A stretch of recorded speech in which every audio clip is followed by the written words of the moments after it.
system's rigged, man, it's time to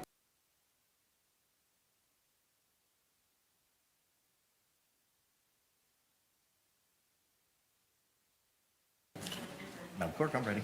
Case number 2020 CF603, the State Board of Emergency Sarah Boone, appearances for the record state. Dave Ketchner on behalf of the state. William J. for the state. Defense. James Owens for Sarah Boone. Tony Henderson for Sarah Boone. Kevin Beck on behalf of Sarah Boone. Ms. Boone, raise your right hand to be sworn, please. Do you swear or affirm that the testimony you should give shall be the truth, the whole truth, and nothing but the truth, so help you God? I do.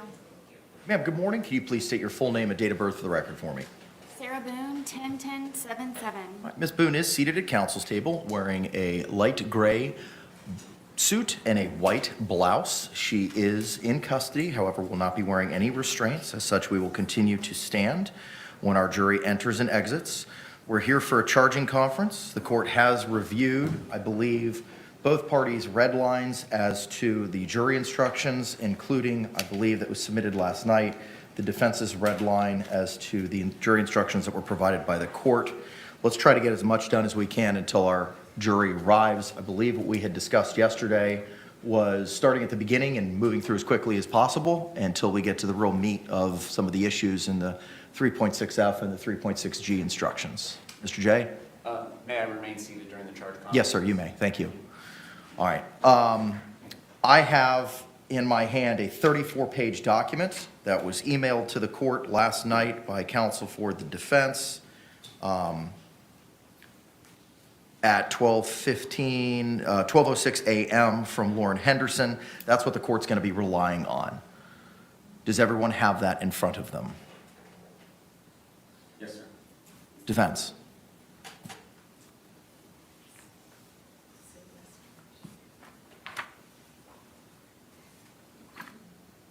Basis, yes, Judge, I do.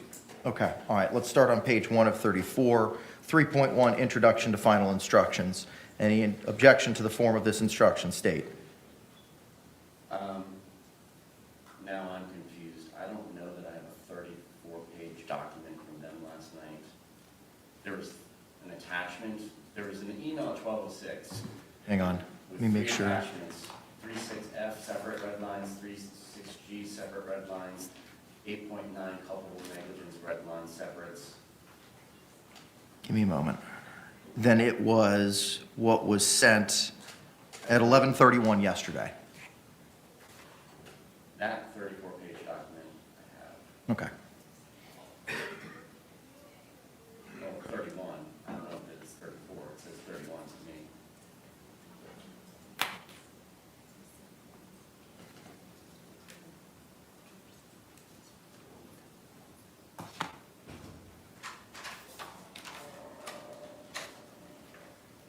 I have it as 34.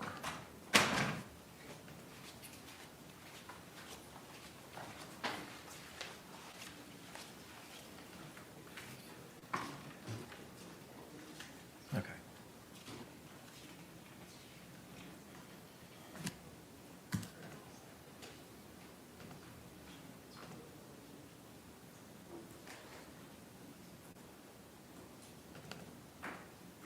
Excuse me, Judge. Yes, sir. Can I have Ms. Henderson explain how she sent the document? Fine by me.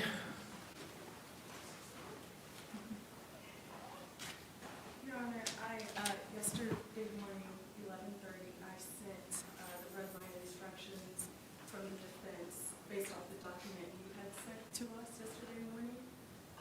And then last night, we approached and I had asked if that format was okay for you.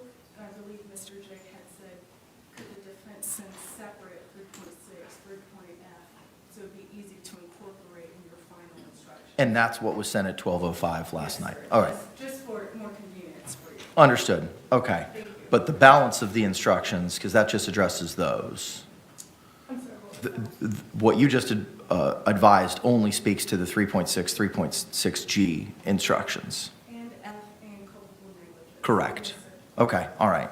So I'm talking about the balance of the instructions that may or may not be at issue. Yes, sir. That was the balance of instructions that are not at issue. Those are what was sent at 11:30. Okay, all right.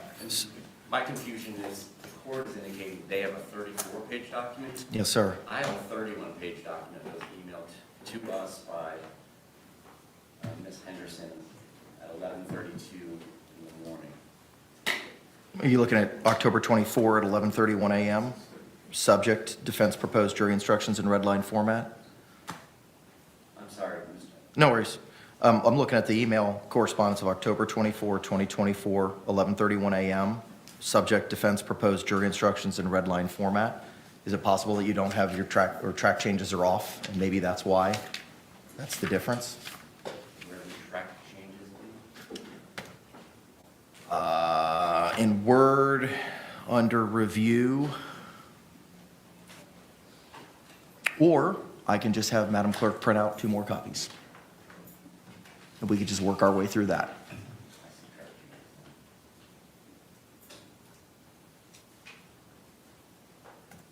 Quick track changes for everyone is still only 31 pages. Okay. I just forwarded to Madam Clerk. I'm gonna have her print out 2 copies. That way we've got hard copies, so we seem to be all on the same page.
All right, both parties have what was provided to the court yesterday, a 34-page document, which includes the defense's red line with regard to the proposed jury instructions. We'll start on page 1 of 34. Instruction 3.1, Introduction to Final Instructions. Any objection to the form of this instruction, state? No, Your Honor. Defense? No, Your Honor. Moving to page 2 of 34, Instruction 3.2, Statement of the Charge. 8. No objection. Defense? No objection. Moving to page 3 of 34, 7.1, Introduction to Homicide. Those 3 paragraphs, any objection? No objection from the state. No objection.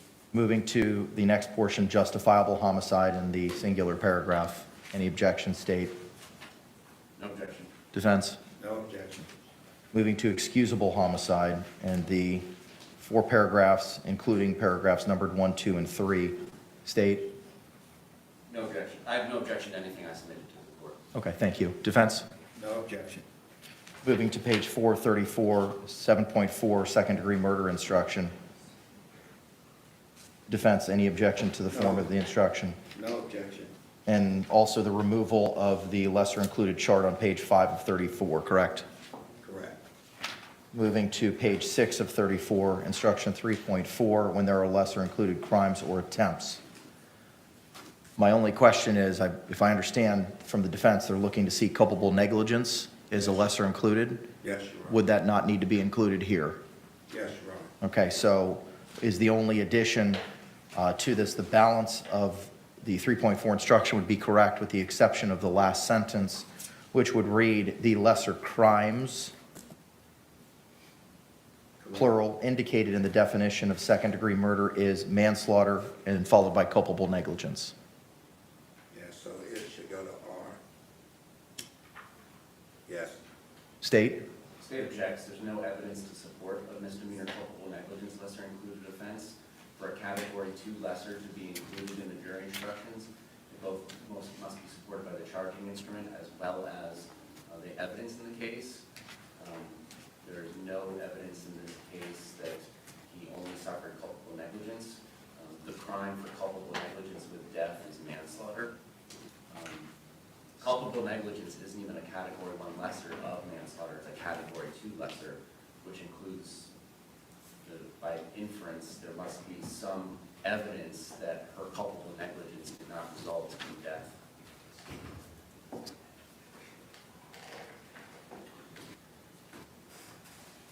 What's your response to that?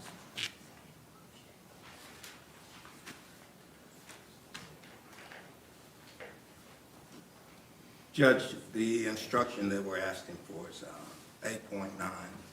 It reads to prove the crime of culpable negligence. The state must prove the following 2 elements beyond a reasonable doubt.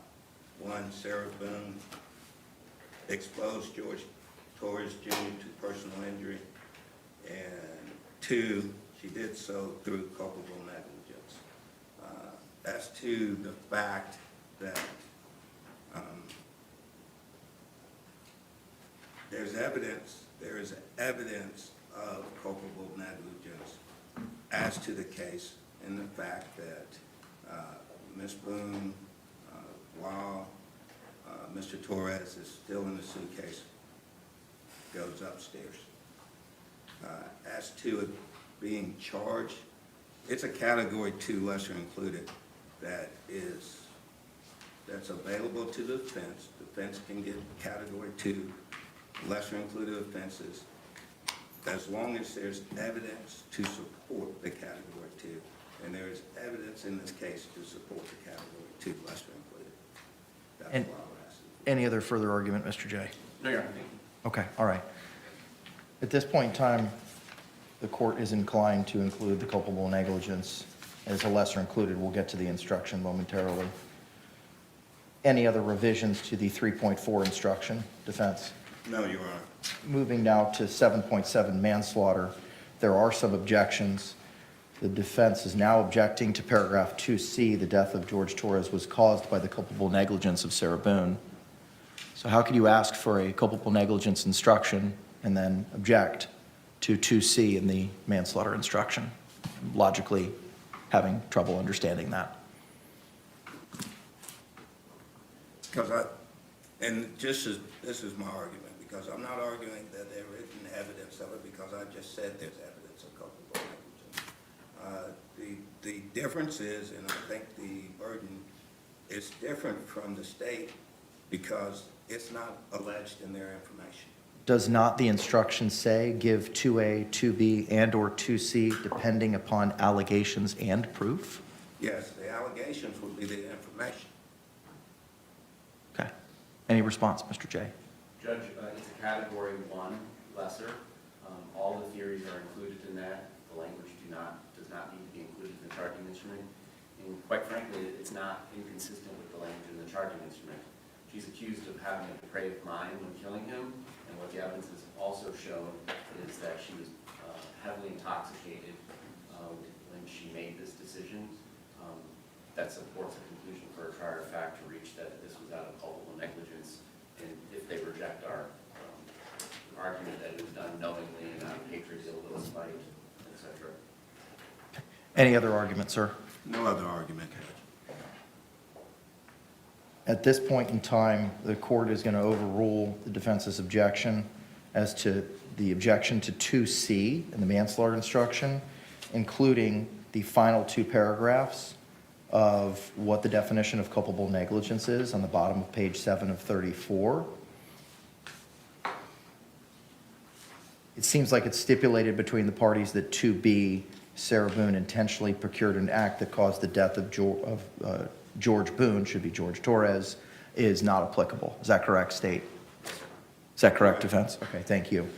And also, since 2B is not applicable, the to procure definition will not be provided. Any other questions regarding the 7.7 instruction? No, sir. No, Your Honor. No objection to what they suggest is the definition of culpable negligence as the court's indicated. With regard to the Second lesser? second lesser? Yeah, thank you. No objection to that proposed instruction. All right, very good. Thank you very much. What is the instruction number for the culpable negligence instruction? I think it's 8.9, isn't it? 8.9. Okay, thank you very much. Moving now to page 10 of 34, 3.6D, voluntary intoxication. Does this now need to address culpable negligence? Or is that only? No, yeah, we would request to add it, the culpable negligence, since it's going to be given, so it should read second-degree murder, comma, manslaughter, comma, or culpable negligence. You're talking in the last sentence, correct? Voluntary intoxication is not a defense to second-degree murder, manslaughter, or culpable negligence, Yes, correct? Your Honor. Thank you. Any objection, No, defense? I agree, Judge. Thank you. Do we want to take an attempt to address the 3.6F? I would suggest we do that later and see if we can just get This- 3.6 done. At this time, we're just going to make a note that we're going to bypass the 3.6F instruction and 3.6G instruction. That'll take us all the way to page 23 of 34. Instruction 3.7, plea of not guilty, reasonable doubt, and burden of proof. Any objection to the form of this instruction, defense?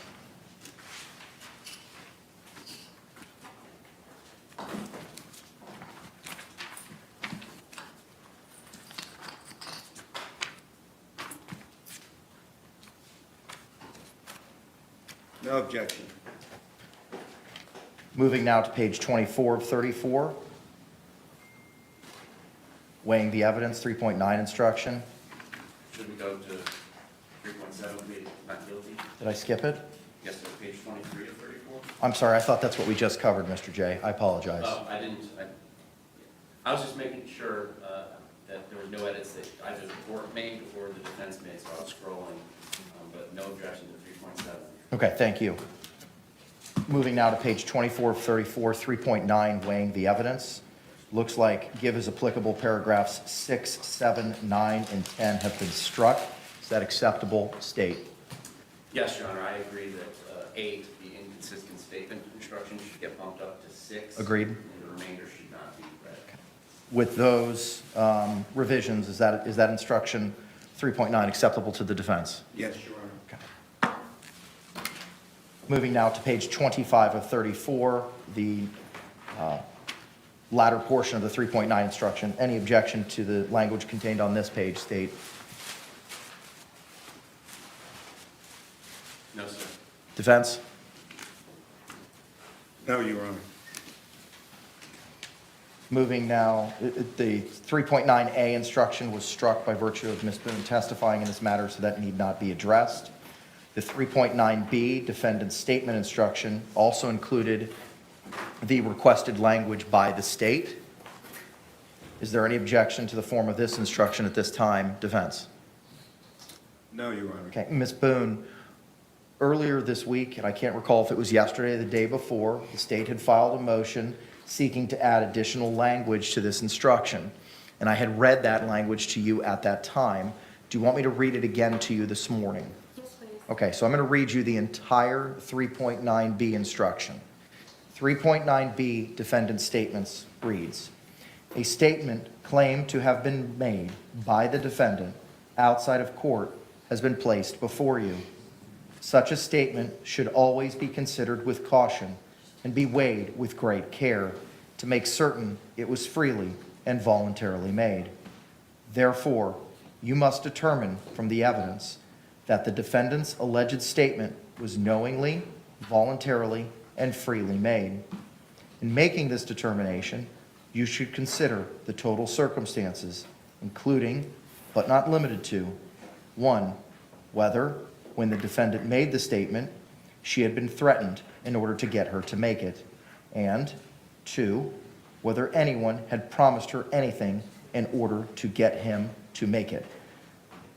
That should be revised to the feminine. Any objection? No, Your Honor. Defense? No, Your Honor. That is the form instruction created by the Florida Supreme Court, ma'am. What has been added is the next paragraph, which reads, law enforcement is not legally required to ask a suspect whether he or she wants to talk to law enforcement after Miranda warnings are read to a suspect. This is, however, one of the factors you may consider whether the defendant's statements were voluntarily made. Similar to other conversations we've had this past week, ma'am, I don't want to know about specifics of any conversations that you had with you and your attorneys, just simply whether or not those conversations have been had.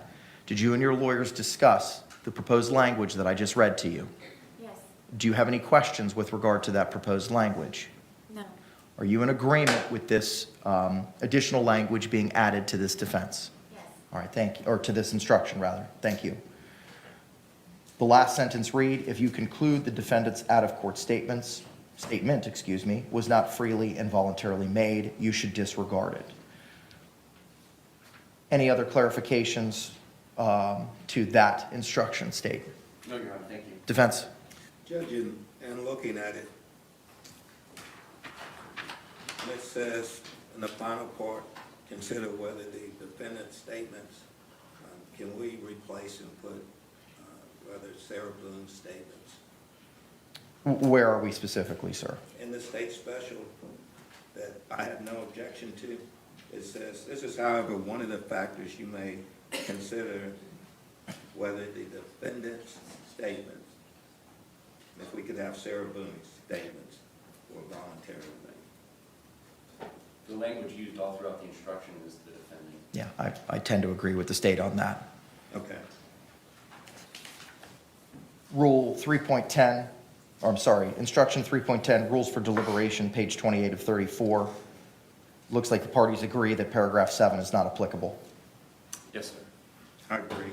All right, that would change paragraph 8 to 7. Any other revisions to 3.10? Not in this. Defense? None from the defense. Moving to 3.11, cautionary instruction. Defense? No objection. The court then interlineated on page 30 the 2.7 closing argument form instruction. Any objection to that instruction state? No, Your Honor. Defense? No, Your Honor. Moving now to 3.12 verdict instruction, page 31 of 34 state. No objection. Defense?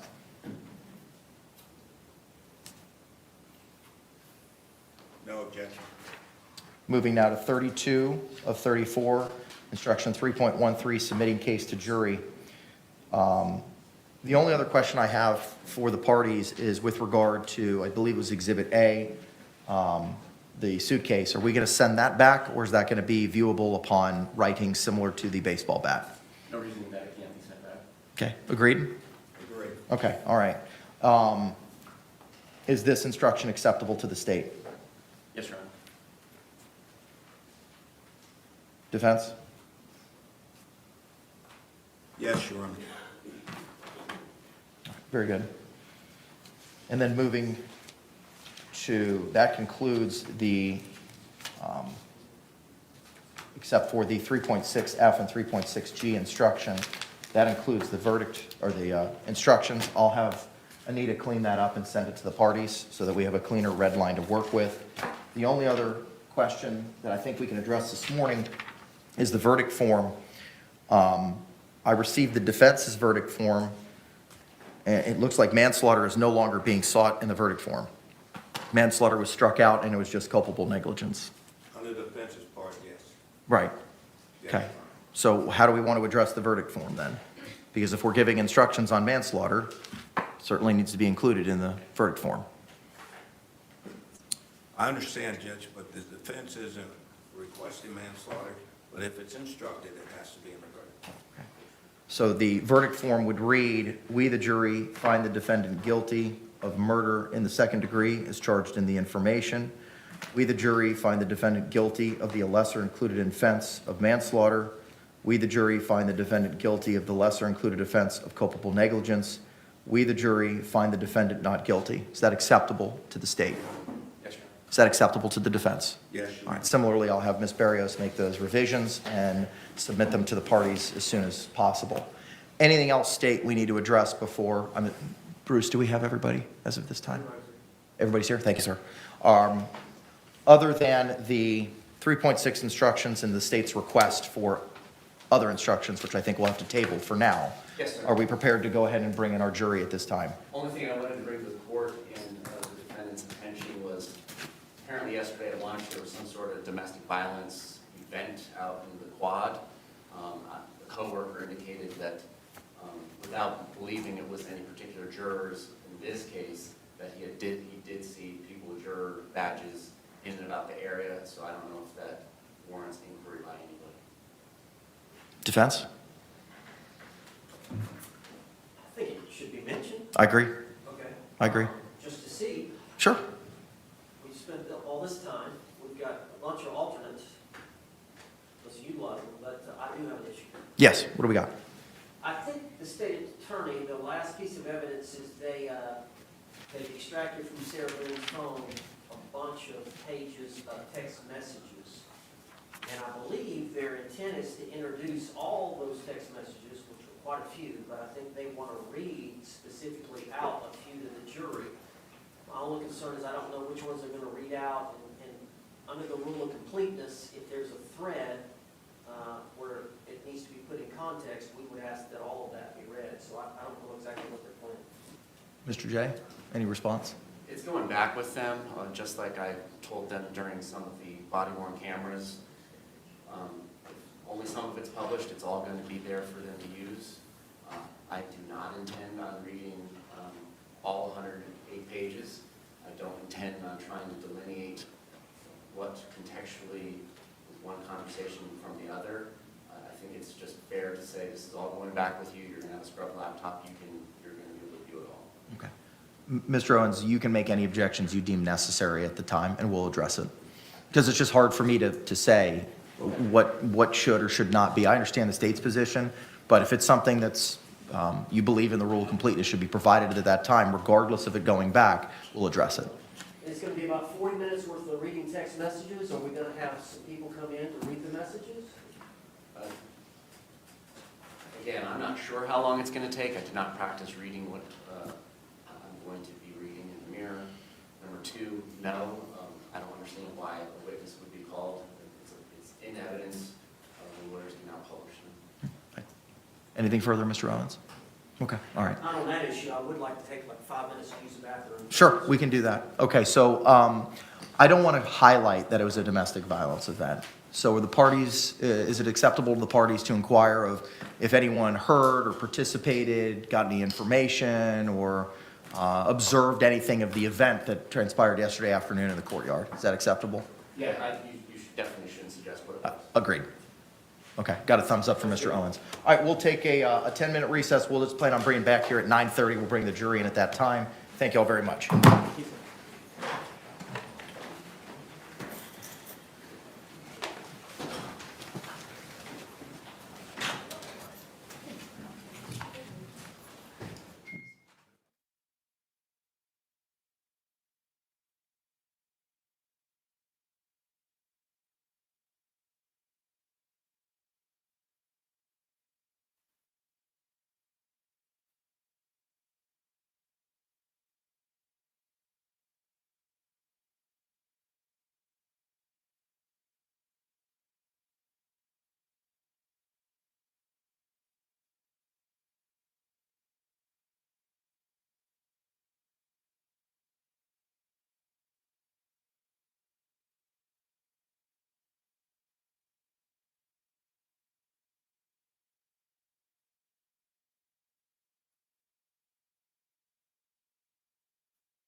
And our jury at this time, state. Yes, sir. Defense. Yes, sir. All right, let's stand and bring in our jury.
Jury entering.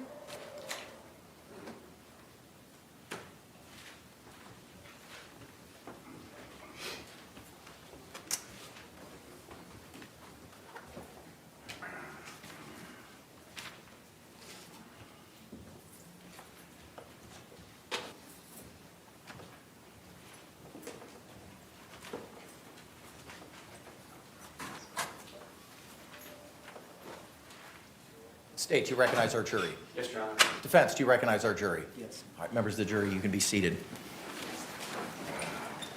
Members of the jury, good morning. Welcome back to 12 Alpha of the Orange County Courthouse.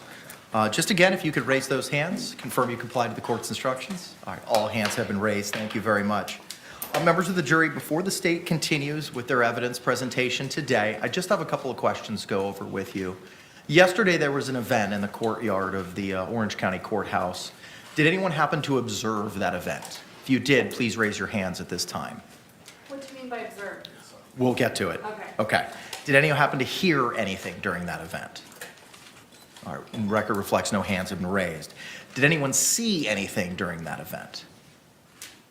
All right, juror number 2, first row. Thank you, ma'am. Did anyone participate in that event? Record reflect no hands have been raised.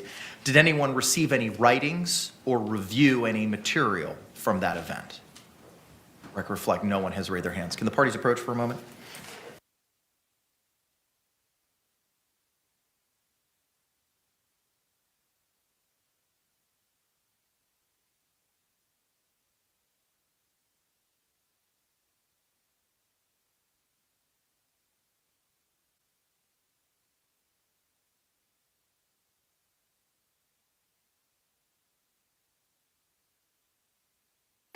All right, members of the jury, I'm going to send everyone out except for juror number 2 in the first row. We've got a couple follow-up questions for you individually, ma'am. Same instruction I've given you all previously. Please don't conduct any independent investigation or research as to the person, places, things, or charge involved, and don't have any discussions amongst yourselves or anyone else, and we'll bring you back in as promptly as possible. Thank you.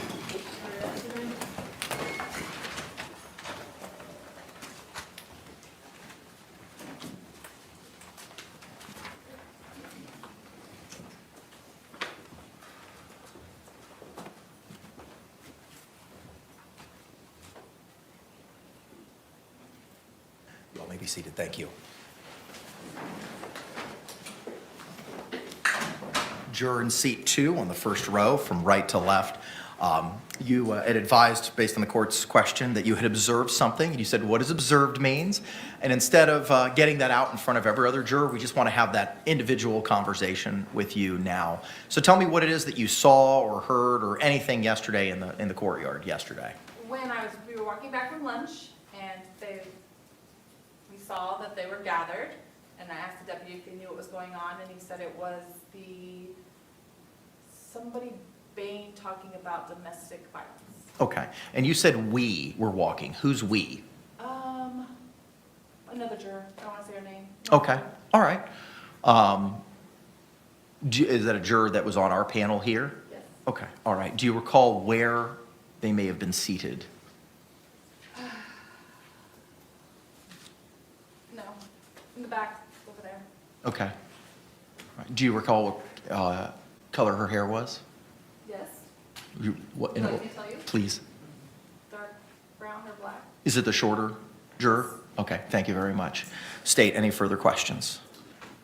And after you were told what was going on, then what happened?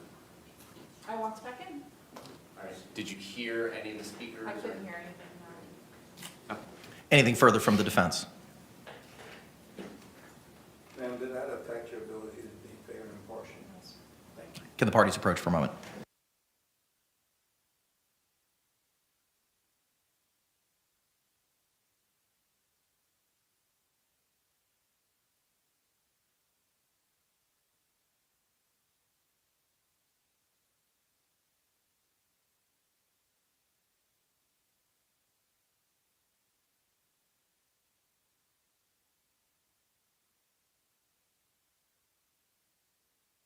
We appreciate you, ma'am. Thank you so much. We're going to go ahead and bring in the balance of the panel. You can just hang out where you're at, okay?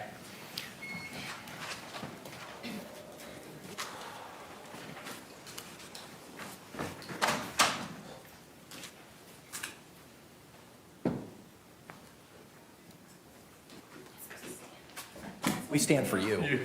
You do not need to stand. We stand for you.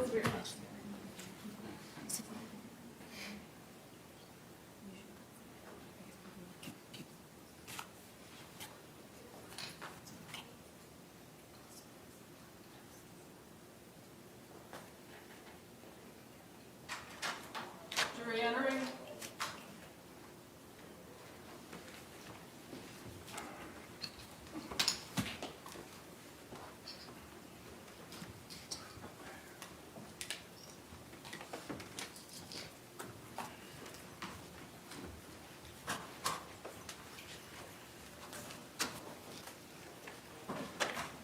State, you recognize our jury. Yes, Your Honor. Defense, do you recognize our jury? Yes. All right, y'all can be seated. Thank you. Again, members of the jury, if I could see those hands, you complied with the instructions during that really short break. Record reflect all hands have been raised. Thank you very much. Mr. J, you may proceed, sir. Permission to publish from States 21, which was previously marked as P for identification. You may proceed, sir.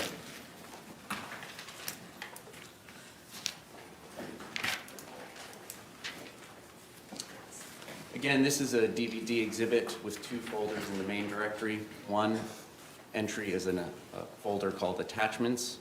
Another is a PDF labeled Extraction.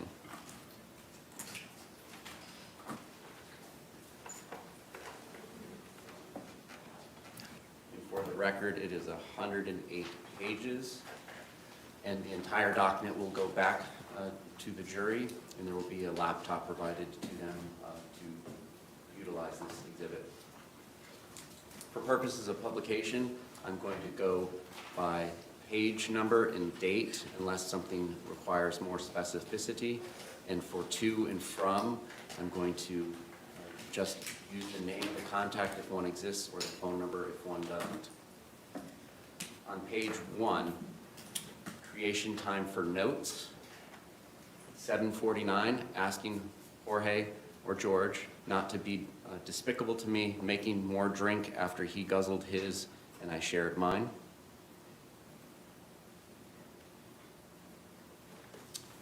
On page 2, date March 8th, 2018. You are now in a relationship with Jorge or George on Facebook.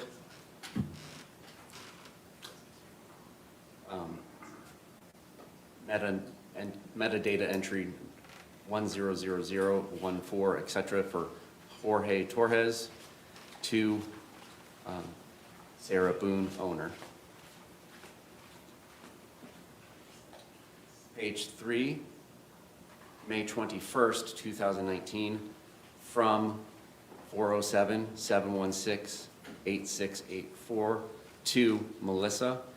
And he can still live here, correct? Or until I decide to finally get him out if he doesn't change, clean up his act after tomorrow.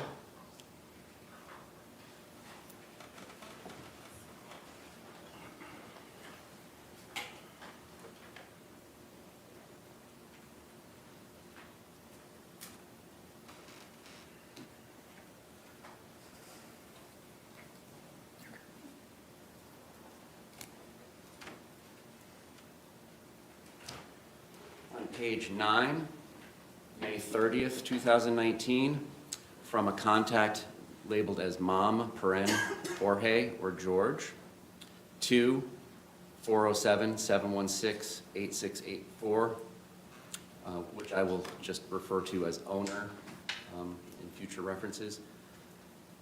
Where is my clippers in the gray box?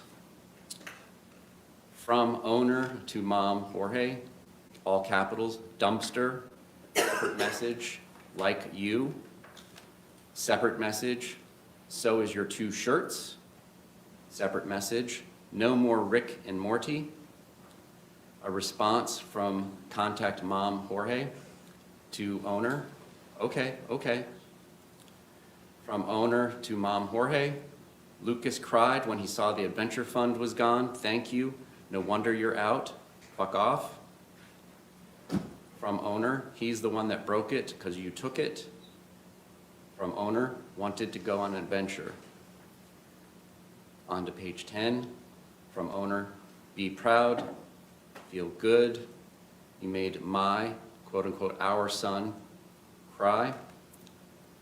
Cheese stick, Lucas, your kids, get the fuck out of my life and my son's. No one, no one, no one. Spinster, good, for, nothing, dumpster diver, that's what you are, and the rest of you.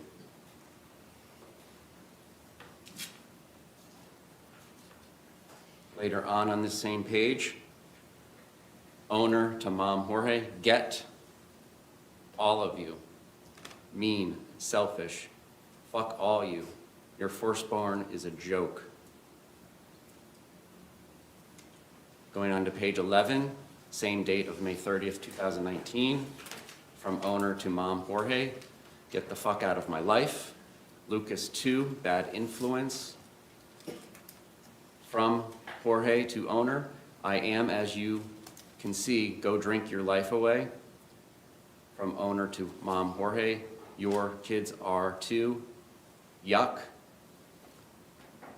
Shucks, I only have one. Beaters, your 3 together. Yuck. Going on to page 12, from owner to Mom Jorge, still dated 5/30/2019. Gross, and all the time, gross. Mom Jorge to owner, I love that guy, I love that guy. You're the one who kicked me out. Owner to Jorge, Mom, finally. Get your shot together and check me out in 2 to 3 months. Hope you're there. Unless I find someone better. Shit. Together. From Mom Jorge to owner, are you serious? Are you serious? Owner to Mom Jorge, that's what happens? No. Mom Jorge to owner, I'm helping out Dad right now. Call you in a few. Owner to Mom Jorge, can you help me put out, fuck off? Jorge, Mom to owner, how? No problem. From 267-216-5170 to owner, damn, you can only talk when you're drunk and talking shit. Owner to the previously mentioned 267 number, stop calling, texting my phone, he's not here anymore. And it's damn.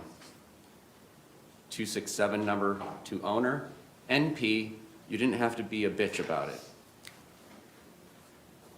Owner to 267, going on to page 13, still May 30th, 2019. Yo, I like you all. He's a dick and the sheriff just left. Sorry I couldn't text back. I'll always respect you all. You know that. He's not here anymore. And yes, I am a bitch. So are you. 267 to owner. Look, I'm not here to be taking shots at you. I never called you a bitch. I said you were acting like one. I'm not going to be here going back and forth on some childish shit. Have a good night. Owner to the 267 number. Friends forever, thank you. Would love to chat sometime. Call his parents, I guess.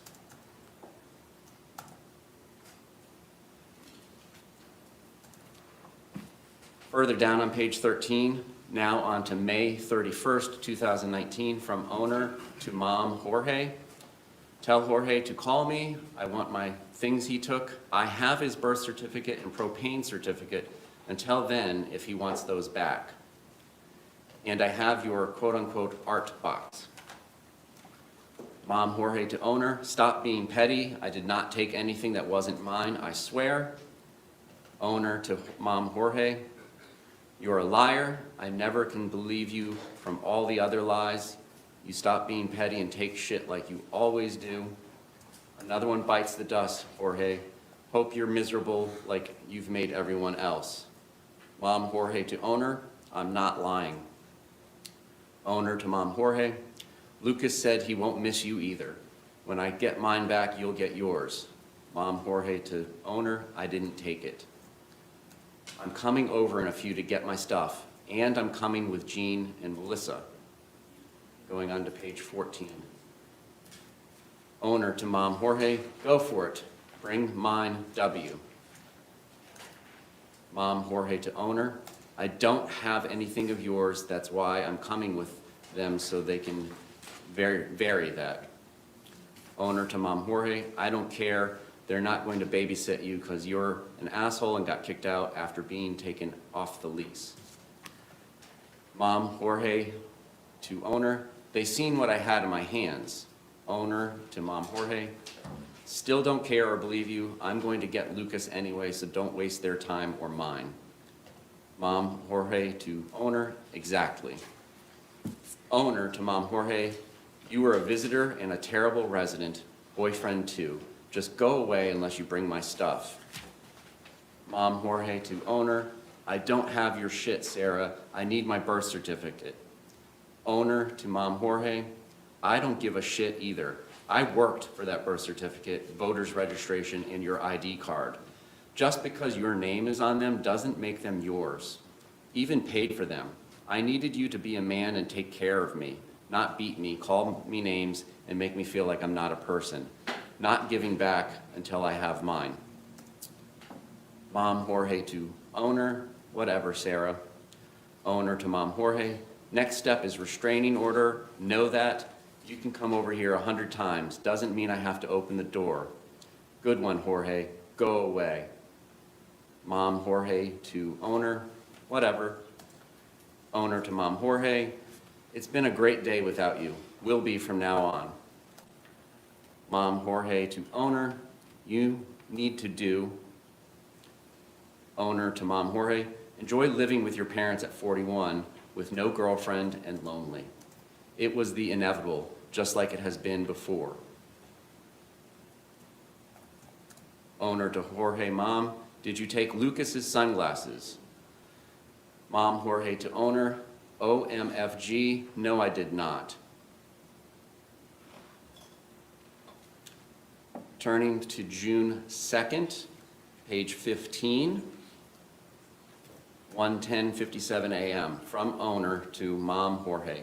Jorge, question mark, call me. If Jorge is with you, can you have him call me, please? Text to Mo.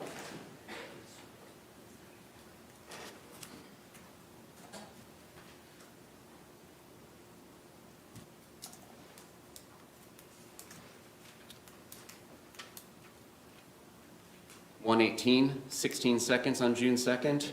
Owner to Mom Jorge, I beat you to the punch. Want to do the dartboard with me? Come. Owner to Mo, I know you won't answer, Mo. Tell him to come finish the dartboard with me, please. Owner to Mo, I miss him. Owner to Mom Jorge, ask Jorge to call me, please, when he gets a minute. June 2nd, 7:43:40 a.m. Can you have Jorge call me, please, when he gets a chance if he's with you? 7:45 a.m. Owner to Mo. Going on to page 16, June 2nd, 2019, 10:50 a.m., 55 seconds. Owner to Mo. Hello. Can you please have Jorge call me? Willing to give back. Don't know if he's there or at parents. Really want to see him.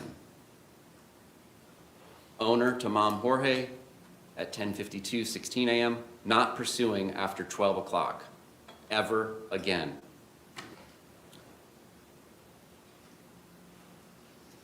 (12:19 p.m., 23 seconds. Owner to Mom Jorge. Please call. Come over. I'll come get you. Come over, please. I need a super hug. Hugs? Please, need. You. 6:23 p.m. Owner to Anna. He doesn't live here anymore. Call parents or Mo, in response to an incoming phone call that was made at 6:10 p.m., 54 seconds, from Anna to owner. Entries 9803, 9804 in the PDF timeline, June 2nd, 2019. Image 0092.heic, capture time 6:33:01 p.m. Image 0093 HEIC, captured 6:33:26 p.m. Publishing from attachments.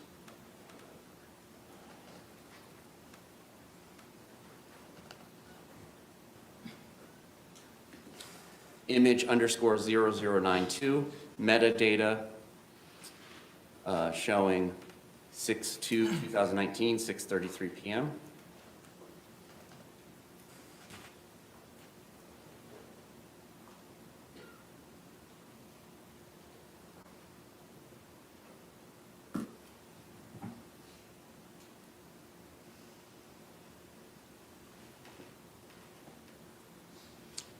And image or IMG _0093, metadata, date taken 6/2/2019, 6:33 p.m.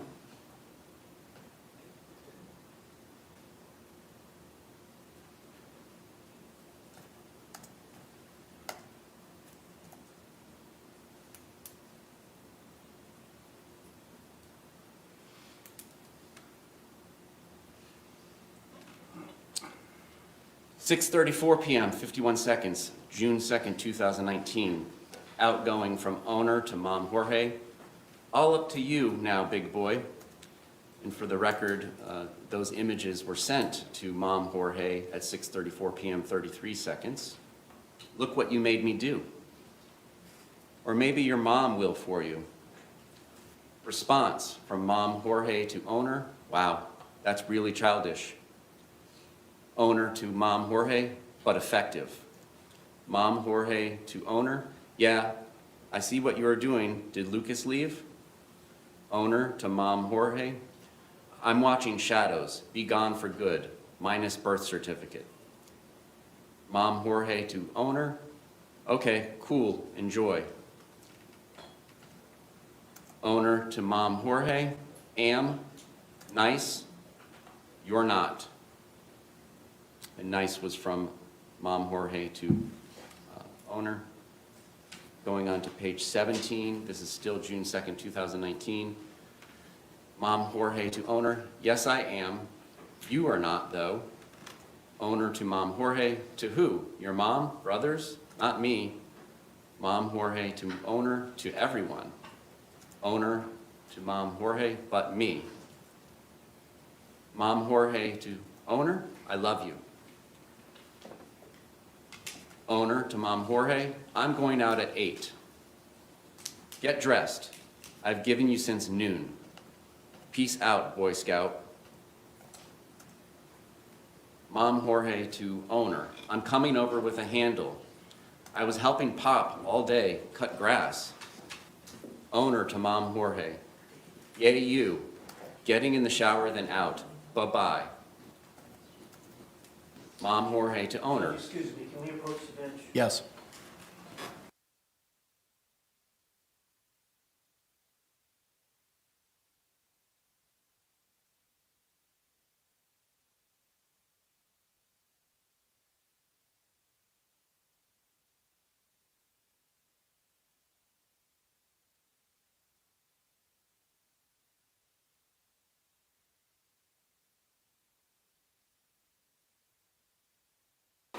Objections overruled.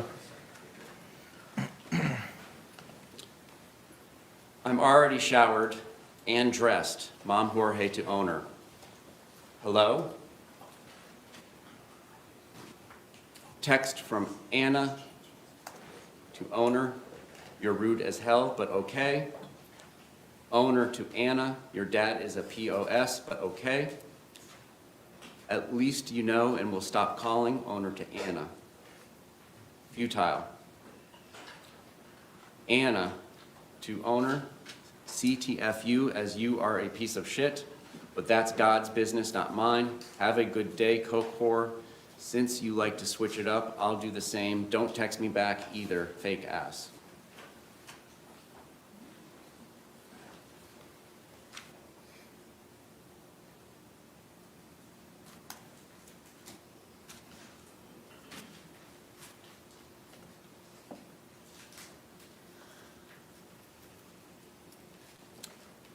Page 20 of 108, June 9th, 2019, from owner to Philip. He's off the lease. The process has begun.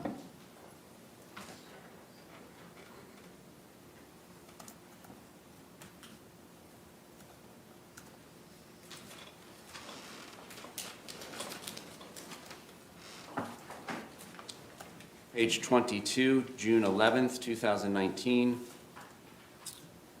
Metadata only shows to Mom Jorge. You tell your son he's not welcome here, taken off the lease and bound, worthless. Don't show his ugly, fucked up face around here again. Police will be called. Ask him if it was worth it and ride my bike he has. Stay Hispanic, that's what you all are. And he can watch all the porn he wants from the phone Mom gave him.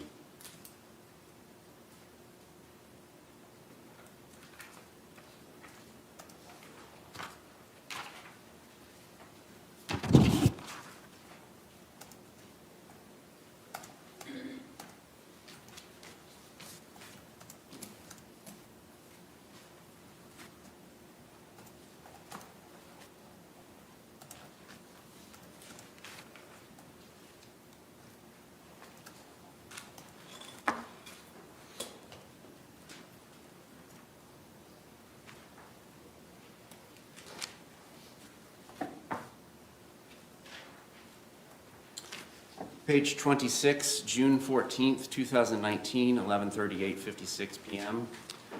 To Mom Jorge. Wow, congrats, blackouts and whoring. We wanted to see him. Hot house, 7 people. mission to work on my bike, repeat, Candy Crush, fuck himself, shit job, repeat.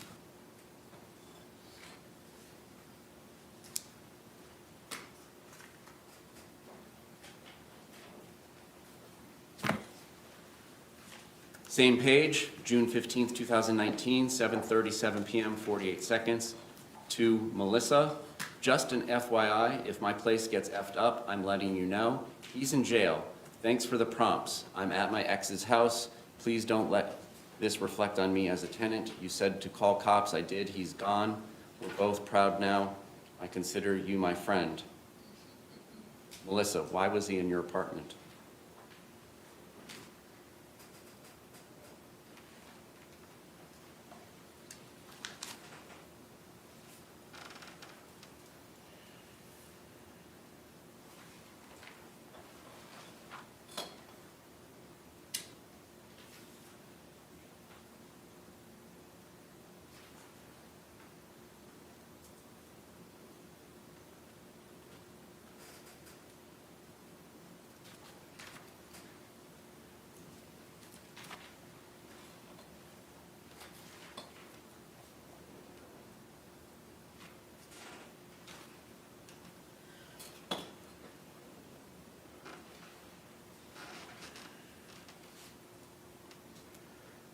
Page 38, notes, creation time, June 26, 2019, 5:56:57 a.m.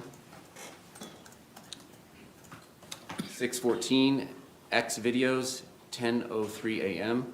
Sarah Banks, 5:03 Bank, 6:13, Metro Activation 6:12.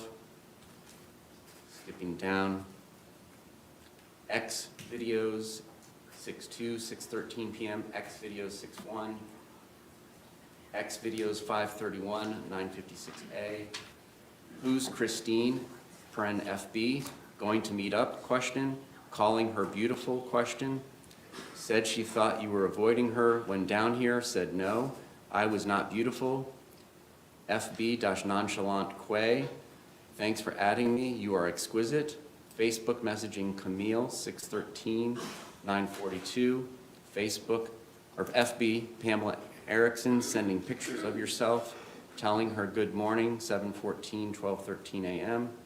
FB-Crystal, going to woo her, sweep her off her feet, going to change her mind, Luck is my middle name, sent her pics, kiss emojis, called her beautiful after returning to the convo, said you had to pick up your brother, sent pics of beer, sent her struts, could have been me, sent her songs but not me, messaged bunny kiss emojis, convo, sent puppy kiss emoji, would love to take her out and see a movie, told her about what we do in the shadows, would love to watch Creed 2 with her, want to snuggle with her and eat popcorn, sent heart-hugging animal emoji, want to play a board game with her, asked to FaceTime call her, called her amazing, messaging at 7:30 6:14, 6:15, 2 days.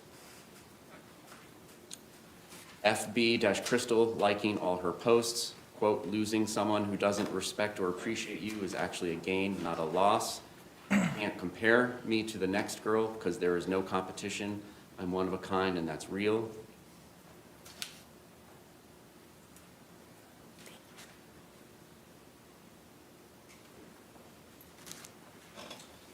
Continuing on to page 39, same note. I found everything on your phone, all your messenger texts, telling Christine you want to meet up with her when she's here, calling her beautiful, thanking nonchalant Quay for adding you and calling her exquisite, telling Pamela Erickson good morning and sending pictures at 12:38 a.m., messaging Camille, then the whole 2-day convo with Crystal, how dare you, and send pictures wearing my wedding ring. You're a cheating, lying scumbag. I will never trust you.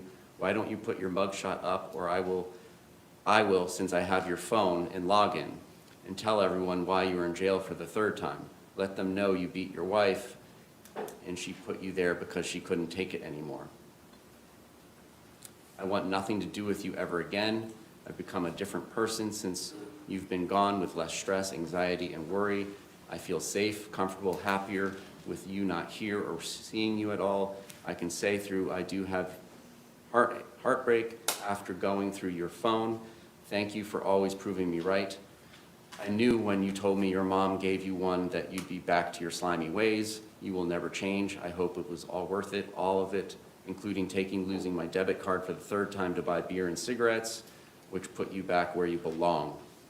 I know for a fact you were not worth any of it. I just can't believe after everything I've done for you, including all I did to get you out of jail, and you do this to me. This is cheating. Goes on to page 40, goes on to page 41, and ends with never truly yours.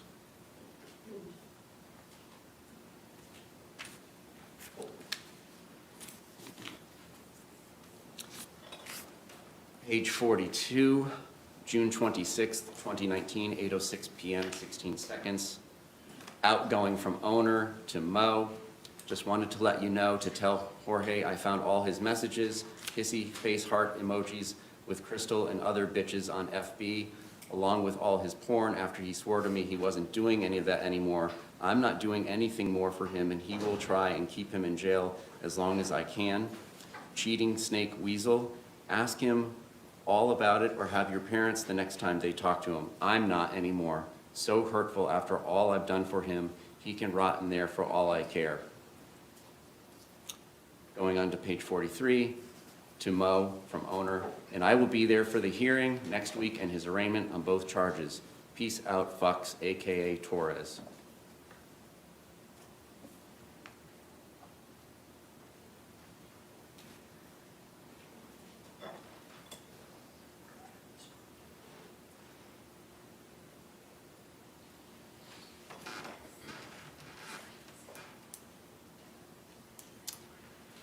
Same page 43, from owner to Mo, 6/26/2019, 9:59:14 p.m.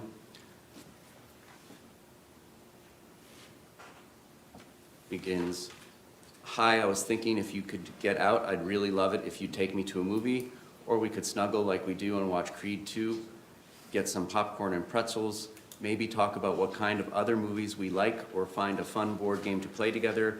I know your favorite is Abalone. What do you think? I was also thinking the other day about how much I miss you sending me pictures of yourself throughout the day, sending me songs you wanted to hear or thought I'd like, but what I really miss are the kissy love emojis you would send just because I really miss those, especially the ones with hearts. They'd always make me smile. I knew you were thinking about me. You do Crystal, though. Even asked her to FaceTime. What would you do if you found me having this convo with Ben or John or anyone other than you? I'd be beaten to a bloody pulp. And don't do any of these things anymore, but yet you wear your wedding ring and mine around your neck and tell me how much you love me. But you're telling this woman who looks like TPT you want to snuggle with, take out to a movie, play board games with, questions, sending music, cutesy, kissy, love emojis to like you used to me, telling her you want to woo her, sweep her off her feet. How do you think that makes me feel? Why don't you say that to me?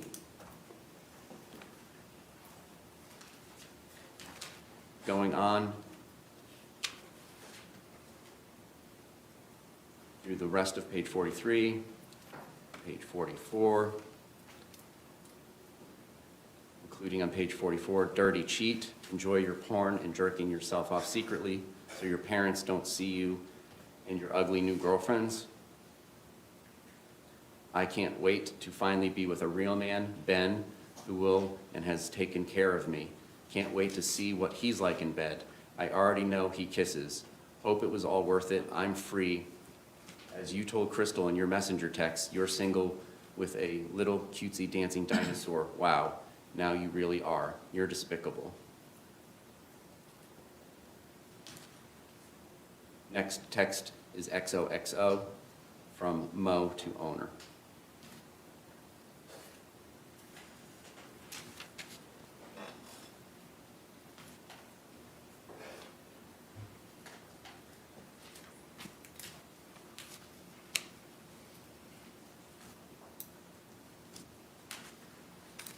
Page 50, 6/28/2019. 10:47 PM from owner to Mo.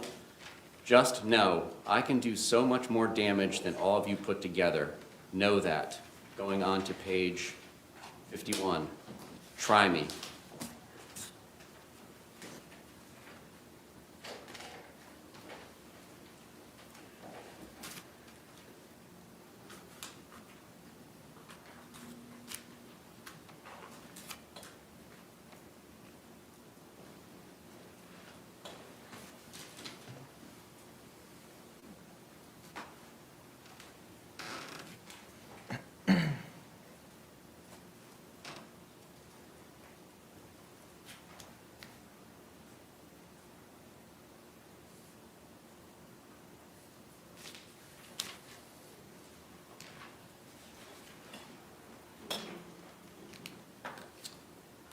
Page 72, July 20th, 2019, 11:34 PM.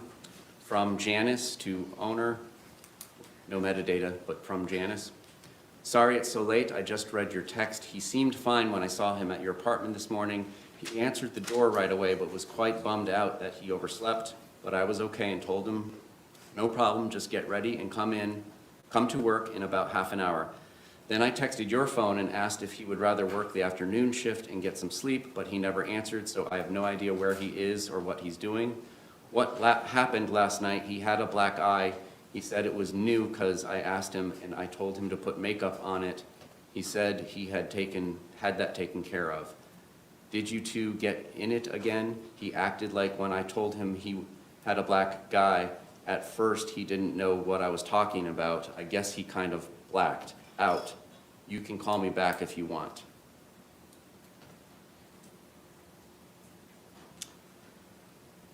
(11:30 PM, 38 seconds). From owner to mom, Jorge. Janice just called me looking for Jorge and she's pissed. Congrats.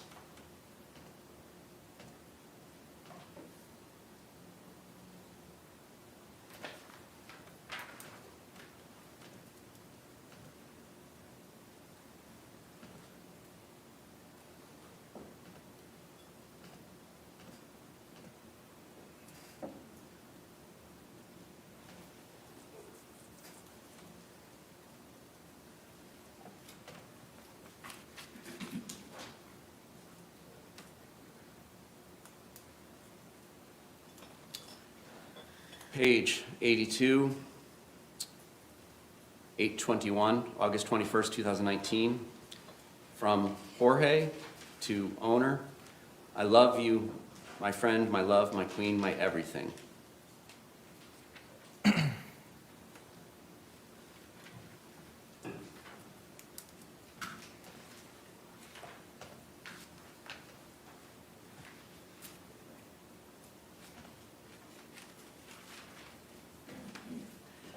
Your Honor, that concludes everything I'm going to publish to the jury on this exhibit.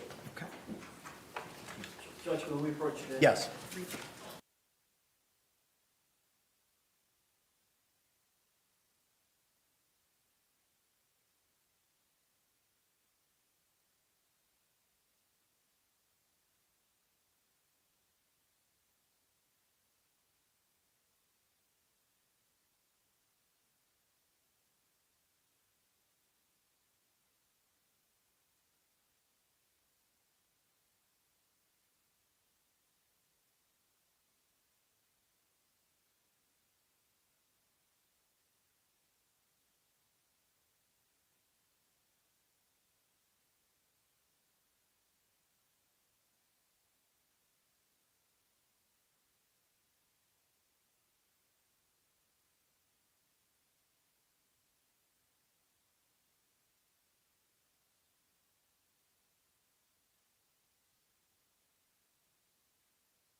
members of the jury, thank you for your patience. I just have a short instruction to read to you.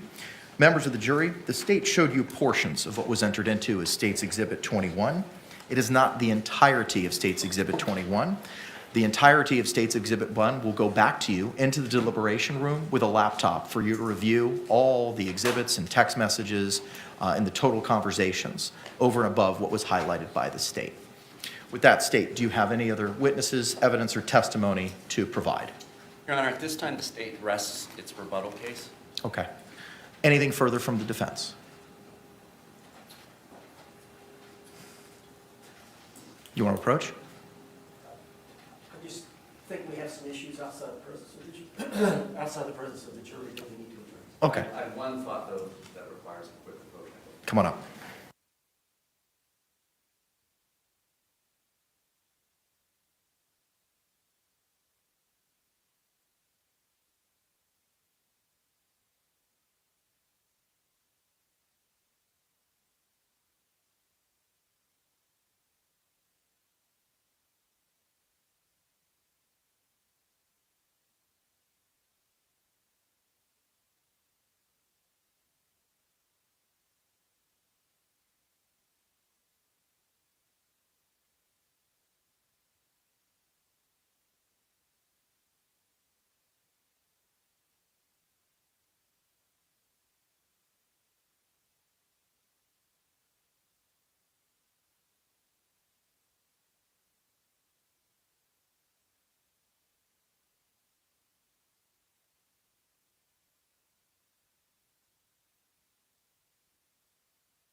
All right, members of the jury, we're going to go ahead and excuse you for a couple minutes. I got some things I have to discuss with counsel outside of your presence. We'll bring you back in for additional instructions on where we think we're going to go after that. Similar instruction that I've given you over the last couple of days, please do not conduct any independent research or investigation with regards to the persons, places, things, or charge involved in this case, and do not have any discussions amongst yourselves or anyone else about them. We'll bring you back in as promptly as possible. Thank you.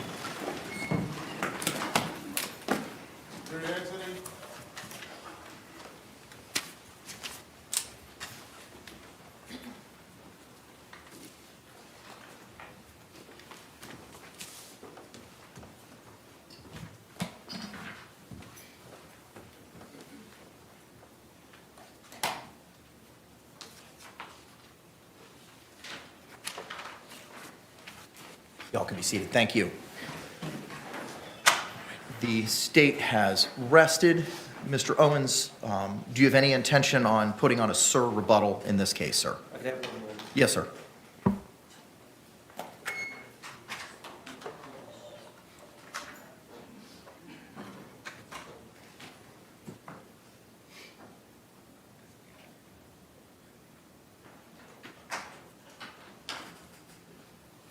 Judge, we did not intend to put on a solo rebuttal for the defense. Okay, thank you. All right, Ms. Boone, I've got a couple of questions to go over with you, ma'am. You were previously sworn this morning.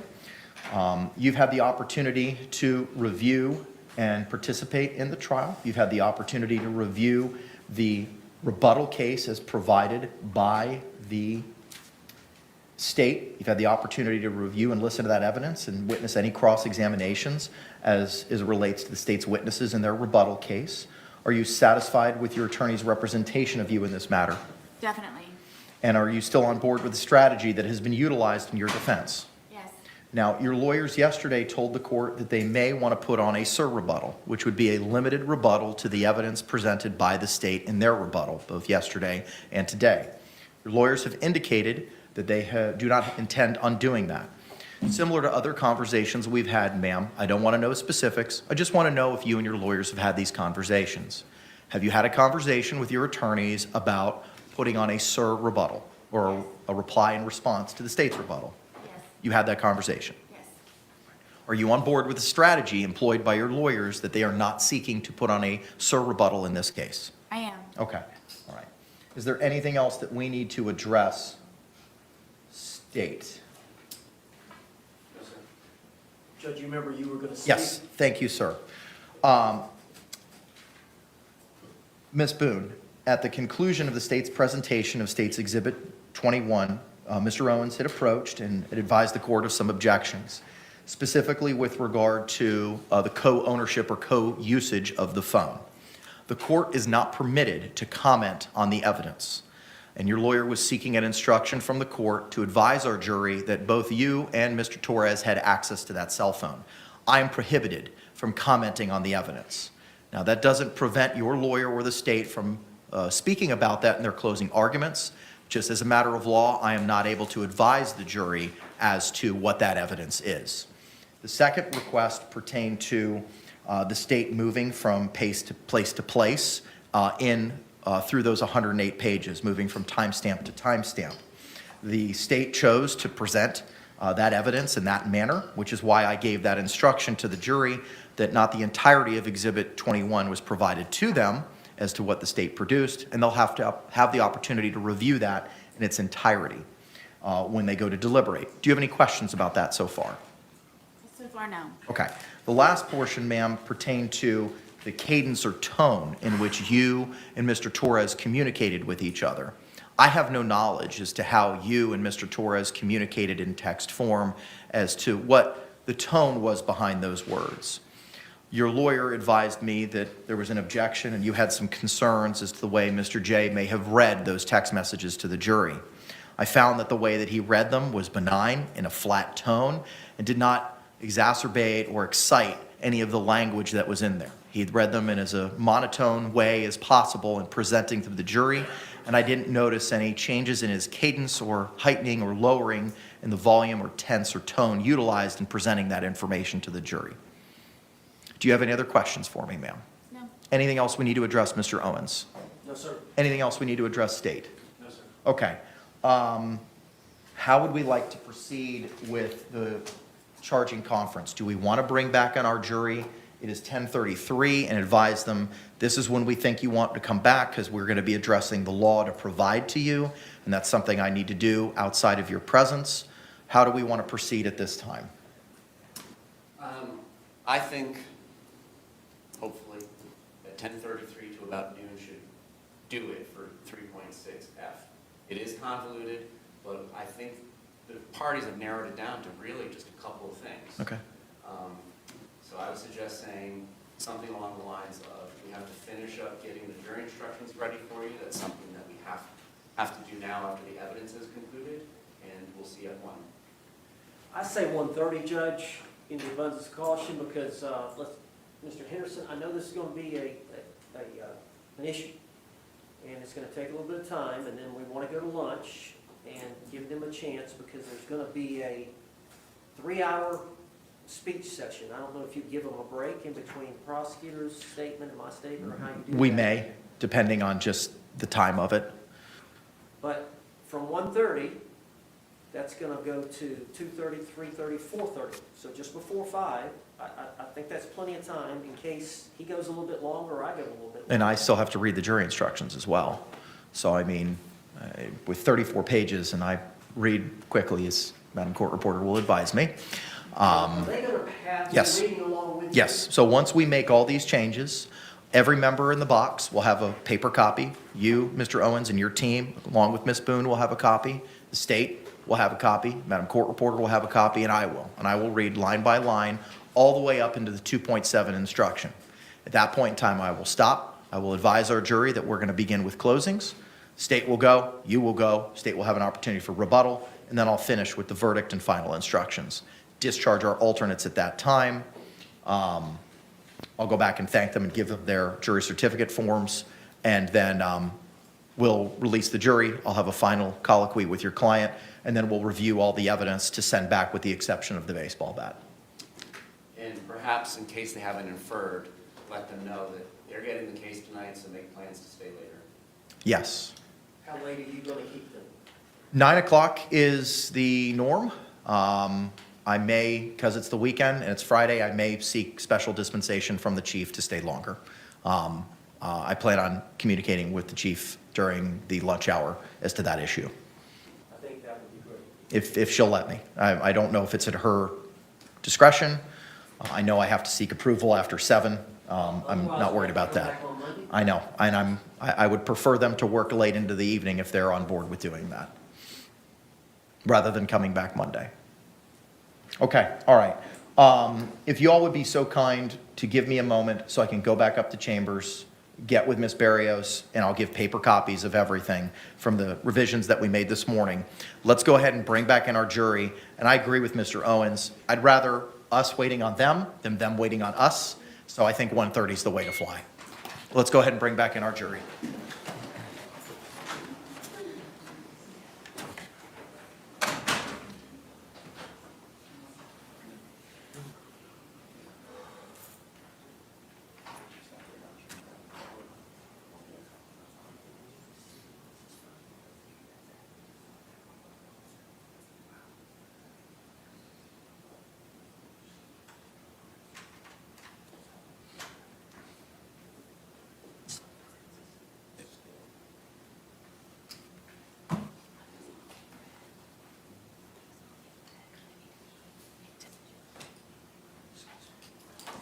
Jury entering.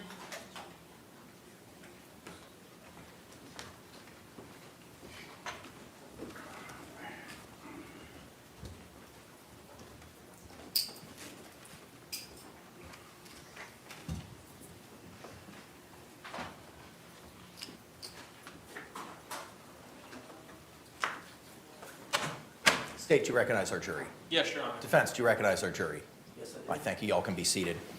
Members of the jury number 2 in the back, he's ready. He gets it. All right, can you raise those hands one more time for me? All right, record reflect, hands have been raised as compliance with regard to the court's instructions. Members of the jury, all the evidence and testimony sought to be provided by the state and the defense have been provided to us over the last week. At this point in time, the state and the defense and I need to discuss the law to be given to you in instructions. That's going to take a little bit of time. So we're going to go ahead and excuse you at this point in time for a longer lunch break than what you've had previously. And we're going to ask you to come back here at 1:30. At that point in time, the court will begin to instruct you on the law that you are to apply in this case. Then the parties will begin with their closing arguments. The state will go first, then the defense. Then the state will have the opportunity to rebut any of the defense's arguments. After hearing the closing arguments, the court will provide you final instructions before releasing you to deliberate in this matter. We may work past 9 o'clock tonight. We may go late into the evening. So if there are any plans or things that you need to reach out to, as we discussed last week during jury selection, that we could work till late as 9, and we may work later than that this evening. If there's anyone that has any concerns as to working that late, please raise your hands at this time. Court sees no hands. I would also ask of you, if you could, please reach out to any family members or friends to, one, advise them that you're on the jury and will be deliberating this evening. And if there's any accommodations or issues with minor children or family that need to be taken care of, I would ask you that you take care of that during our lunch break. And the emergency phone number, since they won't have phones for you? Yes, we will provide you, the court deputy will provide you the emergency phone number when we get back from lunch, so that you can provide that during a break that we'll have this afternoon to any friends or family or loved ones if they need to get in contact with you. I will give you a similar instruction that I've given you over the last couple of days. I know you're probably tired of it, but I got to give it to you one more time. Jurors, you must not conduct any investigation on your own. This includes reading newspapers, watching television, or using a computer, cell phone, the internet, any electronic device, or any other means at all to get information related to this case or the people and places involved in this case. This applies whether you are in the courthouse, at home, or anywhere else.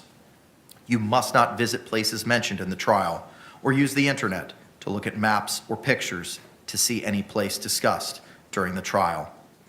Jurors, do not watch local news or read local newspapers. Jurors must not have discussions of any sort with friends, family members, or even your fellow jurors about the case or the people and places involved. So do not let anyone make comments to you or ask questions about the trial. I want to stress again that just as you must not talk about this case face-to-face, you must not talk about this case by using an electronic device.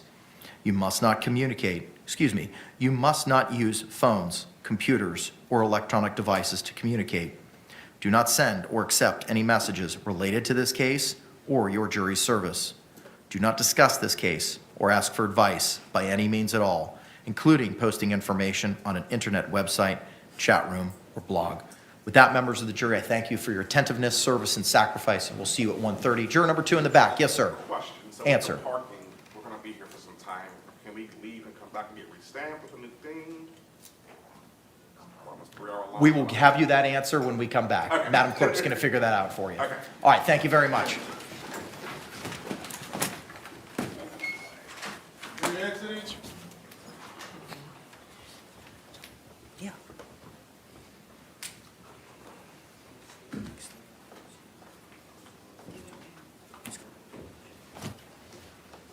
Get.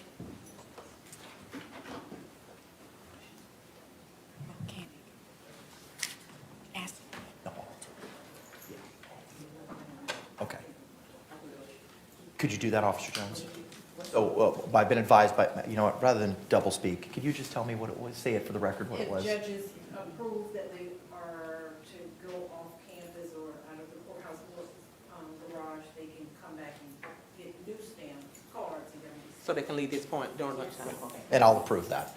So, State, anything else we got to discuss, other than the jury instructions? Defense? No, you. Okay, court's going to run upstairs, put the finishing touches on what we agreed to this morning. I'll bring back paper copies for everyone, and then we can continue the charging conference. At that time, court's going to be in a short recess. We'll be back as promptly as possible. Thank you. Thank you, Judge.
we're back on the record, 2020 CF 2603, State of Florida versus Sarah Boone.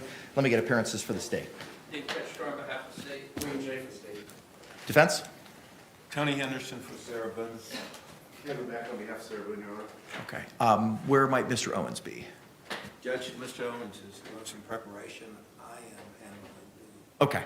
If the state and the defense can approach, I have paper copies of the revised jury instruction. You'll see on the bottom of each page is a file and path name. That's just for my own edification of where I've stored them, so then we make additional changes. The revisions that we discussed earlier today have already been made. There's still a couple cleanups that I need to do just to get rid of the formatting items, but all the revisions that we spoke about this morning have been included. With that, I think that takes us to page 9 of 28 in the 3.6F instruction. I also have the defendant's revised portions as to 3.6. Just for the court's clarification, is what is in page 9 of 28 of what was provided to the parties, is that the same as the separate defense 3.6F instruction? Yes, Your Honor, it was only provided for more convenience for you to copy and paste them. Got it. Okay, so should we be relying on the 3.6F instruction you, Ms. Henderson, sent last night? Yes, sir. that's Okay, all right. State, do you have that? I have a digital copy, that's fine. Okay, all right. Tell me when you have it pulled up in front of you, sir, and then we'll, I just pulled up and I had sent everybody the state's digital copy as well. okay, very good. All right. Let me pull up the digital copy that I have. Give me a moment. Yes, sir.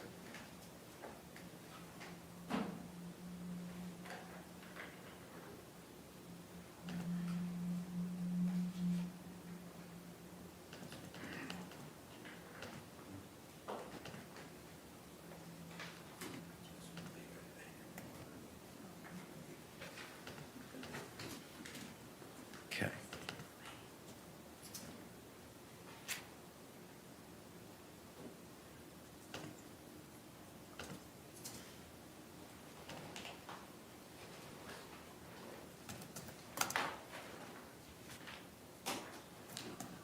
All right, the court has the 3.6F instruction as provided by the defense.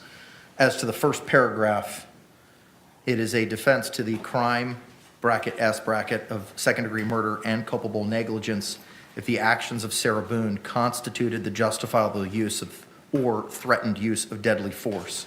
What say the state as to this instruction? And should not manslaughter be included? It should be second-degree murder, comma, manslaughter, and culpable negligence, even though culpable negligence doesn't involve an intentional act, but I'm not going to fight over that. Okay. Any objection to that addition? No, Your Honor. Okay. Judge, Yes, sir. can I interrupt for just a minute? Because there's a special instruction that the state is requesting on causation.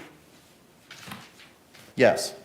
And that goes, it's going to come before the self-defense. When it was used in the previous case that I cited, that I used it in, I don't know, 10, 12 years ago, it's part of the instructions in second-degree murder. Yes. Is where I would be requesting it. And this is just so that we're all on the same page, forgive me. This is the state's request for special jury instruction on causation. Yes, sir. I suggest we table that for now and just get into self-defense. Okay, all right, so we'll revisit the state's request at that point in time. So is the the first full paragraph is read, is that acceptable to the defense? Yes, Your Honor. Okay, moving now to the deadly force definition. That seems to track the language of the proposed jury instruction completely. Any revisions to that state? No, sir. Defense? It's your instruction, so I'm assuming you've got no quarrel with it. No, Your Honor. Moving to the next paragraph, I also believe that that's from the Form 3.6 instruction. State, any issue with the third full paragraph? So in my request, I struck through or threatening to use each time because the evidence doesn't support that. What the evidence supports is she did actually use force. It wasn't a threat of force. So I think it's unnecessary and confusing and not supported by the evidence to have that clause in each of the paragraphs where it's mentioned. Response, defense. Judge, I have no problem with that.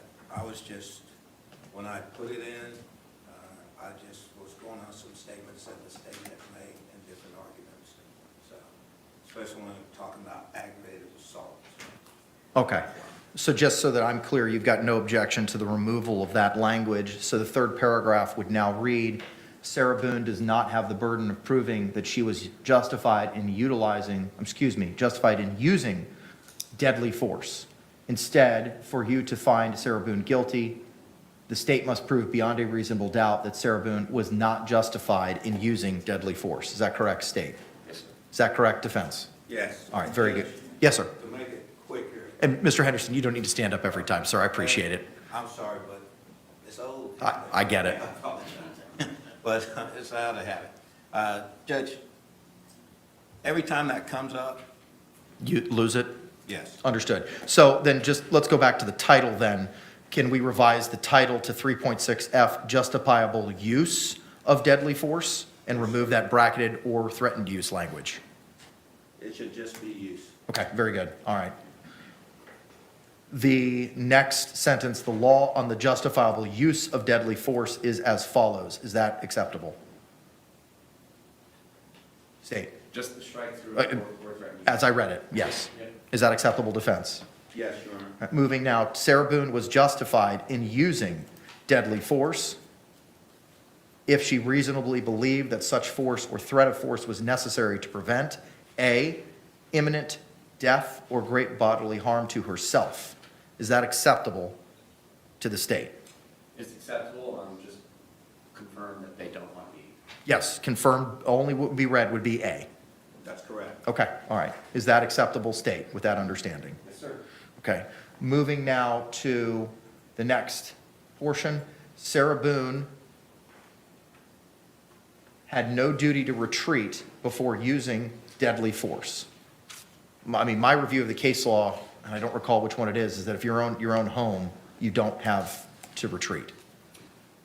My understanding of the facts was that she used force first by zipping him up in the suitcase and doing so that, one, she could make him feel like he had made her feel in the past for choking and cheating on her, and two, to give her a platform to be able to speak to him as a captive audience, and he would have to listen. Because she took the actions of an initial aggressor, it is our position that there is a duty to retreat caused by the initial aggression, as that is addressed lower in the jury instructions. Response, defense. Judge, I have a different view of the evidence. I think what the evidence has said about the initial in the suitcase is that Mr.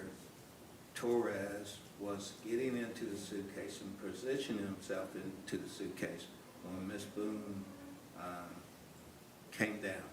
There was laughter between the two of them. The suitcase was zipped, and it was a consensual deal. It was a consensual thing with Ms. Torres. She didn't use any threat or use of force at that time to zip him in the suitcase. Furthermore, during the demonstration and when they were demonstrating the suitcase and the zipping ability, I know time has passed, but I hadn't seen anything different to keep someone in there who didn't want to be in there. If someone didn't want to be in there, it would be almost literally impossible to zip that suitcase because how much force it took to zip that suitcase. So the evidence doesn't support it. Doesn't support a duty to retreat? Correct, because what they're saying, going back even before we had stand your ground, just going back to the castle doctrine, there was never a duty to retreat from your home. So then if I understand your argument, you are not seeking to have this included then? I am seeking. Because if I you're want- saying she had no duty to retreat, That's correct. this talks about, hang on, let me just reread it. Okay, so I think I follow your argument. Okay. What I'm saying is that it should be no duty to retreat, that Sarah Boone had no duty to retreat. That's what we're requesting. I believe the state's objecting to that and saying that it is a dispute, so they want the next paragraph as to the court. But there is nothing that showed at that time, because the state's arguing that she forcefully put him in the suitcase. Response. That's a straw man argument. That is not the state's argument. We know what the evidence in this case is. The evidence that she provided was he got into that suitcase by himself and they were playing hide and seek, and he was inside but not completely hidden. The lid was flapping over him. She came over and zipped it shut to whether it's 100% or near 100% shut, and it was all in fun and jest at first, but he did indicate, and we saw it on the video, image IMG_1062, Sarah, I can't breathe, Sarah, I can't breathe. He was being held against his will in that suitcase. That there is no requirement that she initially forced him into it or not. It's no different than two people wrestling and play fighting, and one person has another person in a headlock, and then there comes a point in time where I'm tapping out. Jorge Torres was tapping out, and that's on video, and it's in her testimony. It's uncontroverted.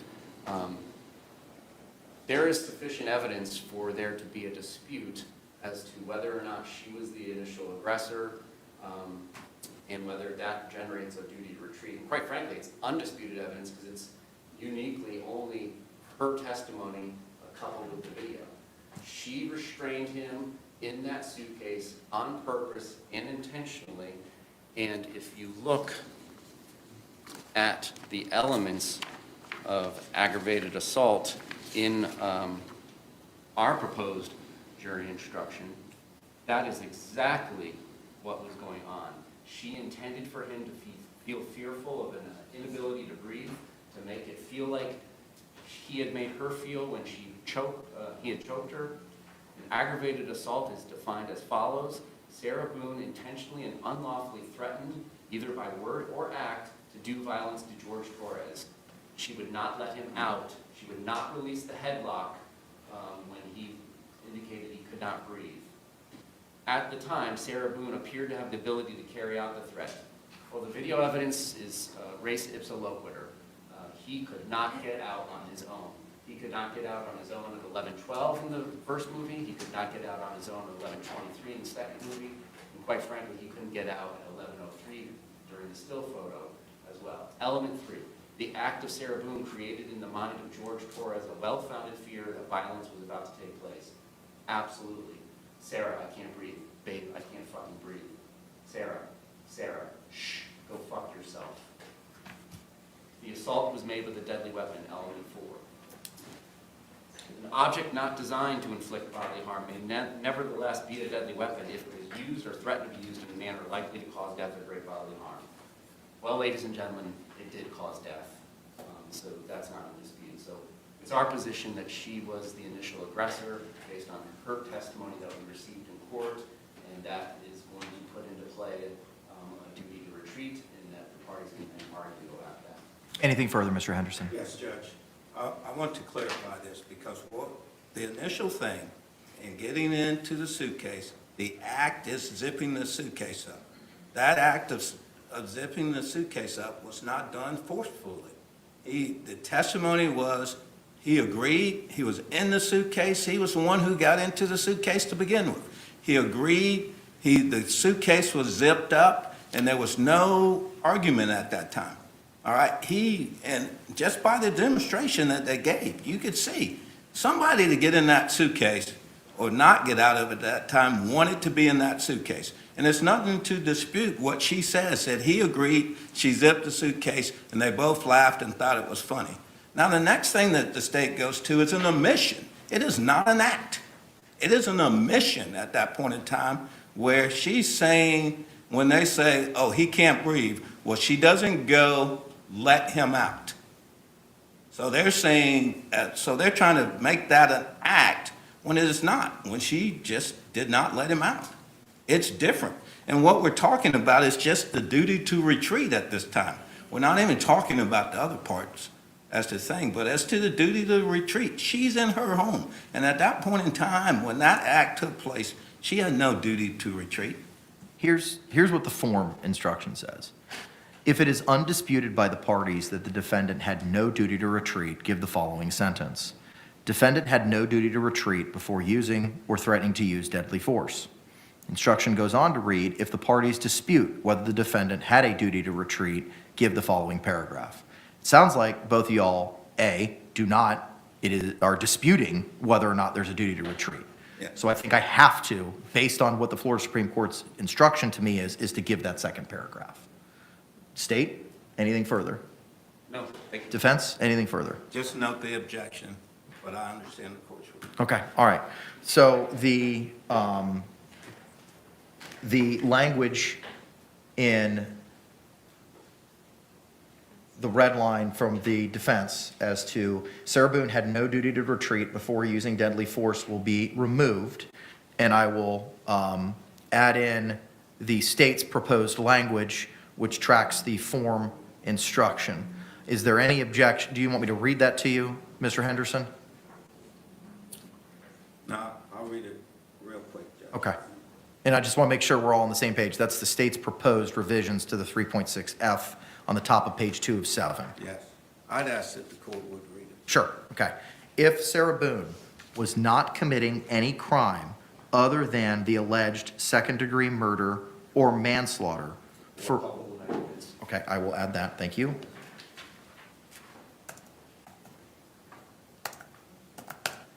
For which, so it'll read, if Sarah Boone was not committing any crime other than the alleged second-degree murder or manslaughter or culpable negligence for which the defendant is claiming self-defense or defense of others, and if she was in a place where she had a right to be, then the defendant had no duty to retreat before using deadly force. On the other hand, 1, if at the time Sarah Boone used deadly force, she was committing an aggravated assault, or if at the time Sarah Boone used deadly force, she was not in a place where she had a right to be, then the defendant had a duty to retreat. The duty to retreat means the defendant had the legal obligation to use every reasonable means to avoid any danger before using deadly force.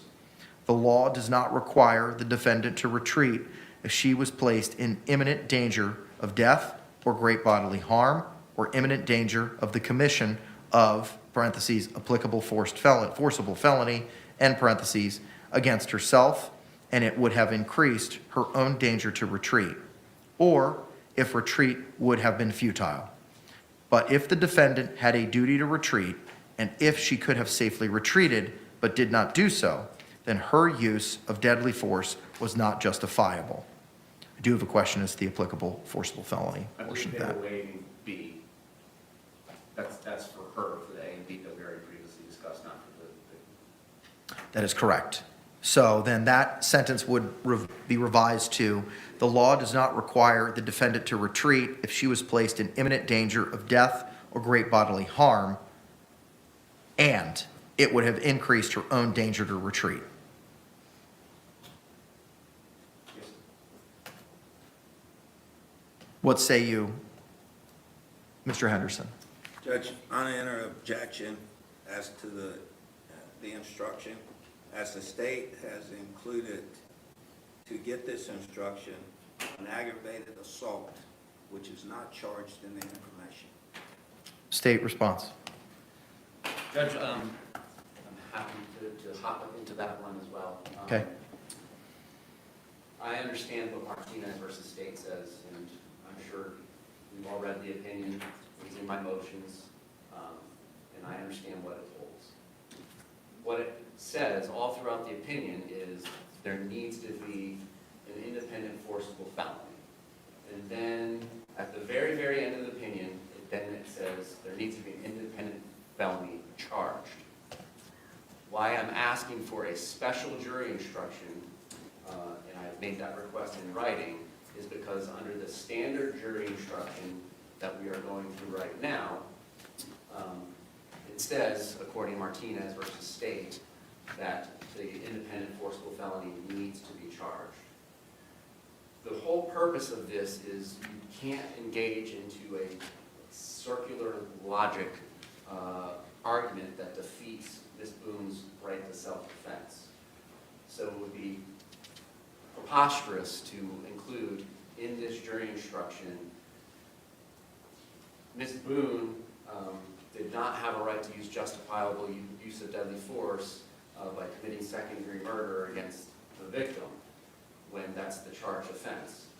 Because she, of course, would have the right to use deadly force to defend herself against the victim, and that would be correct.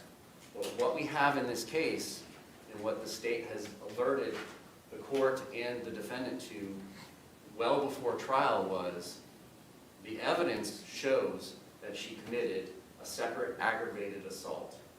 She, at the time that she had already zipped him shut in there, and again, just because she releases that quote-unquote chokehold by sitting on the couch, she is exerting that force through distance because she's the one that zipped him shut. So she, in using that force, is the one who did that on purpose to make him feel like he was choking and make him feel like he had made her feel like when she was getting cheated on, and to intentionally confine him in a place so that she could speak to him about her thoughts. As I already outlined, it's the state's position, and the evidence does support that this is an aggravated assault. She intentionally put him in fear of death, and she relished it. She relished it for that 2-minute video. That is prior to when she says, well, now he's sticking his fingers out and I get scared by that action, and by that action it's Jorge Torres just trying to exert the will to live and to survive and be on this earth, that now that action, if his attempt to escape out of the suitcase that she has left him zipped up in, is this independent threat of great bodily harm and death to her. She testifies if he gets out, it's her belief that he will beat her up, kill her, disfigure her, so on and so forth. And her testimony at trial, I believe she said was, he said that I will end you. So what we have here is they, by their own admissions, through the testimony that she provided, that there is a separate and distinct independent forcible felony from what ends up being the second-degree murder. What ends up now being the second-degree murder is at this point in time when she says, well, he's trying to get out. I'm afraid if he gets out, I'm going to get disfigured or killed. And so that is why Ms. Boone makes the decision, and I'm not even going down the aggravated battery path, but she batters him with a bat on the hands and batters him, pokes him while he's in the suitcase, and basically beats him into submission so that he stops trying to escape. That's what the testimony was. And then she makes the decision to now leave him and go upstairs and go to sleep without having relieved him from the force that she exerted earlier committing aggravated assault. So like the example I gave you earlier, this is absolutely no different than me pointing a gun at you, Judge, and putting you in fear of your life that I'm going to shoot you and a projectile is going to enter your body and kill you or give you great bodily harm. And you, in turn, after having been placed in fear by me pointing a gun at you, you begin to defend yourself and exert your right to live on this earth by pulling your own firearm. And now, do I, as the initial aggressor, the initial person who committed the forcible felony of aggravated assault on you, under the law, I don't have the right now to defend myself against you. I need to retreat. I need to make it clear, sorry man, my bad, drop my gun and walk away. That is what is the law. 776041 is a very short and very, very simple statute. And it has not changed since 2014. This has been the law. This was the law at the time of this offense in 2020. 776041 provides The justification described in the preceding sections of this chapter is not available to a person who, 1, is attempting to commit, committing, or escaping the commission of a forcible felony. So taking away the firearm example, it's a chokehold. His cause of death, according to the medical examiner, was asphyxiation by position and environmental suffocation, caused by her not releasing a chokehold on him when he indicated, "Babe, I can't breathe, Sarah, help." That is an independent forcible felony, separate and distinct now from what she says is the victim, like you, pulling a gun to defend yourself from me pulling a gun on you. Now, the threatened use of force that the victim is exerting is sticking his hands out and saying, "I'm going to end you." That is the distinct break between the aggravated assault and now her continuing to use this unlawful force, which she's not entitled to do because she started it. She was the initial aggressor in committing this aggravated assault. And she ends up just leaving him to die and never releasing the chokehold. And the unlawful threat is what's on the video in your realm? Yes. Okay. And any facts that support that should cause this jury instruction to be given. The absolute only hang-up about whether or not this jury instruction should be given is because Martinez slightly overstates what is necessary to prevent this circular logic, which is not going to occur in this case. There is not going to be any arguments by the state that she does not have the right to defend herself if she is in imminent fear or death of great bodily harm by the victim. She testified that him sticking his hands out of the suitcase and saying, "I'm going to end you," put her in fear of imminent death and great bodily harm. And in turn, what she did was she decided to not let him out. And he ended up dying. And that is second-degree murder. That is separate than what preceded that. What preceded that was her not letting him out when you can see him pushing up on the suitcase in the video, begging to get let out, and she doesn't because she is doing this out of anger, hatred, ill will, and spite to teach him a lesson and put him in fear of death or great bodily harm. That's an aggravated assault. I would absolutely charge her with aggravated assault and aggravated battery, separate independent forcible felonies, if I could. But I did not learn this information until after the statute of limitations had passed. That is through no fault of the state's.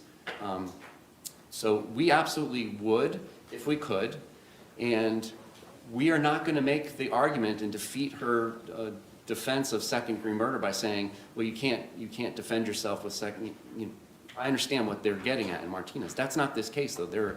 It's broken down into those parts. Can I have the citation for Martinez? Because unless I missed it in your motions, I didn't see Martinez cited in the motions. I'm sorry. And forgive me if I No, it's missed it. been in previous motions. Because you cited a Cologne with regard to the Miranda issue. No, I am referring to, there's a pleading entitled State's Request for Forcible Felony Instruction and Request for Initial Aggressor Instruction, which we've kind of hopped into now since aggravated assault is being mentioned in this paragraph. In paragraph, Oh, there it is. I apologize. yeah, paragraphs Thank you. 12 through 31 are the legal analysis, and Martinez is cited in there at paragraph 19 at 981 Southern 2nd 449 Florida 2008. And more importantly, what Martinez doesn't say is that there's like some requirement that the verdicts would be interlocking. Like there's no requirement that second-degree murder be count 1 and aggravated assault be count 2, and then if they return a not guilty verdict on aggravated assault, then there has to be a not guilty verdict on the second-degree murder. That's not the case because there's so many different prongs to the self-defense instructions. So it's not required to be charged for some reason of an interlocking verdict. And the whole spirit of that opinion is that it is to make sure that we do not defeat her self-defense argument that she's entitled to make about why she committed second-degree murder. All we're saying is you're not entitled to defend yourself in that manner if you committed an aggravated assault to start this. And that's what the facts show. It's a little complicated, and there's another special jury instruction related to this force by distance.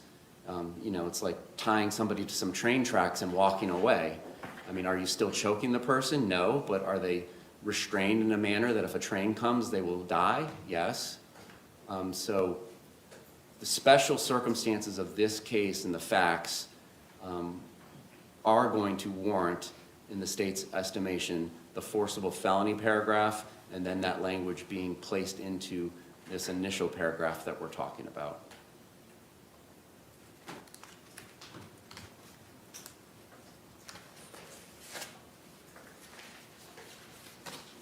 Just reading Martinez, give me a moment. Yes, sir.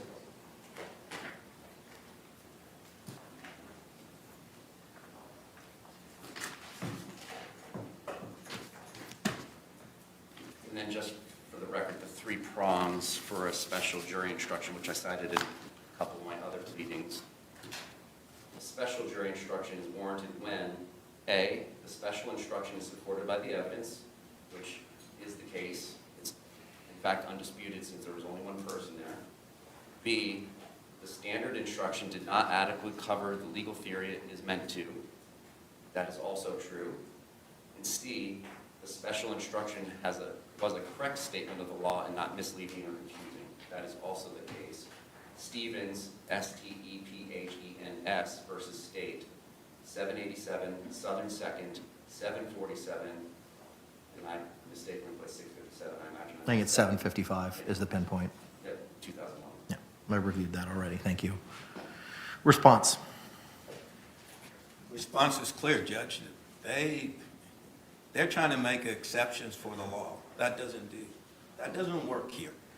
Simply this, what the requirement is under Martinez to get the aggressor is this. It's only applicable and only in cases where the defendant was charged with either an independent forcible felony, that's Martinez, or B, felony murder. That's a different case. In Martinez, they have not charged an independent forcible felony. So it doesn't apply. It tells us right there, that's the standard jury instruction. For him to come back here and say, well, really, Judge, they overstated Martinez, Martinez is still good law. It has not been changed. That's the rule, that's the requirement. But this is relying, Martinez's opinion states, indeed, consistent with this case law in 2006, we approved an amendment to the self-defense jury instruction to specifically provide that the forcible felony instruction should be given, quote, only if the defendant is charged with more than one forcible felony. That doesn't seem to be what the new instruction says, unless I'm missing something.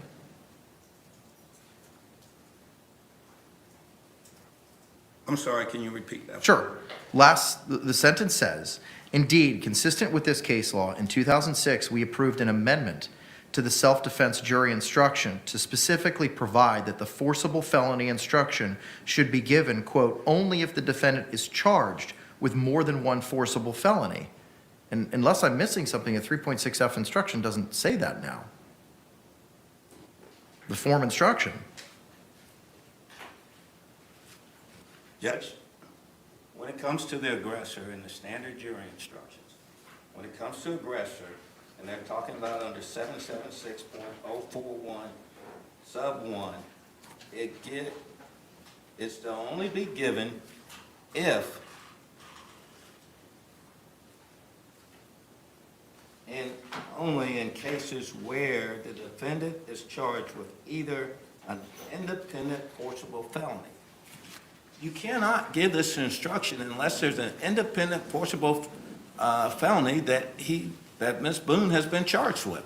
And there just isn't one. But where does it say that in the form instruction? Judge? Yes. It's page 14 of 28. Aggressor, 776.041, 1, Florida statute, give the foot applicable and only in cases where the defendant is charged with either A, an independent forcible felony, Martinez versus State, 981-449, Florida, 2008. Hang on. For the felon. And we're acknowledging that. But when you look at the case and what it is stating is, the purpose of that is there has to be in the evidence an independent forcible felony. And that is what occurred in this case. She committed an aggravated assault. After that, the defendant is saying the victim placed her in fear of imminent harm or death by trying to escape her aggravated assault, by sticking his fingers out, and by saying, as he's trying to escape, I'm going to end you. But isn't that in the giving the aggressor definition? I mean, is that, but unless I missed something, that's not what we're talking about right now. I agree, but I think it cohabitates together. Okay? And it's our position, we absolutely would charge her. And it's a legal technicality and part of this standard instruction that we can't because of the statute of limitations. We all know, all of us here together as attorneys, know that those facts, if believed by the jury, support that she violated Chapter 776-041, 1. She should not be able to get away with murder because of a statute of limitations technicality that was through no fault of the state's own. The purpose and spirit of Martinez is to make sure that we're not up there arguing, ladies and gentlemen of the jury, she had no right to defend herself from an imminent threat of harm by killing somebody. That's not what we're going to say. We understand that. What we are going to say is, ladies and gentlemen of the jury, she had no right to leave him in that suitcase out of fear and great bodily harm or imminent death because she committed an aggravated assault to put him in that predicament. That's the evidence in the case, that's the arguments that's going to be made. That's why we're making a special instruction request based on the unique facts and circumstances of this particular case.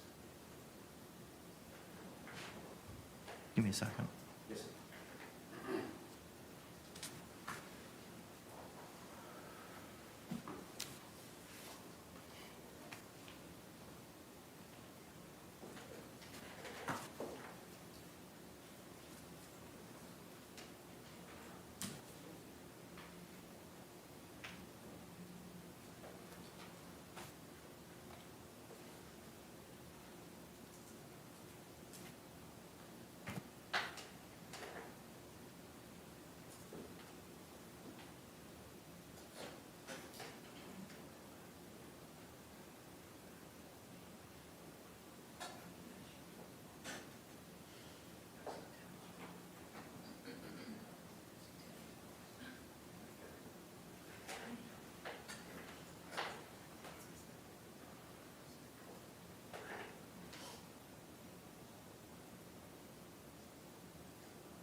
Proposed, the language in the instruction in part says, he or she was committing an act, insert the defendant's criminal activity that the defendant act, but the criminal activity cannot be the charged crimes for which the defendant is claiming self-defense or the defense of others. The charged crime is second-degree murder.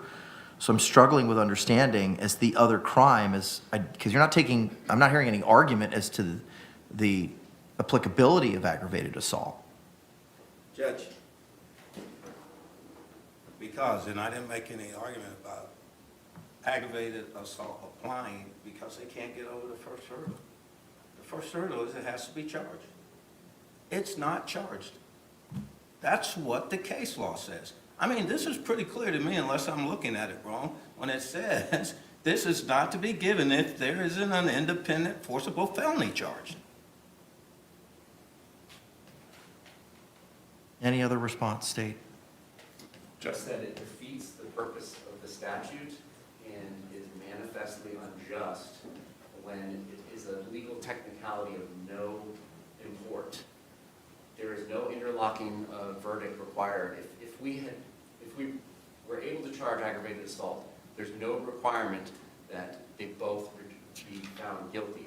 They could go ahead and hear this instruction and find her not guilty of aggravated assault and still convict her of second-degree murder because of all the plethora of permutations we have in this instruction. But in Martinez, the underlying charge was attempted murder and aggravated battery, both of which were charged, and we don't have that here. But it's still going to the one act in those facts. We are talking about separate, clearly distinct facts here that support there's an aggravated assault that separately gets committed first, and then in response to the victim responding to that aggravated assault, she leaves him in the chokehold to die, because if she lets him out, it's her belief she's going to face death or great bodily harm because she committed a forcible felony against him. This is purely a legal technicality. The entire opinion on Martinez, until the very last paragraph, uses this language.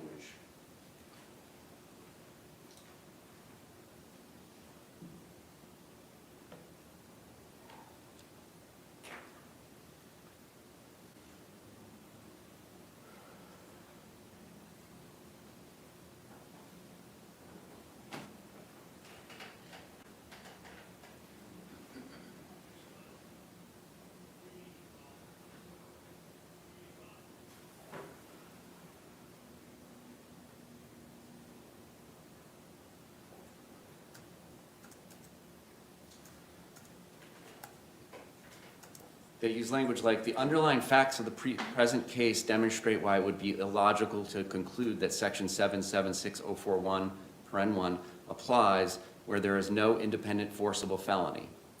It doesn't say where there is no independent forcible felony charged. It goes on and uses that same language all throughout the opinion, and then in the very last paragraph in the conclusion, it changes to, in conclusion, we hold that it is error for a trial court to read the forcible felony instruction to the jury where the defendant is not charged with an independent forcible felony. But there is an independent forcible felony in the facts. There is a statute that says that Ms. Boone should not be able to avoid the girth of this jury instruction. She violated, according to the facts that she gave us, she violated 776041, paren 1. She was committing an independent forcible felony and therefore should not be able to get away with this instruction not being given, because the technicality that the state can't charge a case or can't charge a count that is not required to be interlocked by verdict. Thank you. Okay.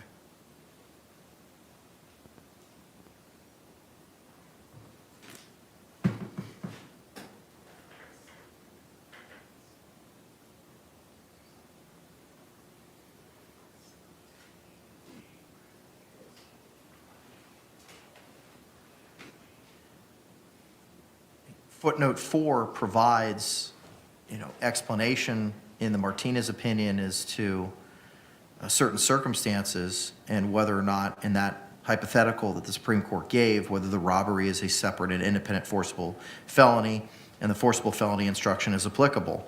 But the conclusion seems to state that it has to be charged, that it is an error for the trial court to read the forcible felony instruction to the jury where the defendant is not charged with the independent forcible felony.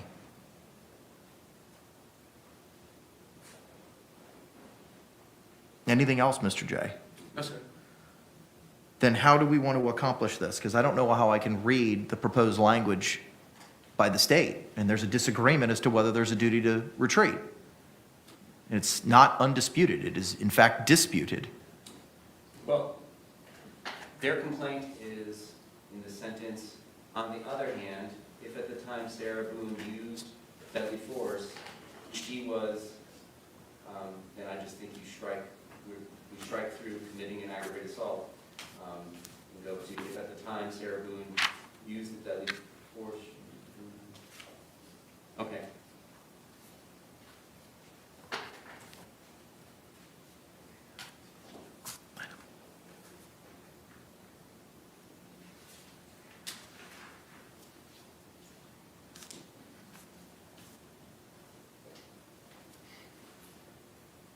And unless you just want to go to 2.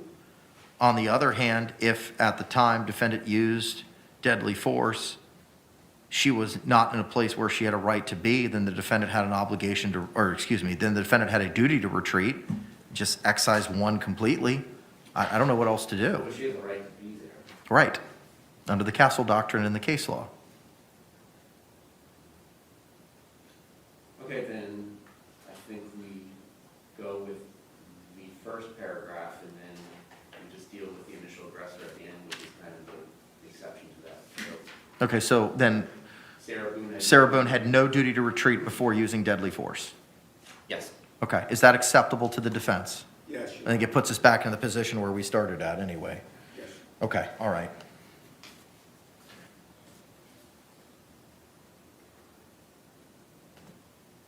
I just object for the record in case some assistant attorney general wants to potentially cross appeal something. Objection noted. It looks like the next parts of the form instruction, if the defendant was in a dwelling, was excised, the give A, B, or C was excised. Are you on board with that state? Yes, sir. Then the next paragraph, a person is not justified in using force to resist an arrest. Clearly, that's not applicable. I don't think that's at odds. However, if an officer used excessive, I also don't believe that's applicable based on the facts. We then proceed to the give in all cases language. Any objection to this language state? Just kidding. Sure. The bottom of page 2 of the defendant's 3.6F red line. I'm just finding where it's On the form instruction, it's the bottom of page 3 of 7. Give in all cases, right after Jackson v. State. yeah, just the agreed upon strike throughs of or threatened use.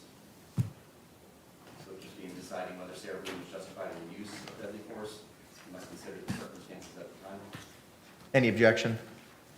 No objection to that, Judge. We'll excise the threatened use, so it would all read use of deadly force in that paragraph.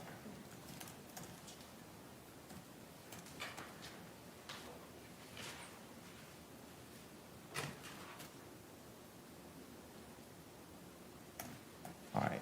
Now we have a proposed instruction, I believe from the defense regarding battered spouse. We table the battered spouse proposed instruction since both parties have that. Sure. Moving now to the presumption of fear, that's been struck out by both parties and agreed to. Moving to the exceptions of presumption of fear, that's been struck out by both parties and not necessary.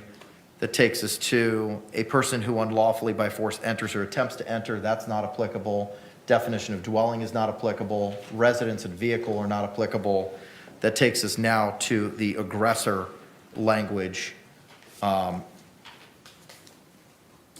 additional arguments as to why the facts show she was the initial aggressor, and thankfully for the state, there's no requirement under this provision that there be an independent enforceable felon. Okay. Looks like we have a disagreement between the parties as to the application of the aggressor instruction. It's struck out on the defense's side and not in the state side. What say you, Mr. Henderson?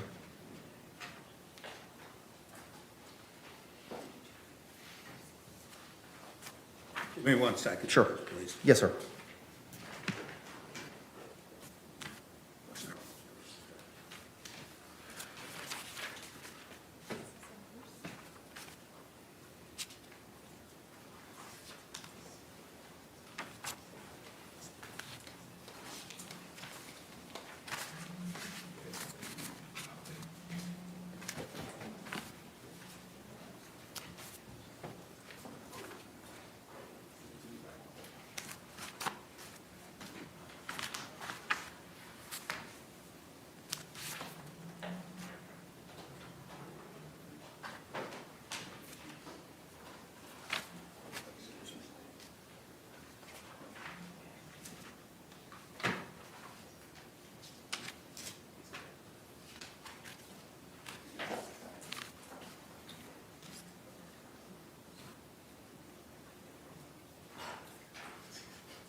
right, are we on 776.041 sub 2? Yes, sir. Okay. If I could have one more. Yes, sir.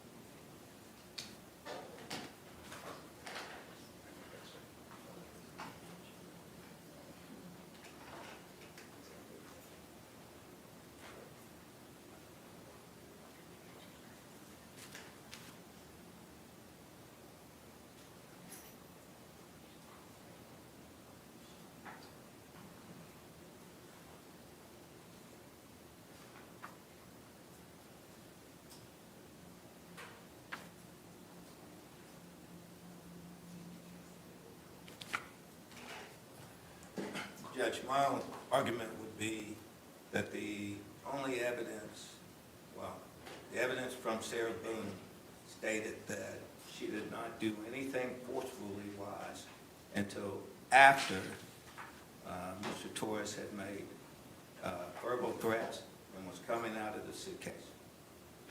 So that's, my objection is based on that. No other legal argument. Any other argument, state? Just judge, it's play wrestling and not releasing the chokehold when your buddy tapped out.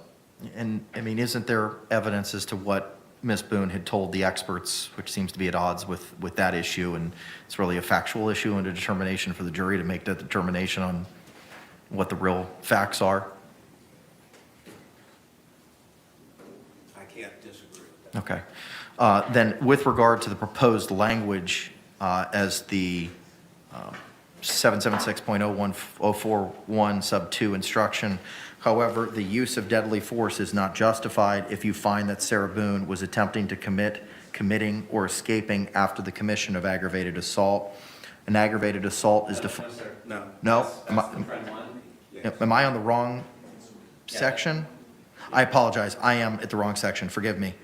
So it is the, however, With my strike throughs is however, the use of deadly force. is not justified if you find that Sarah Boone used force to initially provoke the threatened use of force against herself unless, 1, the threat of force asserted towards the defendant was so great that she reasonably believed that she was in imminent danger of death or great bodily harm and had exhausted every reasonable means to escape the danger other than using deadly force on George, that's spelled incorrectly, Torres, or 2, in good faith, Sarah Boone withdrew from physical contact with George Torres as clearly indicated to George Torres that she wanted to withdraw and stop the use of deadly force, but George Torres continued or resumed threatened use of force.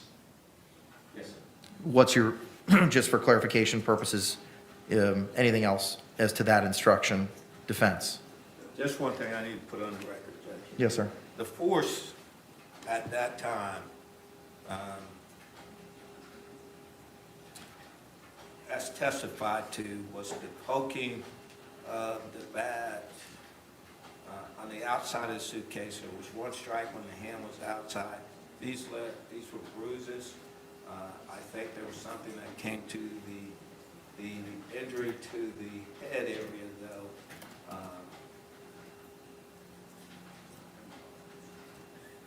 The injury to the head could be serious, but in this instruction, it's talking about deadly force. And none of those, as to the X-ray, as to the testimony from the medical examiner, none of those injuries caused the death. Judge, the continued restraint on him that she did not undo is the force that we're talking about. It's just like in the cases that I cited in my special, state's request for special jury instruction regarding withdrawing from physical contact. Batteries don't need to be skin to skin. You can commit a battery on somebody while driving your car and striking their car. A false imprisonment does not mean you have to choke somebody. You can falsely imprison somebody by barricading them into a room with a grocery cart. She unlawfully exerted that force and did not withdraw from using that force when her wrestling partner, so to speak, tapped out.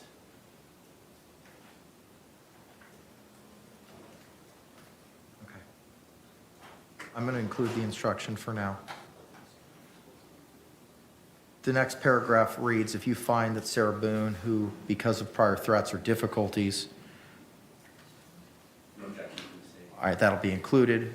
The next paragraph, if you find that at the time of the alleged aggravated assault and/or criminal mischief, Yeah, there just needs to be secondary murder, manslaughter, or culpable negligence, and we don't object. There were specific acts put in evidence. any objection to changing the beginning of that sentence, defense, if you find that at the time of the alleged murder in the second degree, manslaughter, culpable negligence, Sarah Boone knew that George Torres had committed an act.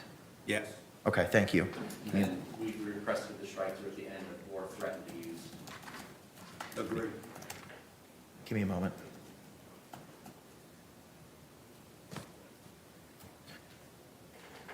So that sentence would now, or that section would now read, if you find that at the time of the alleged second-degree murder, manslaughter, or culpable negligence, Sarah Boone knew that George Torres Jr. had committed an act or acts of violence, you may consider that fact in determining whether Sarah Boone reasonably believed it was necessary for her to use deadly force. Acceptable? Yes, sir, I just don't know that we use Junior after his name anywhere else. Give me a moment. Yeah, junior's not used anywhere else, so I'll excise that. Is that acceptable to you, Mr. Henderson? Yes, Your Honor. All right, moving to the next line. If you consider that George Torres, removing Junior, had a reputation for being a violent and dangerous person. I don't know, did we hear evidence of reputation? The state's position is going to be there was no reputation evidence. Ms. Boone offered an opinion, but as everybody knows, reputation evidence has to come from a broad enough aspect of the community, whether it be a church or a neighborhood or perhaps even a large family, but Defense?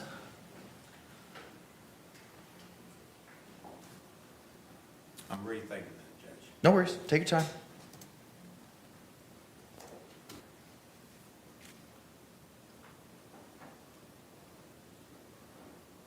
I know generally, and reputation evidence, generally, it has to be something that is known based on a community standard, and if that was the community.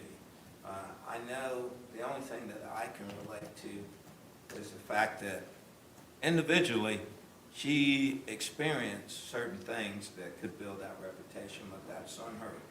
I think there's evidence, though, from people, at least that they knew about it or were told about it. Most of that was stopped. But I could go to at least the one situation on a text message that was introduced earlier today that talked about him beating his former wife or ex-wife. How is that reputation?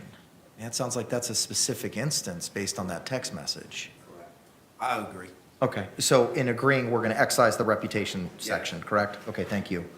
The court will excise that. state agrees to the physical abilities that's mandatory in each case. What about the one that precedes that? If you find that George Torres had a reputation, well, also that reputation would be removed as well, correct, Mr. Henderson? If you find that George Torres Jr. had a reputation for being a violent and dangerous person, you may consider this fact in determining whether he was the initial aggressor. That's correct. Okay, so that'll be excised as well. State has no objection to the physical ability section. I'll just remove the word junior after Torres. Any other questions with regard to the 3.6F instruction? Your Honor, state doesn't object to what we have produced as the final product. I'm impressed we did it so quickly. We just note our objection for the record to preserve a challenge to Martinez. Understood. Do the parties, well, let me ask this question. Mr. Henderson, anything else we need to address with regard to the 3.6F instruction? No, sir, I'd just like to preserve the objections that I made during this conference. Objections preserved. do the parties wish the court to reread the 3.6F instruction that we just went through, just to make sure we're all on the same page? Yes, sir. Can we do it at a time where it Is in final form? Yeah, Yes. absolutely. Okay. Perhaps a written copy that we can take during snack time? Sure, absolutely. All right. Where does that take us now? Does that take us to the 3.6G instruction? I believe so. Okay, give me a moment.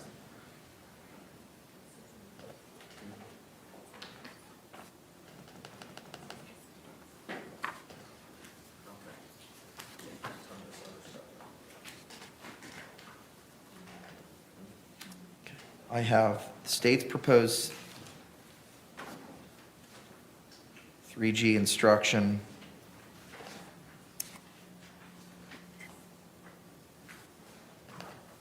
I have the form instruction from the Supreme Court. And I have the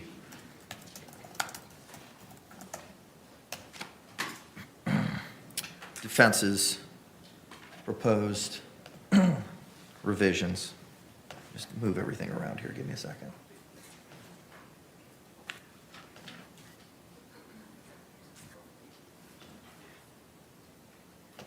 Okay.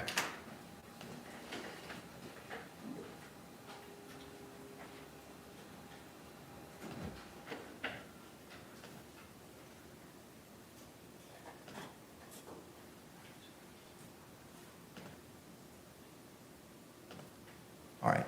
As to the title, I believe that based on what we've discussed, the "or threatened use" should be removed. Is that correct? That's correct. All right.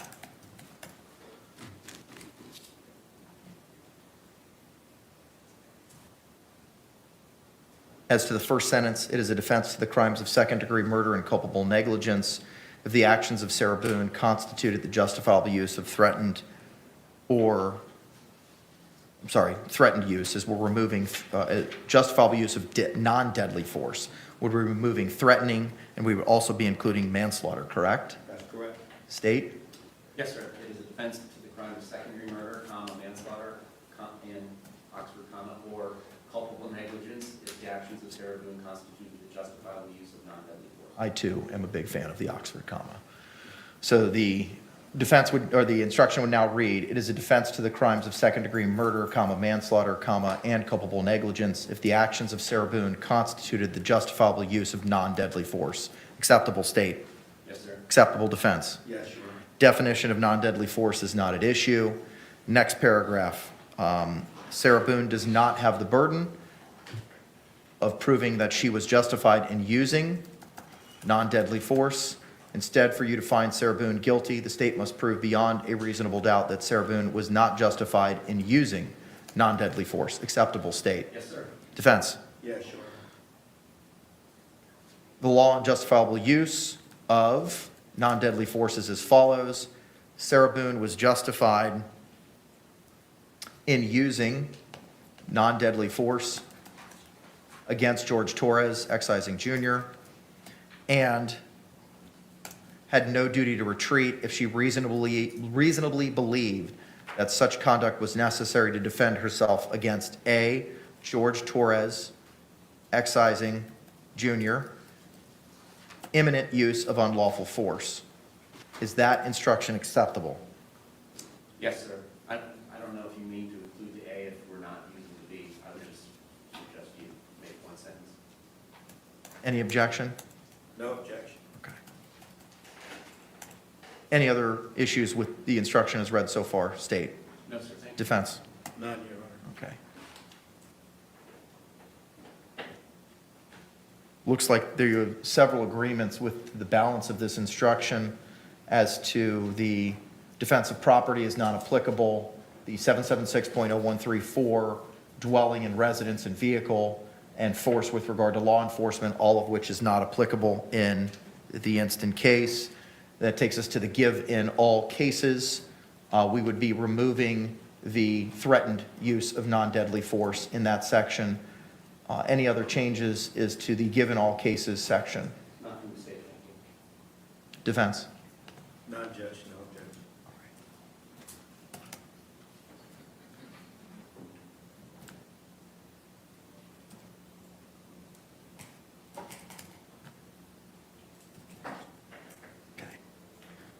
let's table the proposed instruction on the battered spouse for the moment.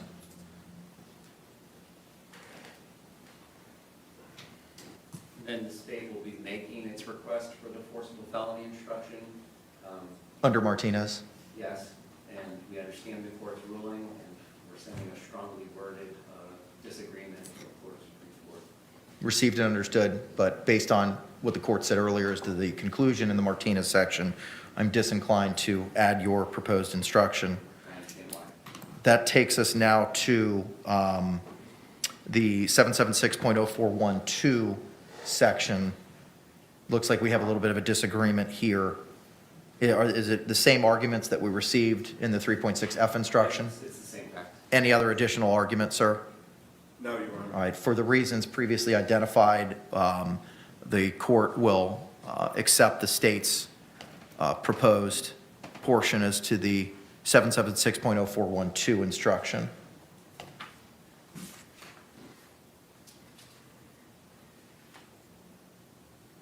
Then it takes us to the prior threats.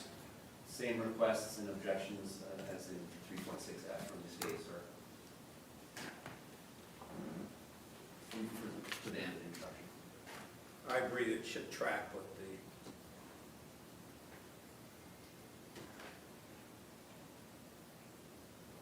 Forgive me. Other than reputation, what were the other issues? Prior threats should come in. Mm-hmm. Specific acts should come in. Okay, thank you. Reputation should be excised. The two paragraphs of reputation excised, and then physical abilities gets read in all cases. Agreed? correct? Okay, Agree. all right. And then we'll remove the threaten language in there, correct? Yes, that's correct. Give me a moment.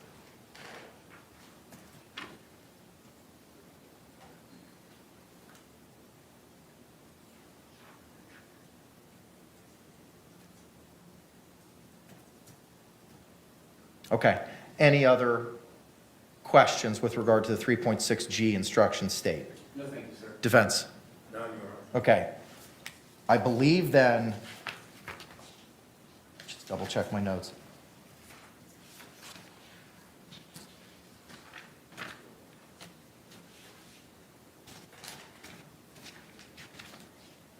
Believe then that addresses those issues based on what we did not discuss this morning in the charging conference. And I think that now takes us to the state's requests and the defense's request for special instructions. Can we do the battered spouse one first, since we have conflicting requests? Yes.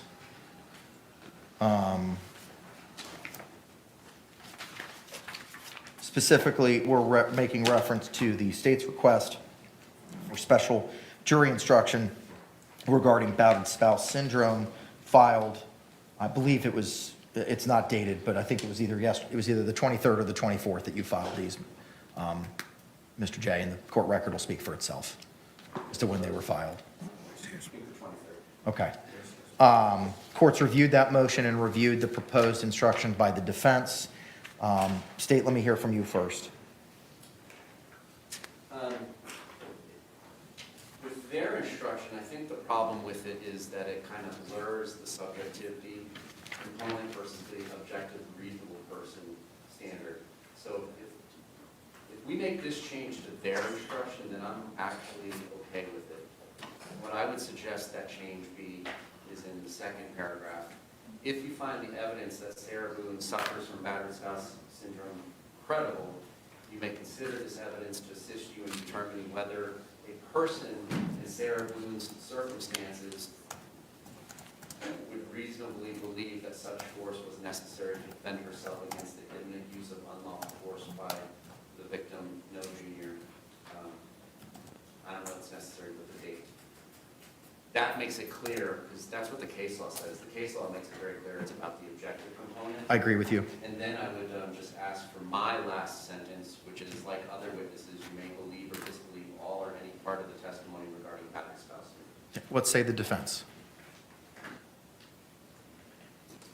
And if necessary, I can read.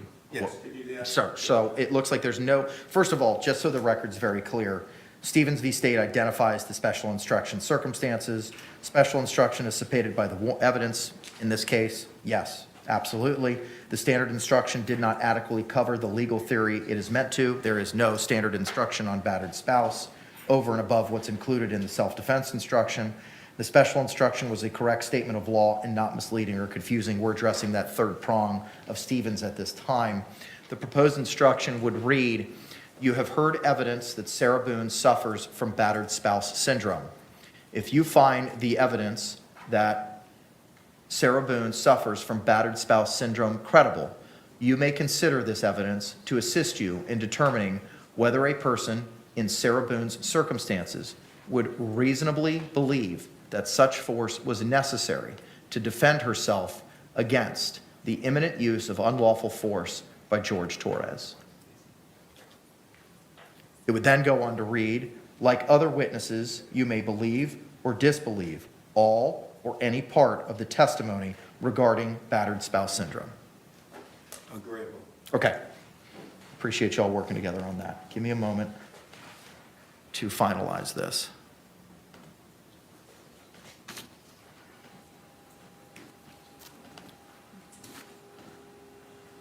As such, the third prong of Stevens has been made, and the court will give the special instruction as identified on the record.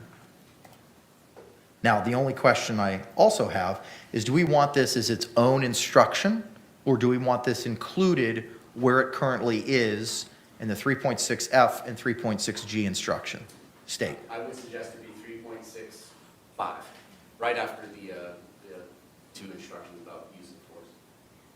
I agree with that. Okay. Do we want to label it or just have it as special instruction and then read it? Do we want to have the title special instruction on battered spouse? I welcome. I'm fine with it just saying battered spouse syndrome.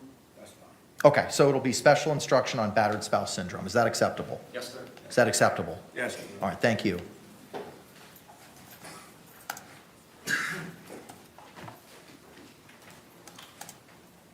All right. And that will follow after the 3.6G instruction, correct? Yes, sir. Acceptable? Yes. Mr. Henderson? Yes, sir. All right, that takes care of that. All of it should be left. Oh, go ahead. Yes, I'm sorry, sir. I'm sorry. I think we might be required to read it both times, after each one. I have no problem with adding a paragraph into it that says this applies to both the justifiable use of deadly force and non-deadly force. That's fixed. Okay. Where, gentlemen, do you want that? After the big paragraph that ends with Jorge Torres and before like any other witness. Sure. Okay, so let's go over that language one more time so that we're all on the same page. Mr. J, what is it that you propose? To put between the paragraph that ends with Jorge Torres and before the paragraph of like other witnesses or whatever I said, Mhm. you can consider this testimony and evidence in the applicability or the use of whatever word people agree on of both deadly force and non-deadly force instructions, something to that effect.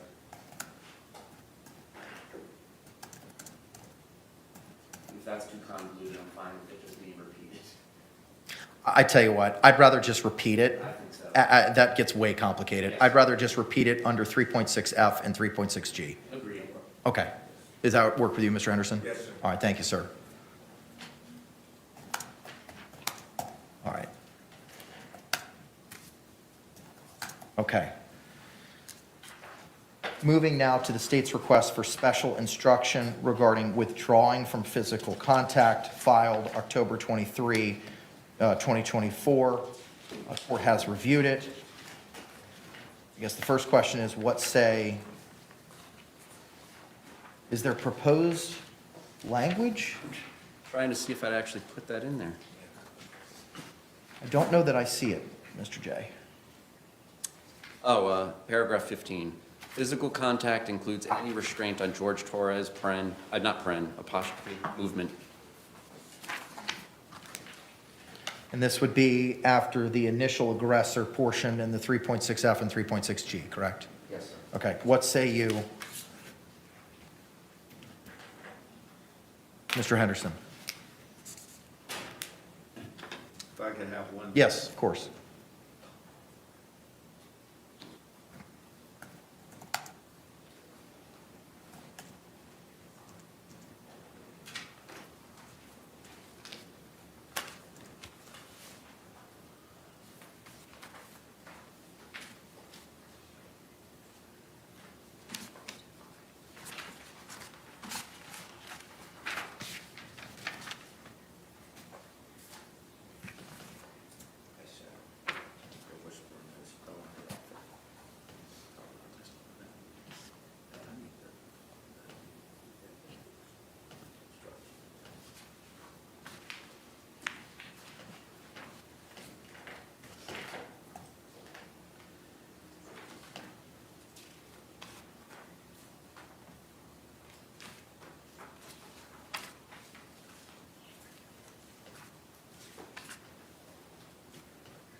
Judge, this is what I'm having a problem with, but I think it could be corrected. Mm-hmm. Because they're talking about at this, therefore, at the conclusion of the 2 paragraphs regarding initial aggressor, it should come in, not there, but shouldn't it come in, because that's not there anymore, initially provoked. Yeah, in the 3.6F instruction, references to initial aggressor have been removed. Yes, so now is the state asking for it to come in as the initially provoked. Unless I missed something. My understanding was that it was, the 2 paragraphs about aggressor are coming in. What's not coming in is the Martinez forcible felony, the facts of the case. Right, but the language, you said at the conclusion of the paragraphs regarding initial aggressor, the words initial aggressor don't appear in the 3.6F. It's only after that, however, the use of deadly force is not justified if you find Sarah Boone used force to initially provoke the threatened use of force against herself unless, and then it's paragraphs 1 and 2. Is that where you're asking it to be? Hold on, let me pull 3. Sure. Got it here. So in 3.6F, Mm-hmm.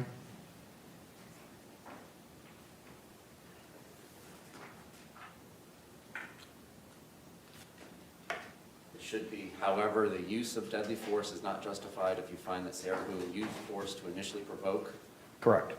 the That's what I threatened have. use of force against herself unless, parens 1 and 2, Correct. and then after 2, as an explanation for what is listed in paren 2 as from physical contact, just that elaboration of what we're talking about. I got it. Because the Okay. unique circumstances of this case, the remote force. Okay, I got it. I just want to make sure we're all on the same page as to where. What say you as to the proposed language of physical contact includes any restraint on George Torres's movement as that portion in 3.6F and in 3.6G? No, Judge. Okay, all right, so court's going to grant the state's request for special instruction regarding withdrawing from physical contact. And the language of physical contact includes any restraint on George Torres's movement will be included after the, however, the use of deadly force language after paragraph 2 in the 3.6F instruction. And in the 3.6G instruction, it will be at the end after the physical abilities section. Also, it's George is spelled incorrectly. That will be remedied.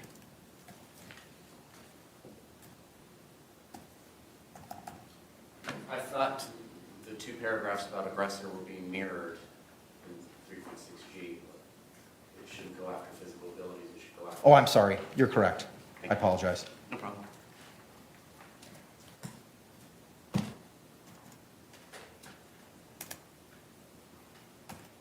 Okay, got it.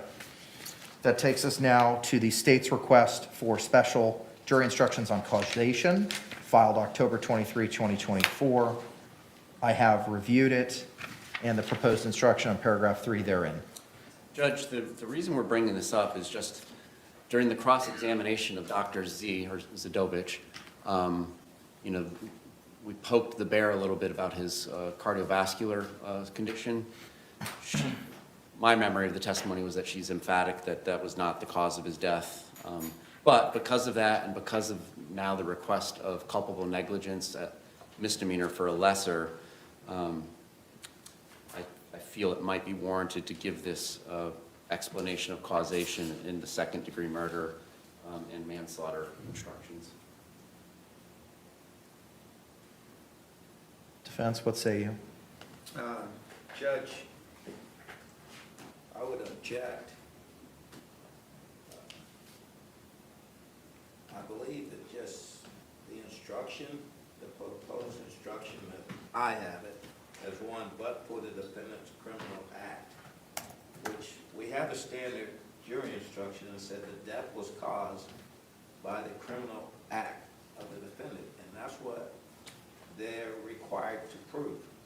This language, to me, would lessen that requirement by saying but for the defendant's criminal act. Then the second part, when it goes up to George Torres' death, was not beyond the scope of any fair assessment of the danger created by the defendant's criminal act.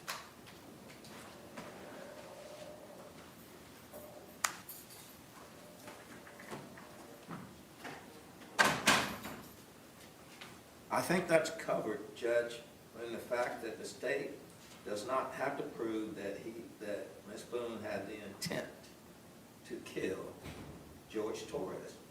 So that makes it confusing to me when the standard instruction basically simplifies it, in my mind, and it keeps them right where they're supposed to be with that instruction. They don't have to prove that she had the intent. Then, as to the third part. I'll withdraw my request for that. Okay. If heart disease gets brought up in closing, we'll do it. All right, fine. So withdrawn. Court takes no action on the state's request for special jury instruction on causation. That leaves us now with the state's request for forcible felony instruction and request for initial aggressor instruction. That's already been addressed, has it not? I was just treating it as a special jury instruction for my argument. Understood. All right, are there any other instructions sought by the state at this time? I believe we've concluded this exercise. Defense. No other ones. All right, here's what I'm going to do. I'm going to take all this upstairs. I'm going to re-review it. I'm going to merge it all into one document, and I will send it to all the parties. Let's plan on being back here at 1:30, and we'll address any other concerns of the jury instructions at that point in time. State, anything else we need to address? 125. Let's make it 1:20. All right, thank you. All right, defense.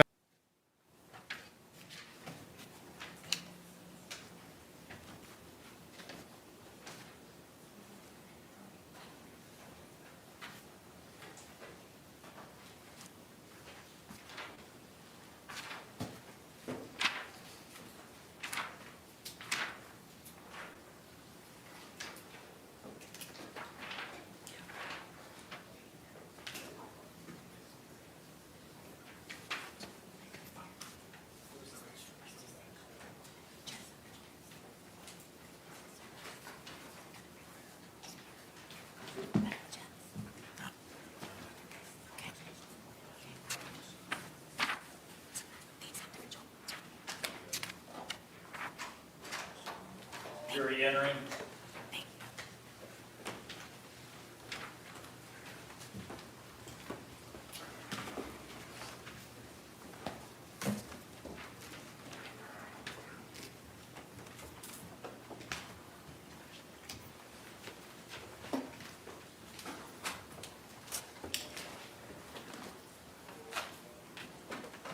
State, do you recognize our jury? Yes, Your Honor. Defense, do you recognize our jury? Yes. Everyone can be seated, thank you. Members of the jury, thank you for your patience. We had a long conversation about the jury instructions, and I missed a typo or two after I had printed everything, and took us a while to print everything out. I'm going to ask the courtroom deputy to come forward and pass these out to you. If you could, if you can, please raise your hands to confirm that you complied with the court's instructions during the break. All right, record will reflect all hands have been raised. Members of the jury, we are at the conclusion of the evidence and testimony in this case. The court is now going to instruct you on the law. The courtroom deputy is providing you copies of the jury instructions. Like I said at the beginning, you're going to be able to take these back with you into the deliberation room. There's not going to be a quiz or a test at the end. You don't need to memorize anything. If you'd like to read along, you can. If you just want to listen, you can. It's completely up to you. The court's going to read most of the instructions and then turn it over to the lawyers for their closing arguments. The state will go first, as they have the burden. Then the defense will go. And then the state will have the opportunity to rebut. Then I will conclude the instructions and release you for your deliberations. After the state's closing, we're going to take our afternoon recess. At that point in time, I'll have the courtroom deputy provide you that emergency number. So if you need to reach out into family or loved ones to let them know that you are on the jury and are deliberating, you can do that at that time. With that, members of the jury, the court's going to go ahead and begin reading you the jury instructions. Instruction 3.1, Introduction to Final Instructions. Members of the jury, I thank you for your attention during this trial. Please pay attention to the instructions I am about to give to you. 3.2, Statement of the Charge. Sarah Boone, the defendant in this case, has been accused of the crime of second-degree murder. 7.1, Introduction to Homicide. Sarah Boone is accused of second-degree murder. Murder in the second degree includes the lesser crime of manslaughter, both of which are unlawful. However, a killing that was excusable or that was committed by the justifiable use of deadly force is lawful. If you find Jorge Torres was killed by Sarah Boone, you will then consider the circumstances surrounding the killing in deciding if the killing was second-degree murder or was manslaughter, or whether the killing was excusable or resulted from justifiable use of deadly force. Justifiable homicide. The killing of a human being is justifiable homicide and lawful if necessarily done while resisting an attempt to murder or commit a felony upon the defendant, or to commit a felony in any dwelling house in which the defendant was at the time of the killing. Excusable homicide. The killing of a human being is excusable and therefore lawful under any one of the following three circumstances. 1, when the killing is committed by accident and misfortune in doing any lawful act by lawful means with usual, ordinary caution and without any unlawful intent. Or 2, when the killing occurs by accident and misfortune in the heat of passion upon any sudden and sufficient provocation. Or 3, when the killing is committed by accident and misfortune resulting from a sudden combat, if a dangerous weapon is not used and the killing is not done in a cruel or unusual manner. A dangerous weapon is any object that will likely cause death or great bodily harm if used in the ordinary and usual manner contemplated by its design and construction. Great bodily harm means great, as distinguished from slight, trivial, minor, or moderate harm, and as such, does not include mere bruises. I now instruct you on the circumstances that must be proved before Sarah Boone may be found guilty of second-degree murder or any lesser included crime. 7.4, murder, second degree. To prove the crime of second-degree murder, the state must prove the following three elements beyond a reasonable doubt. 1, Jorge Torres is dead. 2, the death was caused by the criminal act of Sarah Boone. 3, there was an unlawful killing of Jorge Torres by an act imminently dangerous to another and demonstrating a depraved mind without regard for human life. An act includes a series of related actions arising from and performed pursuant to a single design or purpose. An act is imminently dangerous to another and demonstrating a depraved mind if it is an act or series of acts that, 1, a person of ordinary judgment would know is reasonably certain to kill or do serious bodily injury to another, and 2, is done from ill will, hatred, spite, or an evil intent, and 3, is of such a nature that the act itself indicates an indifference to human life. In order to convict of second-degree murder, it is not necessary for the state to prove the defendant had an intent to cause death. 3.4, when there are lesser included crimes or attempts. In considering the evidence, you should consider the possibility that although the evidence may not convince you that the defendant committed the main crime of which she is charged, there may be evidence that she committed other acts that would constitute a lesser included crime or crimes. Therefore, if you decide that the main accusation has not been proved beyond a reasonable doubt, you will next need to decide if the defendant is guilty of any lesser included crime. The lesser crimes indicated in the definition of second-degree murder is manslaughter, culpable negligence. 7.7, manslaughter. To prove the crime of manslaughter, the state must prove the following two elements beyond a reasonable doubt. 1, George Torres is dead. 2A, Sarah Boone intentionally committed an act or acts that caused the death of George Torres. B, the death of George Torres was caused by the culpable negligence of Sarah Boone. Yes? I apologize. Or, thank you for that clarification. Sarah Boone I'll reread those for you. 2A, Sarah Boone intentionally committed an act or acts that caused the death of George Torres. Or B, the death of George Torres was caused by the culpable negligence of Sarah Boone. Every person has a duty to act reasonably towards others. If there is a violation of that duty without any conscious intent to harm, that violation is negligence. The defendant cannot be guilty of manslaughter by committing a merely negligent act, or if the killing was either justifiable or excusable homicide, as I have previously instructed you.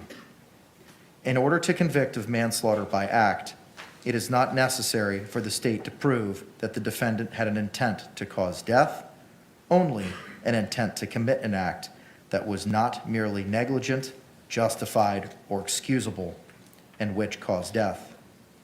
I will now define culpable negligence for you. As I have said, every person has a duty to act reasonably towards others. If there is a violation of that duty, without any conscious intention to harm, that violation is negligence. But culpable negligence is more than a failure to use ordinary care towards others. In order for negligence to be culpable, it must be gross and flagrant. Capable negligence is a course of conduct showing reckless disregard of human life or of the safety of persons exposed to its dangerous effects, or such an entire want of care as to raise a presumption of a conscious indifference to consequences, or which shows wantonness or recklessness, or a grossly careless disregard for the safety and welfare of the public, or such an indifference to the rights of others as is equivalent to an intentional violation of such rights. The negligent act or omission must have been committed with an utter disregard for the safety of others. Culpable negligence is consciously doing an act or following a course of conduct that the defendant must have known or reasonably should have known was likely to cause death or great bodily injury. 8.9, culpable negligence. To prove the crime of culpable negligence, the state must prove the following two elements beyond a reasonable doubt. 1, Sarah Boone exposed George Torres Jr. to a personal injury. 2, she did so through culpable negligence. Actual injury is not required. I will now define culpable negligence for you. Each of us has a duty to act reasonably towards others. If there is a violation of that duty without any conscious intent to harm, that violation is negligence. But culpable negligence is more than a failure to use ordinary care for others. In order for negligence to be culpable, it must be gross and flagrant. Culpable negligence is a course of conduct showing reckless disregard for human life, or for the safety of persons exposed to its dangerous effects, or such an entire want of care as to raise a presumption of a conscious indifference to consequences, or which shows wantonness or recklessness, or a grossly careless disregard for the safety and welfare of the public, or shows such indifference to the rights of others as is equivalent to an intentional violation of such rights. 3.6D, as in Delta, voluntary intoxication. Voluntary intoxication resulting from the use of alcohol is not a defense to a crime. Evidence of a defendant's voluntary intoxication may not be taken into consideration to show that she lacked the specific intent to commit any crime. A person is voluntarily intoxicated if he or she knowingly consumed a substance that he or she knew or should have known could cause intoxication. Voluntary intoxication is not a defense to second-degree murder, manslaughter, or culpable negligence. 3.6F, as in Foxtrot, justifiable use of deadly force. It is a defense to the crimes of second-degree murder, manslaughter, and culpable negligence if the actions of Sarah Boone constituted the justifiable use or threatened use of deadly force. Deadly force means force likely to cause death or great bodily harm.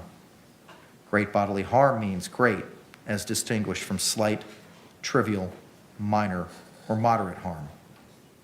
Sarah Boone does not have the burden of proving that she was justified in using deadly force.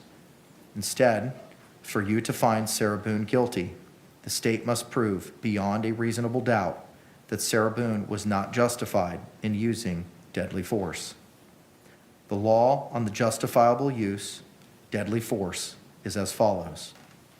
Sarah Boone was justified in using deadly force if she reasonably believed that such force or threat of force was necessary to prevent imminent death or great bodily harm to herself. Sarah Boone had no duty to retreat before using deadly force. In deciding whether Sarah Boone was justified in the use of deadly force, you must consider the circumstances at the time the force or threat of force was used. The danger need not have been actual. However, to justify the use of deadly force, the appearance of imminent danger must have been so real that Sarah Boone actually believed the use of deadly force was necessary.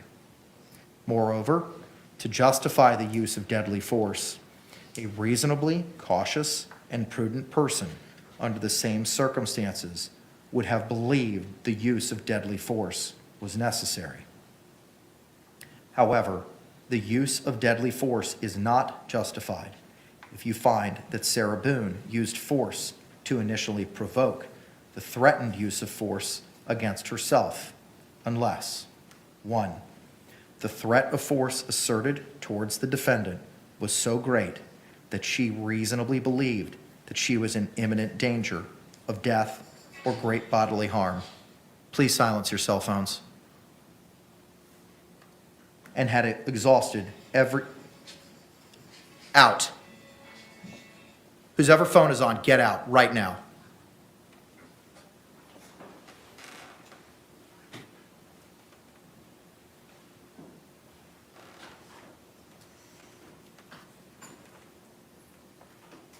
Members of the jury, I apologize. I'm going to read that over for you for the beginning. Paragraph 1. The threat of force asserted toward the defendant was so great that she reasonably believed that she was in imminent danger of death or great bodily harm, and had exhausted every reasonable means to escape the danger, other than using deadly force on Jorge Torres. Or 2. In good faith, Sarah Boone withdrew from physical contact with Jorge Torres and clearly indicated to Jorge Torres that she wanted to withdraw and stop the use of deadly force, but Jorge Torres continued or resumed the threatened use of force. Physical contact includes any restraint on Jorge Torres's movement. If you find that Sarah Boone, who because of prior threats or difficulties with Jorge Torres Jr., had reasonable grounds to believe that she was in danger of death or great bodily harm at the hands of Jorge Torres, you may consider this fact in determining whether the actions of Sarah Boone were those of a reasonable person. If you find that at the time of the alleged second-degree murder, manslaughter, or culpable negligence, Sarah Boone knew that Jorge Torres had committed an act or acts of violence, you may consider that fact in determining whether Sarah Boone reasonably believed it was necessary for her to use deadly force. In considering the issue of self-defense, you may take into account the relative physical abilities and capacities of Sarah Boone and George Torres. Judge, I'm missing page 10 and 11. I am too. Okay. We will remedy that. Thank you, sir. Is it just your copy, Mr. Owens? Anybody else missing 10 and 11?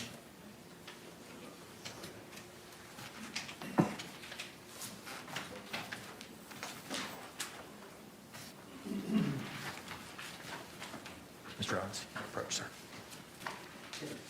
Yes, sir. We'll bring it to you, sir.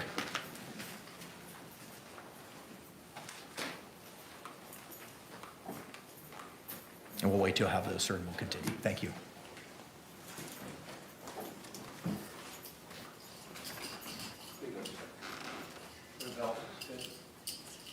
Thank you. Record reflect all thumbs were up. Page 11, special instruction on battered spouse syndrome. You have heard evidence that Sarah Boone suffers from battered spouse syndrome. If you find the evidence that Sarah Boone suffers from battered spouse syndrome credible, you may consider this evidence to assist you in determining whether a person in Sarah Boone's circumstances would reasonably believe that such force was necessary to defend herself against the imminent use of unlawful force by George Torres. Like other witnesses, you may believe or disbelieve all or any part of the testimony regarding battered spouse syndrome. 3.6G, justifiable use of non-deadly force. It is a defense to the crimes of second-degree murder, manslaughter, and culpable negligence if the actions of Sarah Boone constituted the justifiable use of non-deadly force. Non-deadly force means force not likely to cause death or great bodily harm. Great bodily harm means great, as distinguished from slight, trivial, minor, or moderate harm. Sarah Boone does not have the burden of proving that she was justified in using non-deadly force. Instead, for you to find Sarah Boone guilty, the state must prove beyond a reasonable doubt that Sarah Boone was not justified in using non-deadly force. The law on the justifiable use of non-deadly is as follows. Sarah Boone was justified in using non-deadly force against George Torres and had no duty to retreat if she reasonably believed that such conduct was necessary to defend herself against George Torres's imminent use of unlawful force. In deciding whether Sarah Boone was justified in the use of non-deadly force, you must consider the circumstances at the time the force or threat of force was used. The danger need not have been actual. However, to justify the use of non-deadly force, the appearance of imminent danger must have been so real that Sarah Boone actually believed the use of non-deadly force was necessary.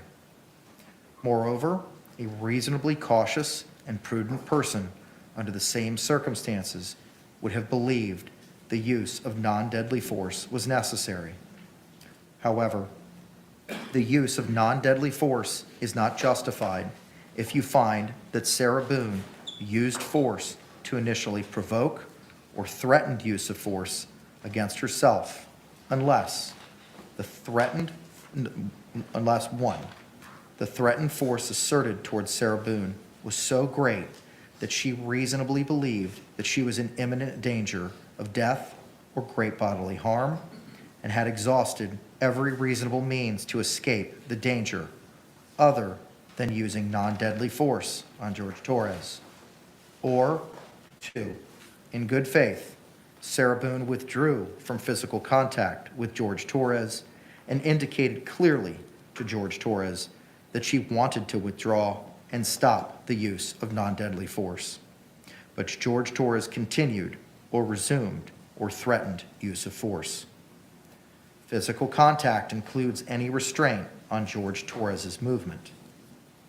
If you find that Sarah Boone, who, because of prior threats or difficulties with George Torres Jr., had reasonable grounds to believe that she was in danger of imminent use of unlawful force at the hands of George Torres Jr., you may consider this fact in determining whether the actions of Sarah Boone were those of a reasonable person. If you find that at the time of the alleged second-degree murder and/or culpable negligence, Sarah Boone knew that George Torres Jr. had committed an act or acts of violence, you may consider that fact in determining whether Sarah Boone reasonably believed it was necessary for her to use non-deadly force. In considering the issue of self-defense, you may take into account the relative physical abilities and capacities of Sarah Boone and George Torres. Special instruction on battered spouse syndrome. You have heard evidence that Sarah Boone suffers from battered spouse syndrome. If you find the evidence that Sarah Boone suffers from battered spouse syndrome credible, you may consider this evidence to assist you in determining whether a person in Sarah Boone's circumstances would reasonably believe that such force was necessary to defend herself against the imminent use of unlawful force by George Torres. Like other witnesses, you may believe or disbelieve all or any part of the testimony regarding battered spouse syndrome. 3.7, plea of not guilty, reasonable doubt, and burden of proof. The defendant has entered a plea of not guilty. This means you must presume or believe the defendant is innocent. The presumption stays with the defendant as to each material allegation in the information through each stage of the trial, unless it has been overcome by the evidence to the exclusion of and beyond a reasonable doubt.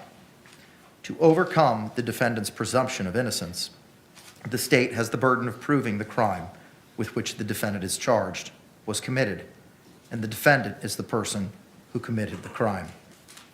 Whenever the words reasonable doubt are used, you must consider the following.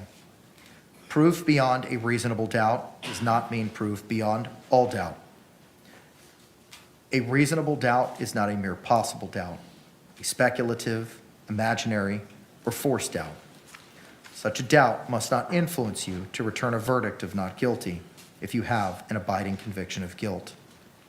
On the other hand, if after carefully considering, comparing, and weighing all the evidence, there is not an abiding conviction of guilt, or if, having a conviction, it is one which is not stable, but one which wavers and vacillates, then the charge is not proved beyond every reasonable doubt, and you must find the defendant not guilty because the doubt is reasonable. It is to the evidence introduced in this trial and to it alone that you are to look for that proof. A reasonable doubt as to the guilt of the defendant may arise from the evidence, conflict in the evidence, or the lack of evidence. If you have a reasonable doubt, you should find the defendant not guilty. If you have no reasonable doubt, you should find the defendant guilty. 3.9, weighing the evidence. It is up to you to decide what evidence is reliable. You should use your common sense in deciding which is the best evidence and which evidence should not be relied upon in considering your verdict. You may find some of the evidence not reliable or less reliable than other evidence. You should consider how the witnesses acted as well as what they said. Some things you should consider are: 1, did the witness seem to have an opportunity to see and know the things about which the witness testified?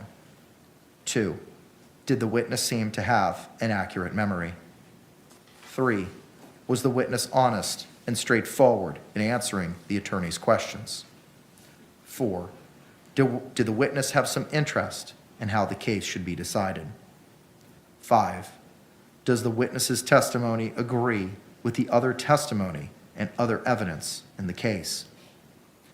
6, did the witness at some other time make a statement that is inconsistent with the testimony he or she gave in court. Whether the state met its burden of proof does not depend upon the number of witnesses it has called or upon the number of exhibits it has offered, but instead upon the nature and quality of the evidence presented. The fact that a witness is employed in law enforcement does not mean that his or her testimony deserves more or less consideration than that of any other witness. Expert witnesses are like other witnesses, with one exception. The law permits an expert witness to give his or her opinion. However, an expert opinion is reliable only when given on a subject about which you believe him or her to be an expert. Like other witnesses, you may believe or disbelieve all or any part of an expert's testimony. The defendant in this case has become a witness. You should apply the same rules to consideration of her testimony that you apply to the testimony of the other witnesses. It is entirely proper for a lawyer to talk to a witness about what testimony the witness would give if called to the courtroom. The witness should not be discredited by talking to a lawyer about his or her testimony. You may rely upon your own conclusion about the credibility of any witness. A juror may believe or disbelieve all or any part of the evidence or the testimony of any witness. 3.9 Bravo, defendant statements. A statement claimed to have been made by the defendant outside of court has been placed before you. Such a statement should always be considered with caution and be weighed with great care to make certain it was freely and voluntarily made. Therefore, you must determine from the evidence that the defendant's alleged statement was knowingly, voluntarily, and freely made. In making this determination, you should consider the total circumstances, including, but not limited to, 1, whether, when the defendant made the statement, she had been threatened in order to get her to make it, and 2, whether anyone had promised her anything in order to get her to make it. Law enforcement is not legally required to ask a suspect whether he or she wants to talk to law enforcement after Miranda warnings are read to a suspect. This is, however, one of the factors you may consider whether the defendant's statements were voluntarily made. If you conclude the defendant's out-of-court statement was not freely and voluntarily made, you should disregard it. 3.10, rules for deliberation. These are some general rules that apply to your discussion. You must follow these rules in order to return a lawful verdict. 1, you must follow the law as it is set out in these instructions. If you fail to follow the law, your verdict will be a miscarriage of justice. There is no reason for failing to follow the law in this matter. All of us are depending upon you to make a wise and legal decision in this matter.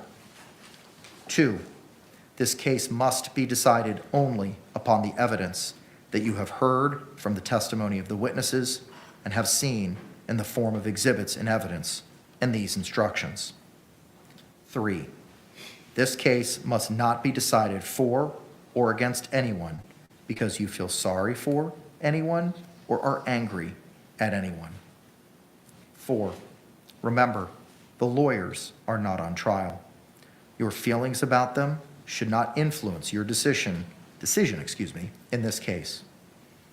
5, your duty is to determine if the defendant has been proven guilty or not in accord with the law.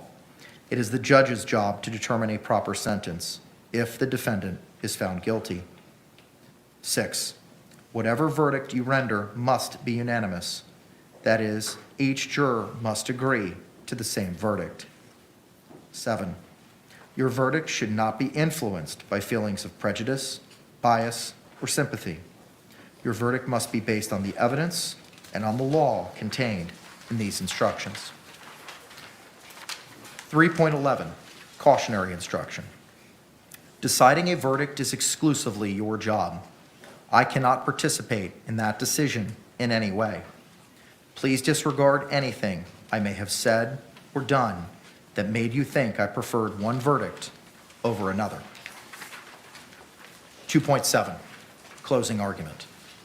Both the state and the defendant have now rested their case. The attorneys now will present their final arguments.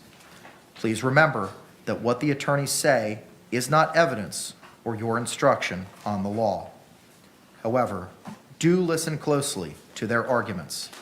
They are intended to aid you in understanding the case. Each side will have equal time, but the state is entitled to divide this time between an opening argument and a rebuttal argument after the defense has given its closing argument. With that, state, you may proceed.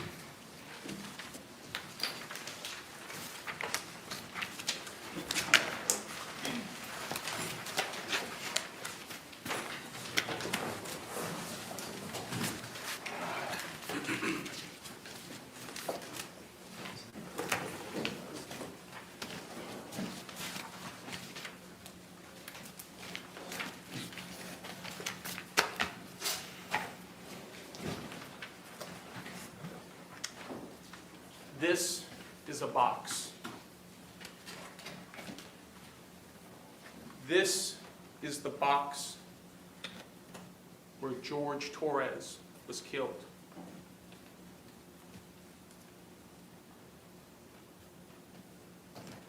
It's a small box, 28 by 20 by 8 7/8 inches. Jorge Torres was zipped up in this box. Jorge Torres took his last panicked breaths in this box.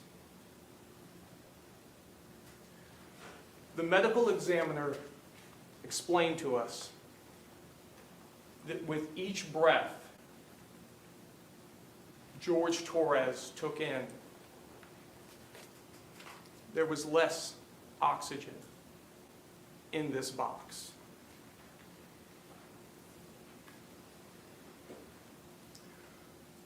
Jorge Torres was murdered in this box. Ladies and gentlemen, on behalf of myself, my trial partner, we thank you for your time and attention in this most important of trials. We now have the law from the judge in this case. This is what our duty is to follow. And let's have a discussion regarding that law that we've just been read and given. The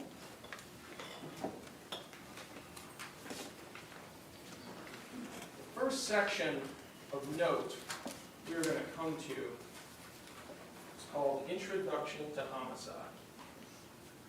But this being a legal document written by a bunch of lawyers who you've seen for the last 2 weeks arguing with each other, pay careful attention to ands and ors.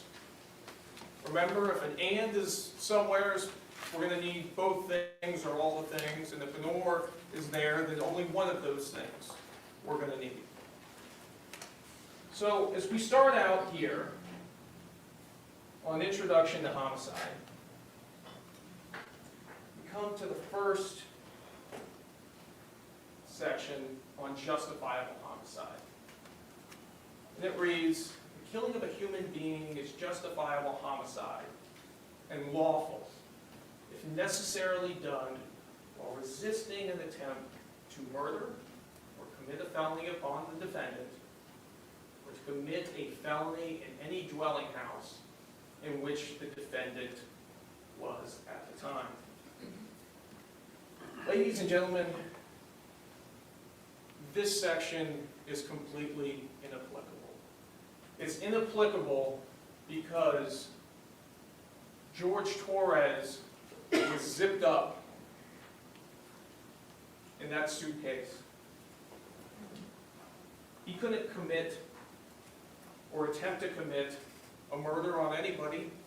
He couldn't even scratch his own head while he was in that suitcase. Next, we turn to excusable homicide. Here we have several paragraphs.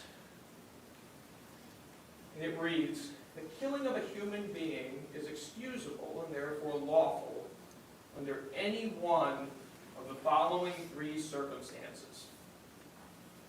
When the killing is committed by accident and in misfortune, doing any lawful act by lawful means, usual, ordinary caution, and without any unlawful intent."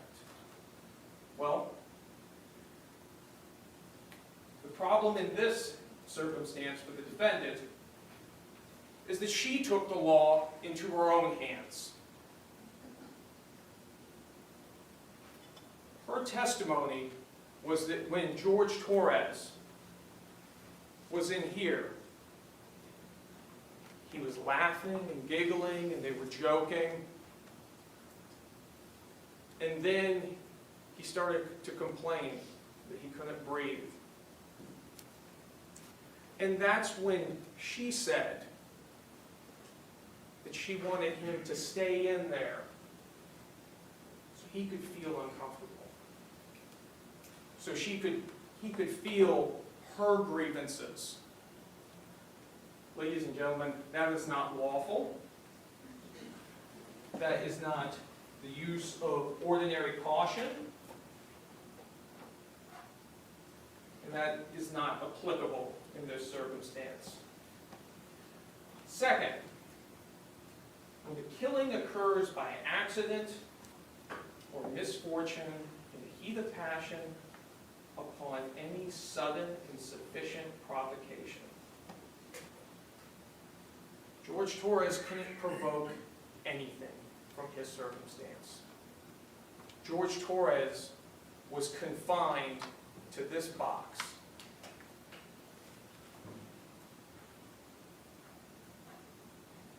Next, when the killing is committed by accident and misfortune resulting from a sudden combat, a dangerous weapon is not used, the killing is not done in a cruel and unusual manner. This fails on 2 counts. There was no sudden combat. In her words, this was laughing and joking and we're all having fun when she decides that it's going to get a little extra real for George Torres. And it fails on the second count because George Torres was killed in a cruel and unusual manner.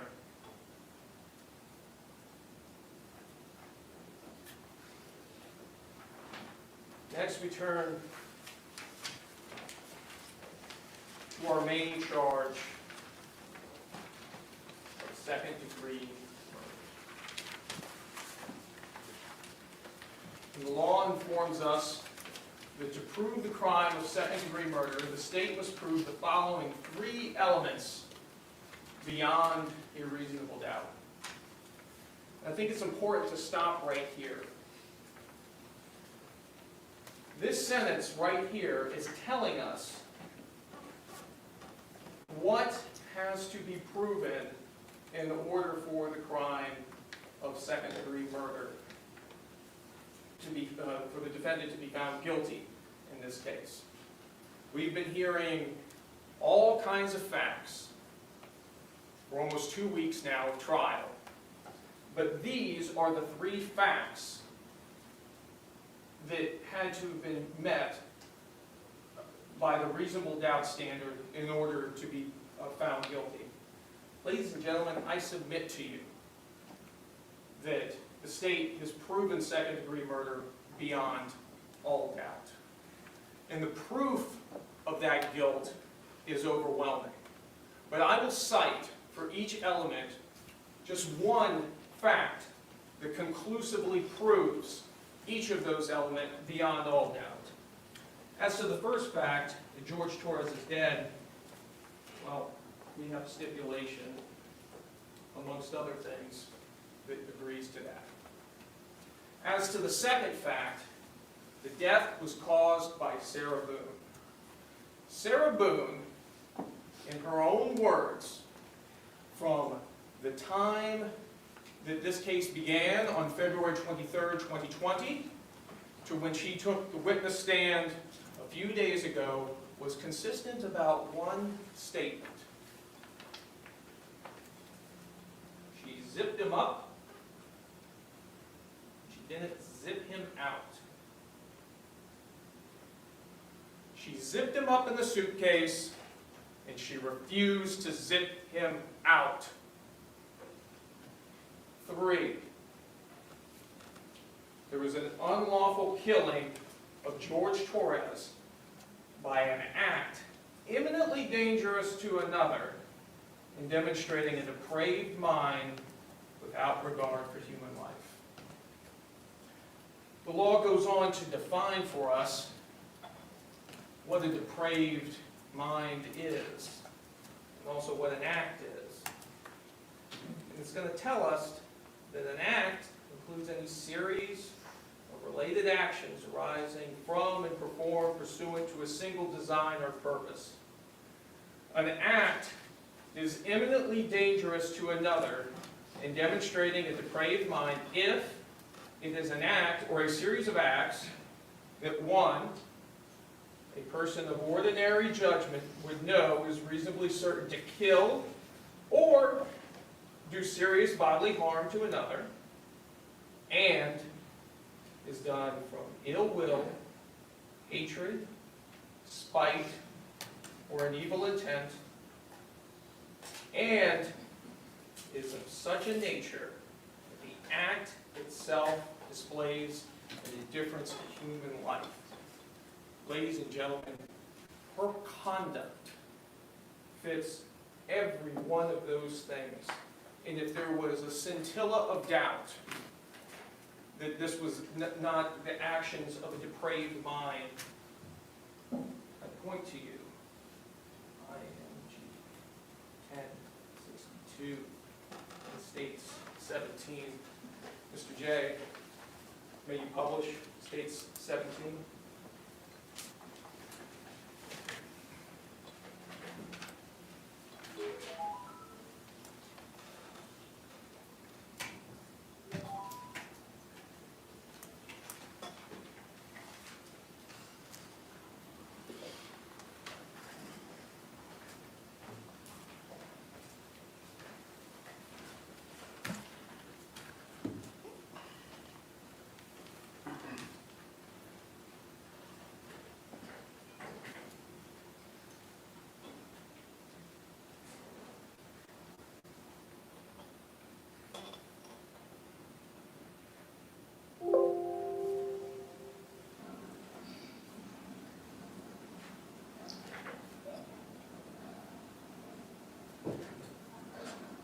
Sarah.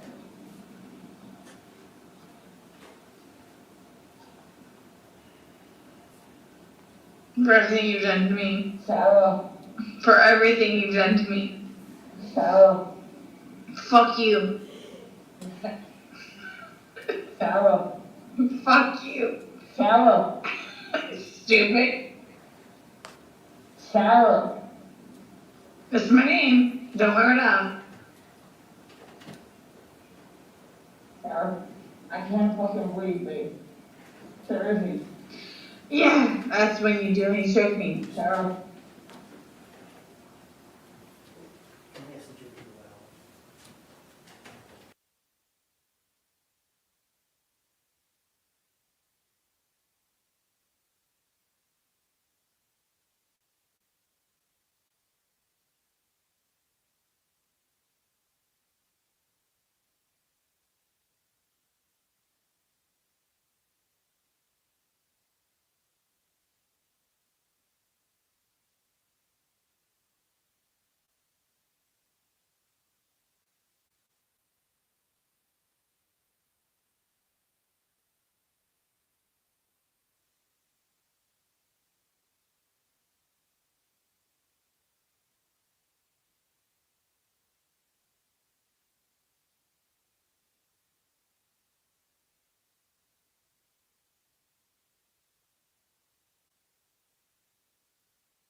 You may continue.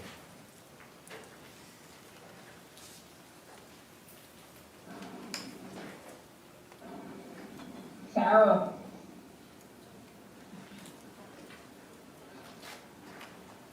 Sarah.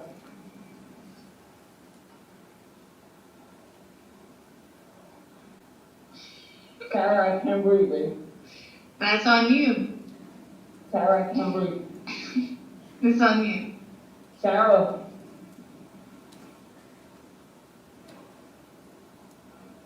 Real or ransom? Now you want to get video for it extra. Here, look at this. Sarah. Real or ransom?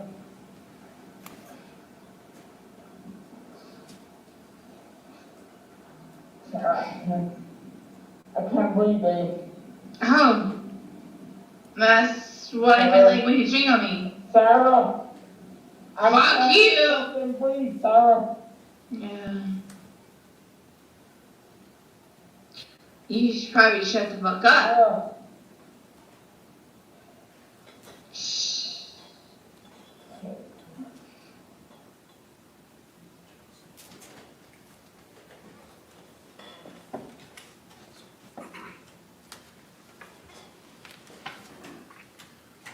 Ladies and gentlemen, that exhibit removes any scintilla of doubt about the depravity of the defendant's actions.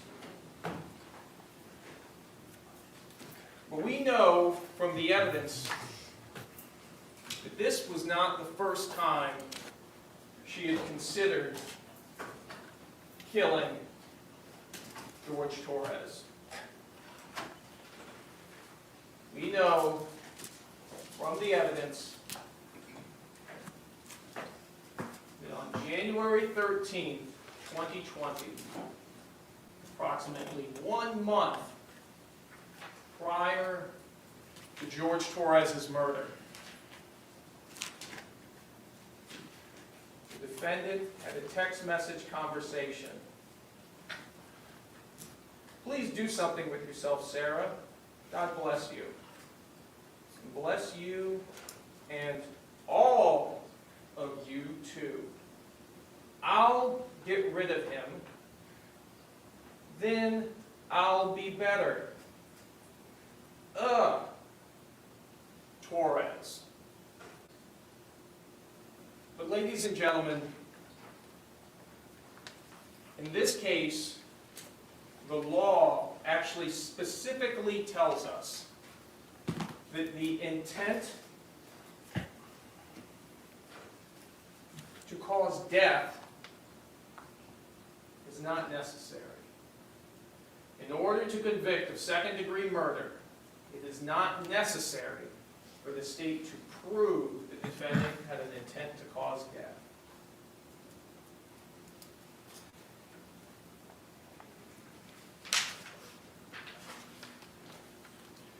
Next,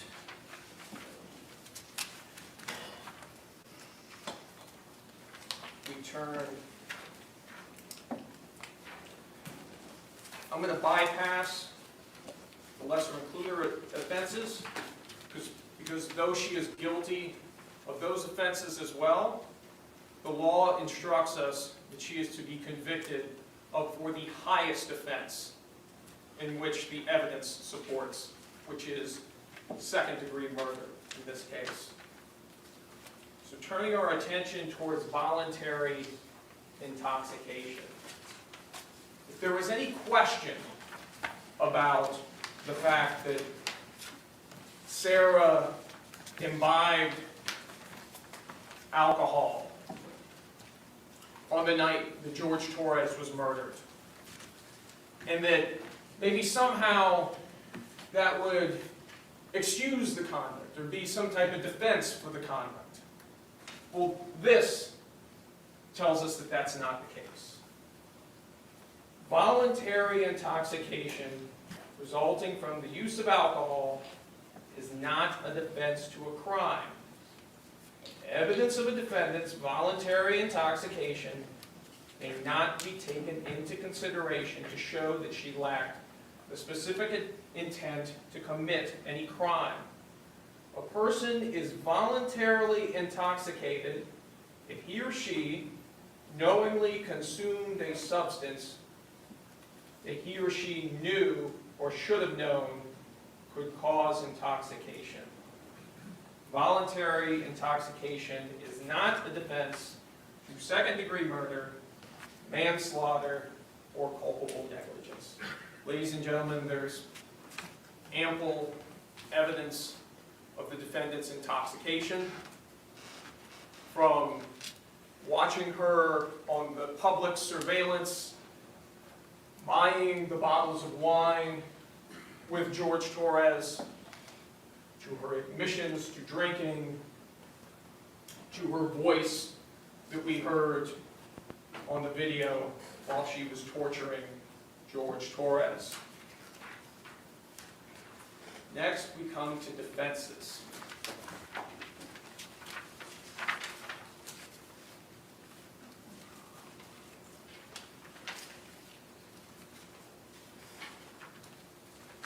First, we come to the justifiable use of deadly force. It tells us it is a defense to the crimes of second-degree murder, manslaughter, and culpable negligence if the actions of Sarah Boone were justifiable use or threatened use of deadly force. Sarah Boone does not have the burden of proving that she was justified in using deadly force. Instead, for you to find Sarah Boone guilty, the state must prove beyond a reasonable doubt that Sarah Boone was not justified in using deadly force. The law on the justifiable use of deadly force is as follows. Sarah Boone was justified in using deadly force if she reasonably believed that such force or threat of force was necessary to prevent the imminent death or great bodily harm to herself. Sarah Boone had no duty to retreat. Ladies and gentlemen, in a few moments, Mr. Owens will rise, and he is going to show you this.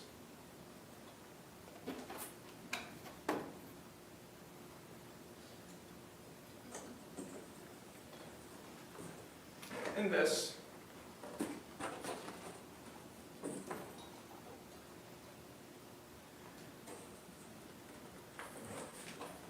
And this.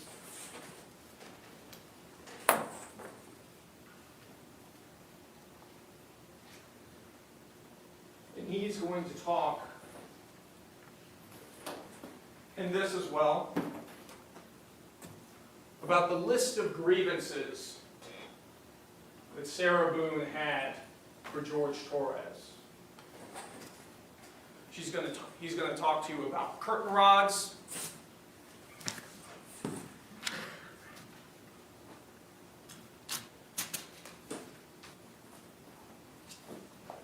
He's going to talk to you about black eyes.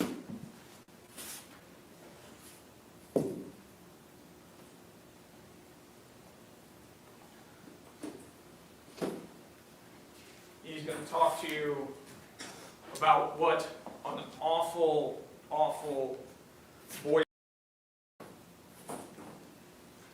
And ladies and gentlemen, at the end of all of that, it still will not change the fact that the defendant is not entitled to the justifiable use of deadly force.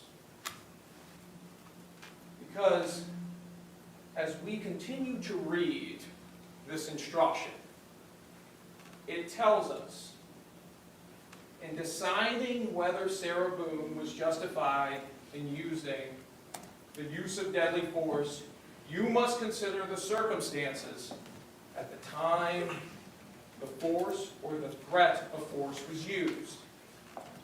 Danger need not have been actual, However, to justify the use of deadly force, the appearance of imminent danger must have been so real that Sarah Boone actually believed that deadly force was necessary. Moreover, to justify the use of deadly force, and this is important, a reasonably cautious and prudent person under the same circumstances would have believed the use of deadly force was necessary.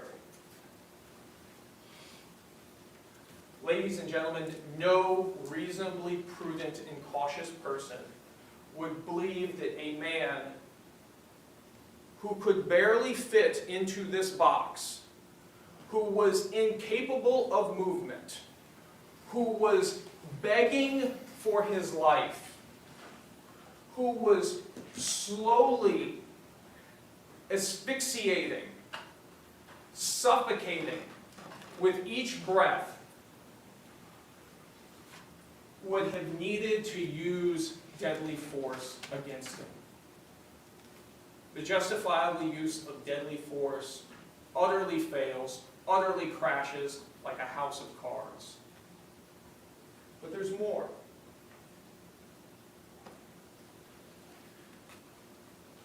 However, the use of deadly force is not justified if you find that Sarah Boone used force to initially provoke threatened use of force against herself. Let's stop there before we consider the next two paragraphs. Some of the most critical testimony in this trial is her testimony on the stand. It was a great day. We were doing puzzles and artwork, dancing with the dogs, listening to music. Tag, you're it, hide and go seek time. George gets into the suitcase. She comes and zips him up. They were still laughing about it. We're still laughing after he's zipped up in the suitcase. And then that's when George had the temerity to ask, Jorge Torres had the temerity to ask to be unzipped from the suitcase.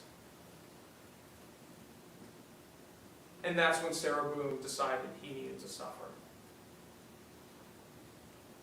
She was the initial aggressor, ladies and gentlemen. She provoked the use of force in this case. In her own words, we were laughing and playing right before he wanted to be let out because he couldn't breathe.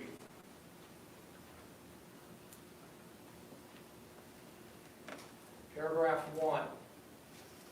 The threat of force asserted toward the defendant was so great that she reasonably believed that she was in imminent danger of death or great bodily harm and had exhausted every reasonable means to escape the danger other than using deadly force on Jorge Torres. He couldn't exert anything, ladies and gentlemen. He couldn't, Jorge Torres couldn't even exert his arm out of the suitcase. How on earth could he have exerted a force so great to justify his... Judge, I object. Approach.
Objection overruled.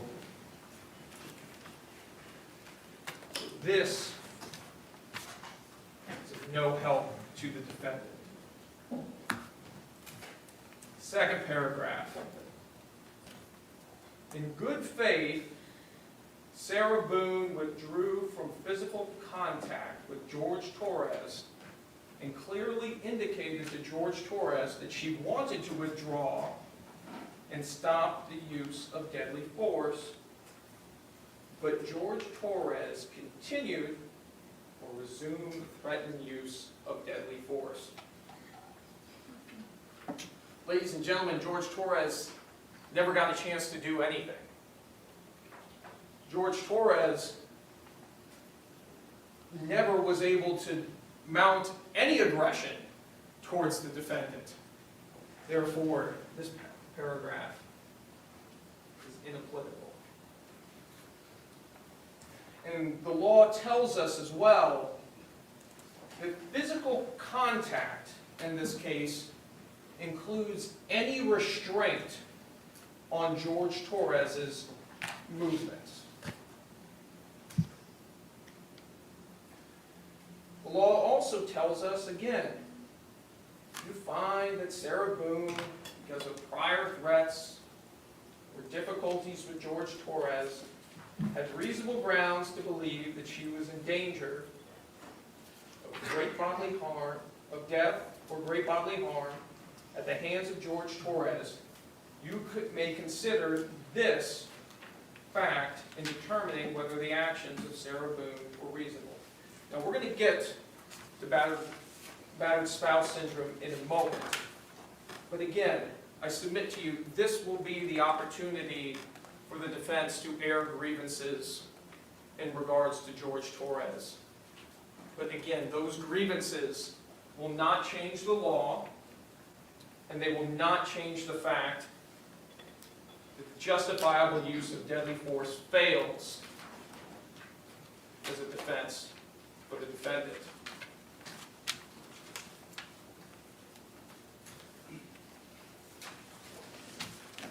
If you find that at the time of the alleged second-degree murder, manslaughter, culpable negligence, Sarah Boone knew that George Torres had committed an act or acts of violence, you may consider that fact in determining whether Sarah Boone reasonably believed it was necessary for her to use deadly force. Considering the issue of deadly force, you may take into account the relative physical abilities and capacities of Sarah Boone and George Torres. Now we come to the special instruction on battered spouse.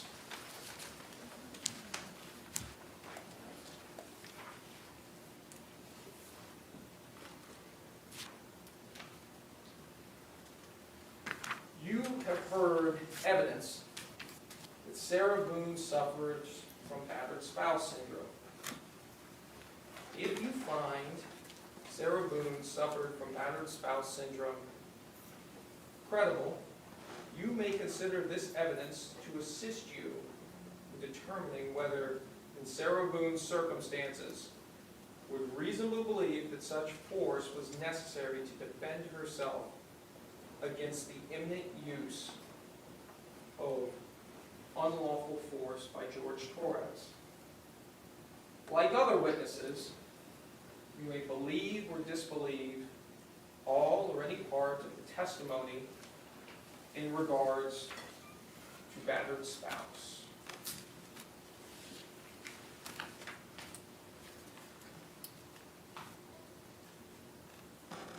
Ladies and gentlemen, we heard from 3 experts in the areas of battered spouse in this case. And I think at the outset, it's important to note what battered spouse is and isn't and what the law instructs us here. Battered spouse is not some carte blanche. Battered spouse is not a license to kill. The fact that George Torres at points mistreated Sarah Boone, did things that were worthy enough to get him arrested, to get restraining orders placed upon him, doesn't mean that she walks around with an ace in her pocket when it comes to George Torres. It doesn't mean that because he did these awful bad things, that now through the rest of time she's a battered spouse and she just has the right to kill him, or to make him suffer, or to punish him, or to make him feel uncomfortable, or decide that he needs to be confined to a box. No. What the battered spouse syndrome instruction does is it talks about the imminency of fear. And when we heard about that testimony, we heard about it from Dr. Harper, and we heard about it from Dr. Brannon for the defense.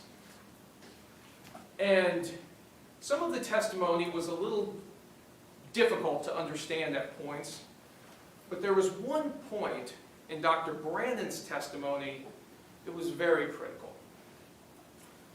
Dr. Brannon talked about rule-outs. He talked about the fact that when emotions and emotional reactions are involved, like trauma and trauma-based disorders, other possibilities have to be ruled out before we can even ascribe those actions to battered spouse syndrome. Other possibilities, according to Dr. Brannon, include alcohol abuse. Dr. Harper should have listened to Dr. Brannon's testimony, because Dr. Brannon completely undercut Dr. Harper's testimony. Dr. Harper relied heavily on the words of the defendant, who was abusing alcohol at the time of these events. And then you heard from the expert for the state, Tanya Warner. And her opinion was much more straightforward. Remember, Dr. Brannon did not render an opinion as to whether or not she suffered from battered spouse. Dr. Warner said affirmatively, yes, I believe she did suffer from battered spouse syndrome. But she also applied what Dr. Brannon was talking about. Other possibilities have to be ruled out as the trigger for a behavior, for an event. So, in Dr. Warner's estimation, the fact that at the time of this incident, they were laughing and joking and carrying on, meant that the trigger was not domestic violence or some threat. In the defendant's own words, the trigger was him wanting to get out and her being reminded of the bad things that he had done to her. That's not imminence of fear. That's reminder of bad things a person has done. And again, even if you were to believe that she was battered spouse triggered at the time of this event, it still does not save the day. because all the battered spouse law tells us is that it goes to that imminency requirement. It doesn't say there's no imminency requirement. It doesn't say that, look, if you're suffering from battered spouse and you're triggered by battered spouse, then, hey, there's no more imminency requirement, do as you wish. It just gives the ladies and gentlemen of the jury another thing to consider in determining whether or not that threat was imminent. And we know from the evidence, we know from the videos, there was absolutely no threat. And we know there was no threat because George Torres never got out of that box. He was never got out of that box until sometime on the early afternoon of February 24th. Mr. J, can you please publish from stage 21?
I'm going to go to court and I'm going to tell the judge, listen, my fiance has nothing to do with this. It's all my fault. We were both drinking and got out of hand. It's an isolated situation. It has never happened before. I love my fiance.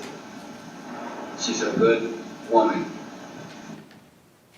Never been in trouble in her life. She has a 7-year-old son that she loves and cherishes.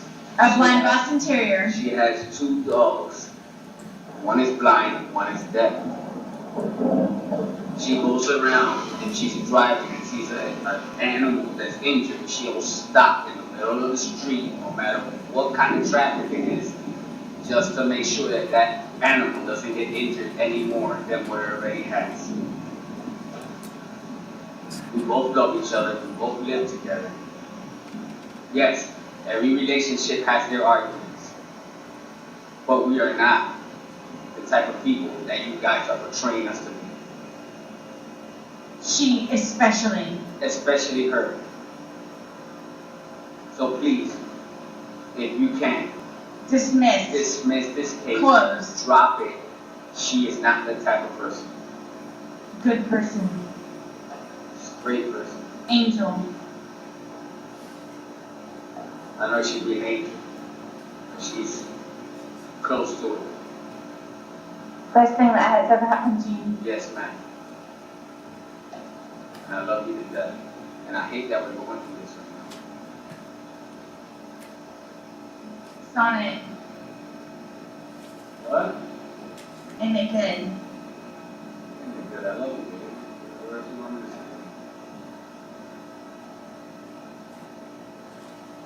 God will prevail, and He will take us out of this situation. Love you.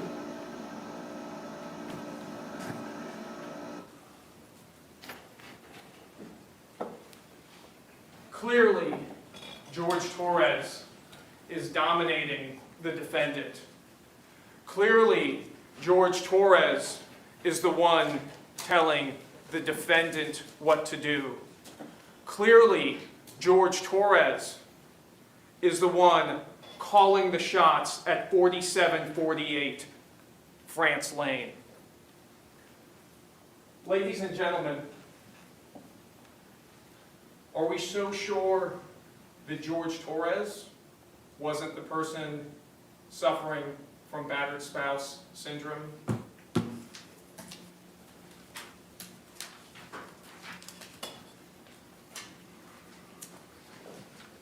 Next, we're going to come to the justifiable use of non-deadly force. The language and the arguments are pretty close to what we've already heard in the deadly force instruction, including the key language that it requires a reasonably cautious and prudent person under the same circumstances would have believed that the use of non-deadly force was necessary. Ladies and gentlemen, I submit to you that this was not a case of non-deadly force. George Torres lost his life as a result of these actions. We have heard the testimony of Dr. Sarah Zadovich, who described his cause and manner of death, who described the mechanism of death, how that oxygen dissipated in that suitcase. And when we also look at the imminency, we heard in opening statements by Mr. Owens that, the big threat in this case, the awful threat, was in the magic 9 minutes between the video at 11:12 that she took, torturing George Torres, to her follow-up video at 11:23, after she had moved the suitcase. Mr. J, that you published from States 17, IMG 1063.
It was a short video.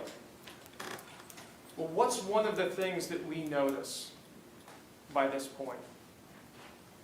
You can hear how loud George's voice is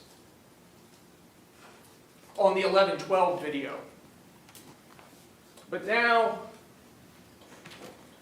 roughly 11 minutes later, from the time that started, you see that the makeshift coffin that he's in has been moved,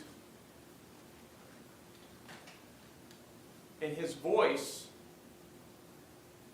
now is softer.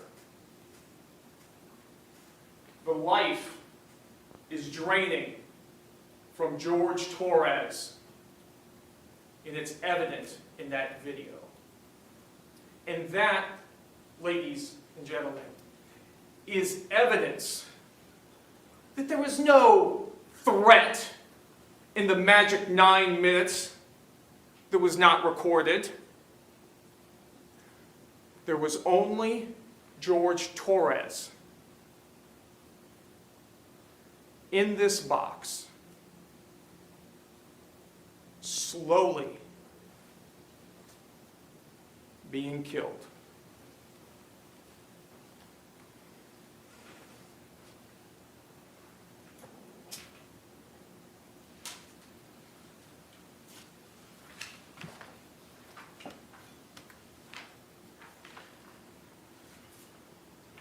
Next, we come to weighing the evidence.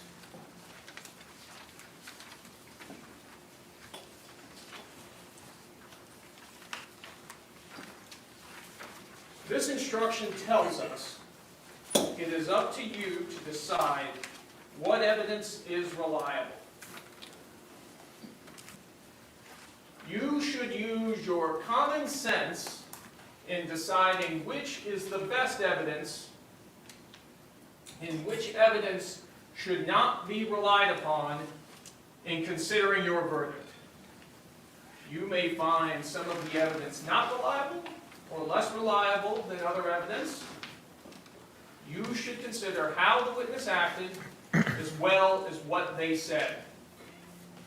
Some things you should consider.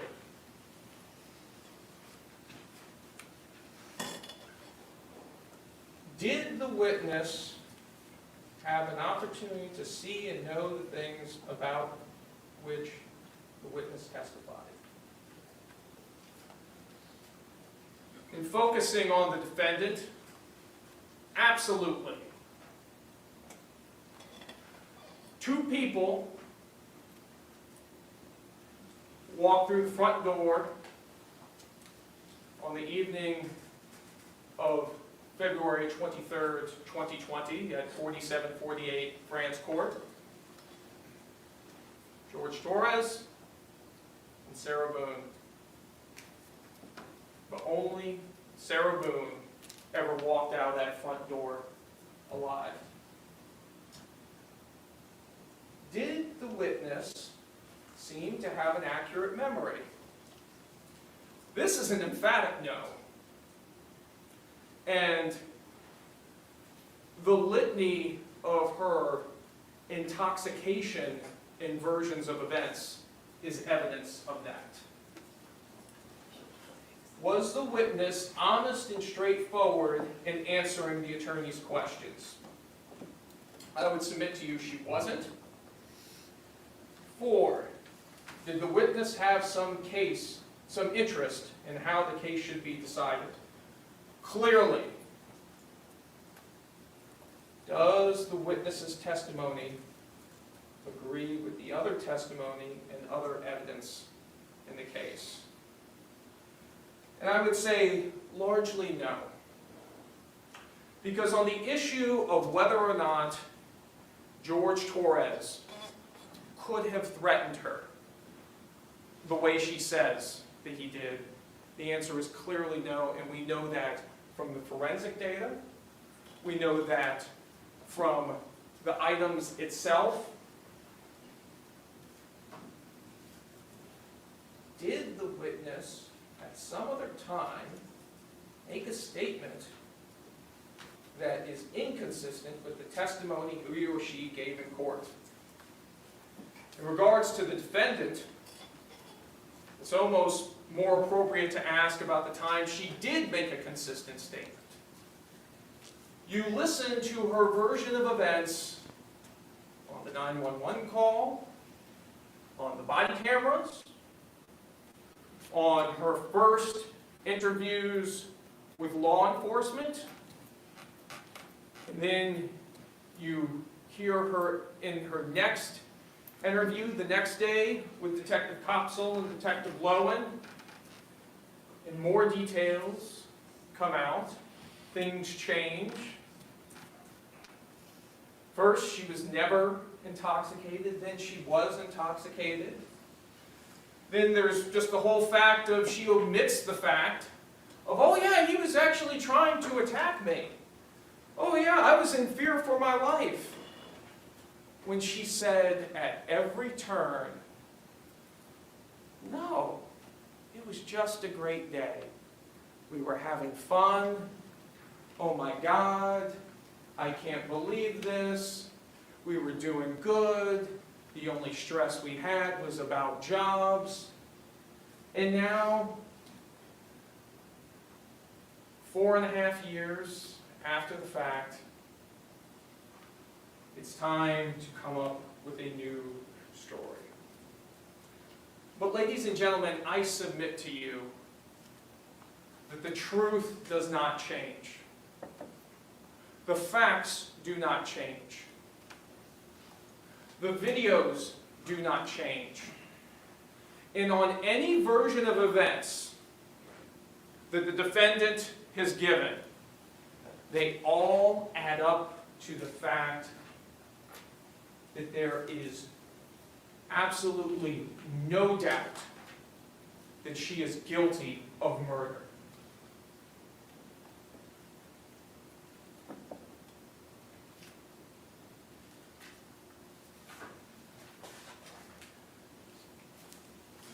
I ask you, ladies and gentlemen, do you have any doubt about the defendant's guilt when she described using that baseball bat to hit Jorge Torres's fingers back in the suitcase when he attempted to save his life? Do you have any doubt when she is given how many versions of events in this case? Do you have any doubt after hearing the testimony of her neighbors about the loud crash and the arguing that night? Do you have any doubt after hearing the testimony of Dr. Sarah Zadovich? Do you have any doubt after watching the videos of Jorge Torres being murdered and her laughing about it and talking about the fact that he cheated on her? Do you have any doubt after reading the text messages from her phone? After seeing the videos of how she controlled and manipulated Jorge Torres? And if you say, Mr. Cacciatore, I still have a doubt.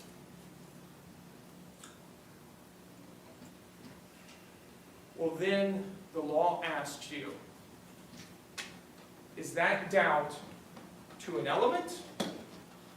And is that doubt a mere possible doubt, a speculative, an imaginary, or a forced doubt? I submit to you the idea that she had to do this because she was a battered spouse is an imaginary doubt. It's a doubt born from the imagination of Sarah Boone. It is not a reasonable doubt. But if you find yourself back in that deliberation room and you are just trying to think of some way in which the defendant is not guilty, just searching, struggling for that way, that also is not a reasonable doubt, ladies and gentlemen. That is a forced doubt.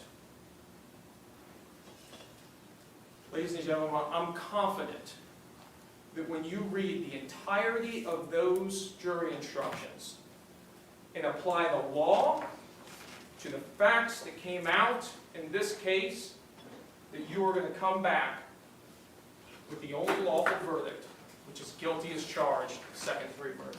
Thank you.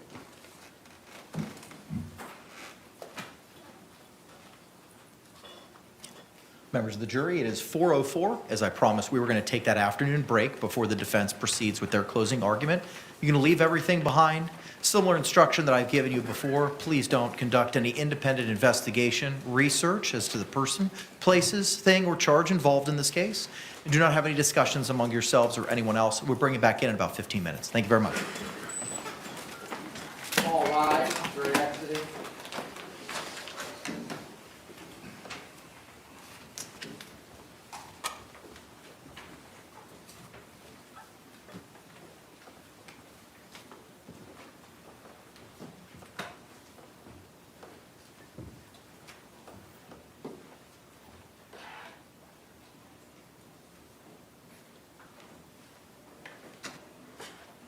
Y'all may be seated. Thank you.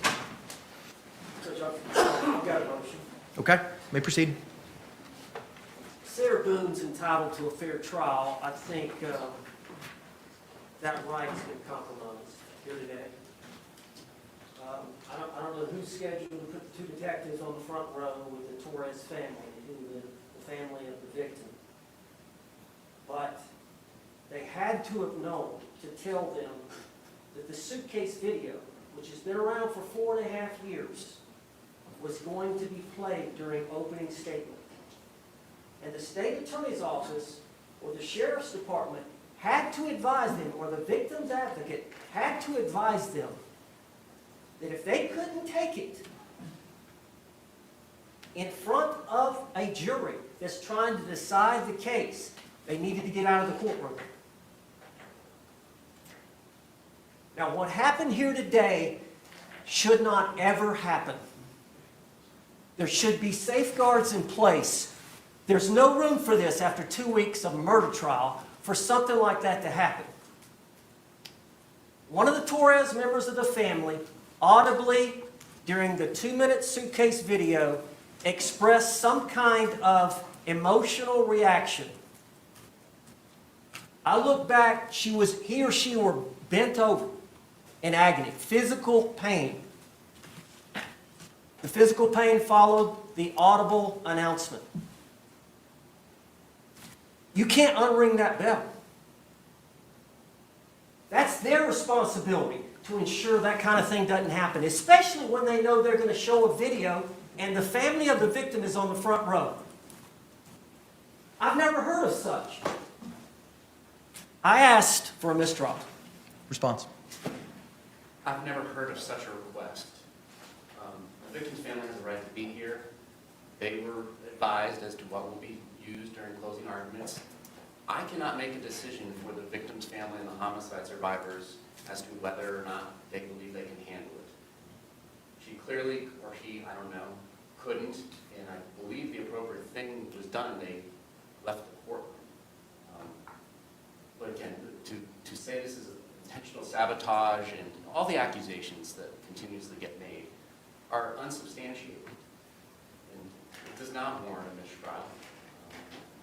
People get warned, and sometimes they misjudge their own emotions. I don't understand what test we are expected to run on homicide survivors. So the motion should be denied.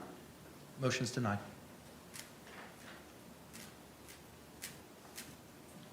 Jury's going to be back in about 13 minutes, counsel. So we'll reconvene at that point in time. Could the state put the Suitcase back in the law? Yeah, can we clean the well from the state's materials, please? Thank you.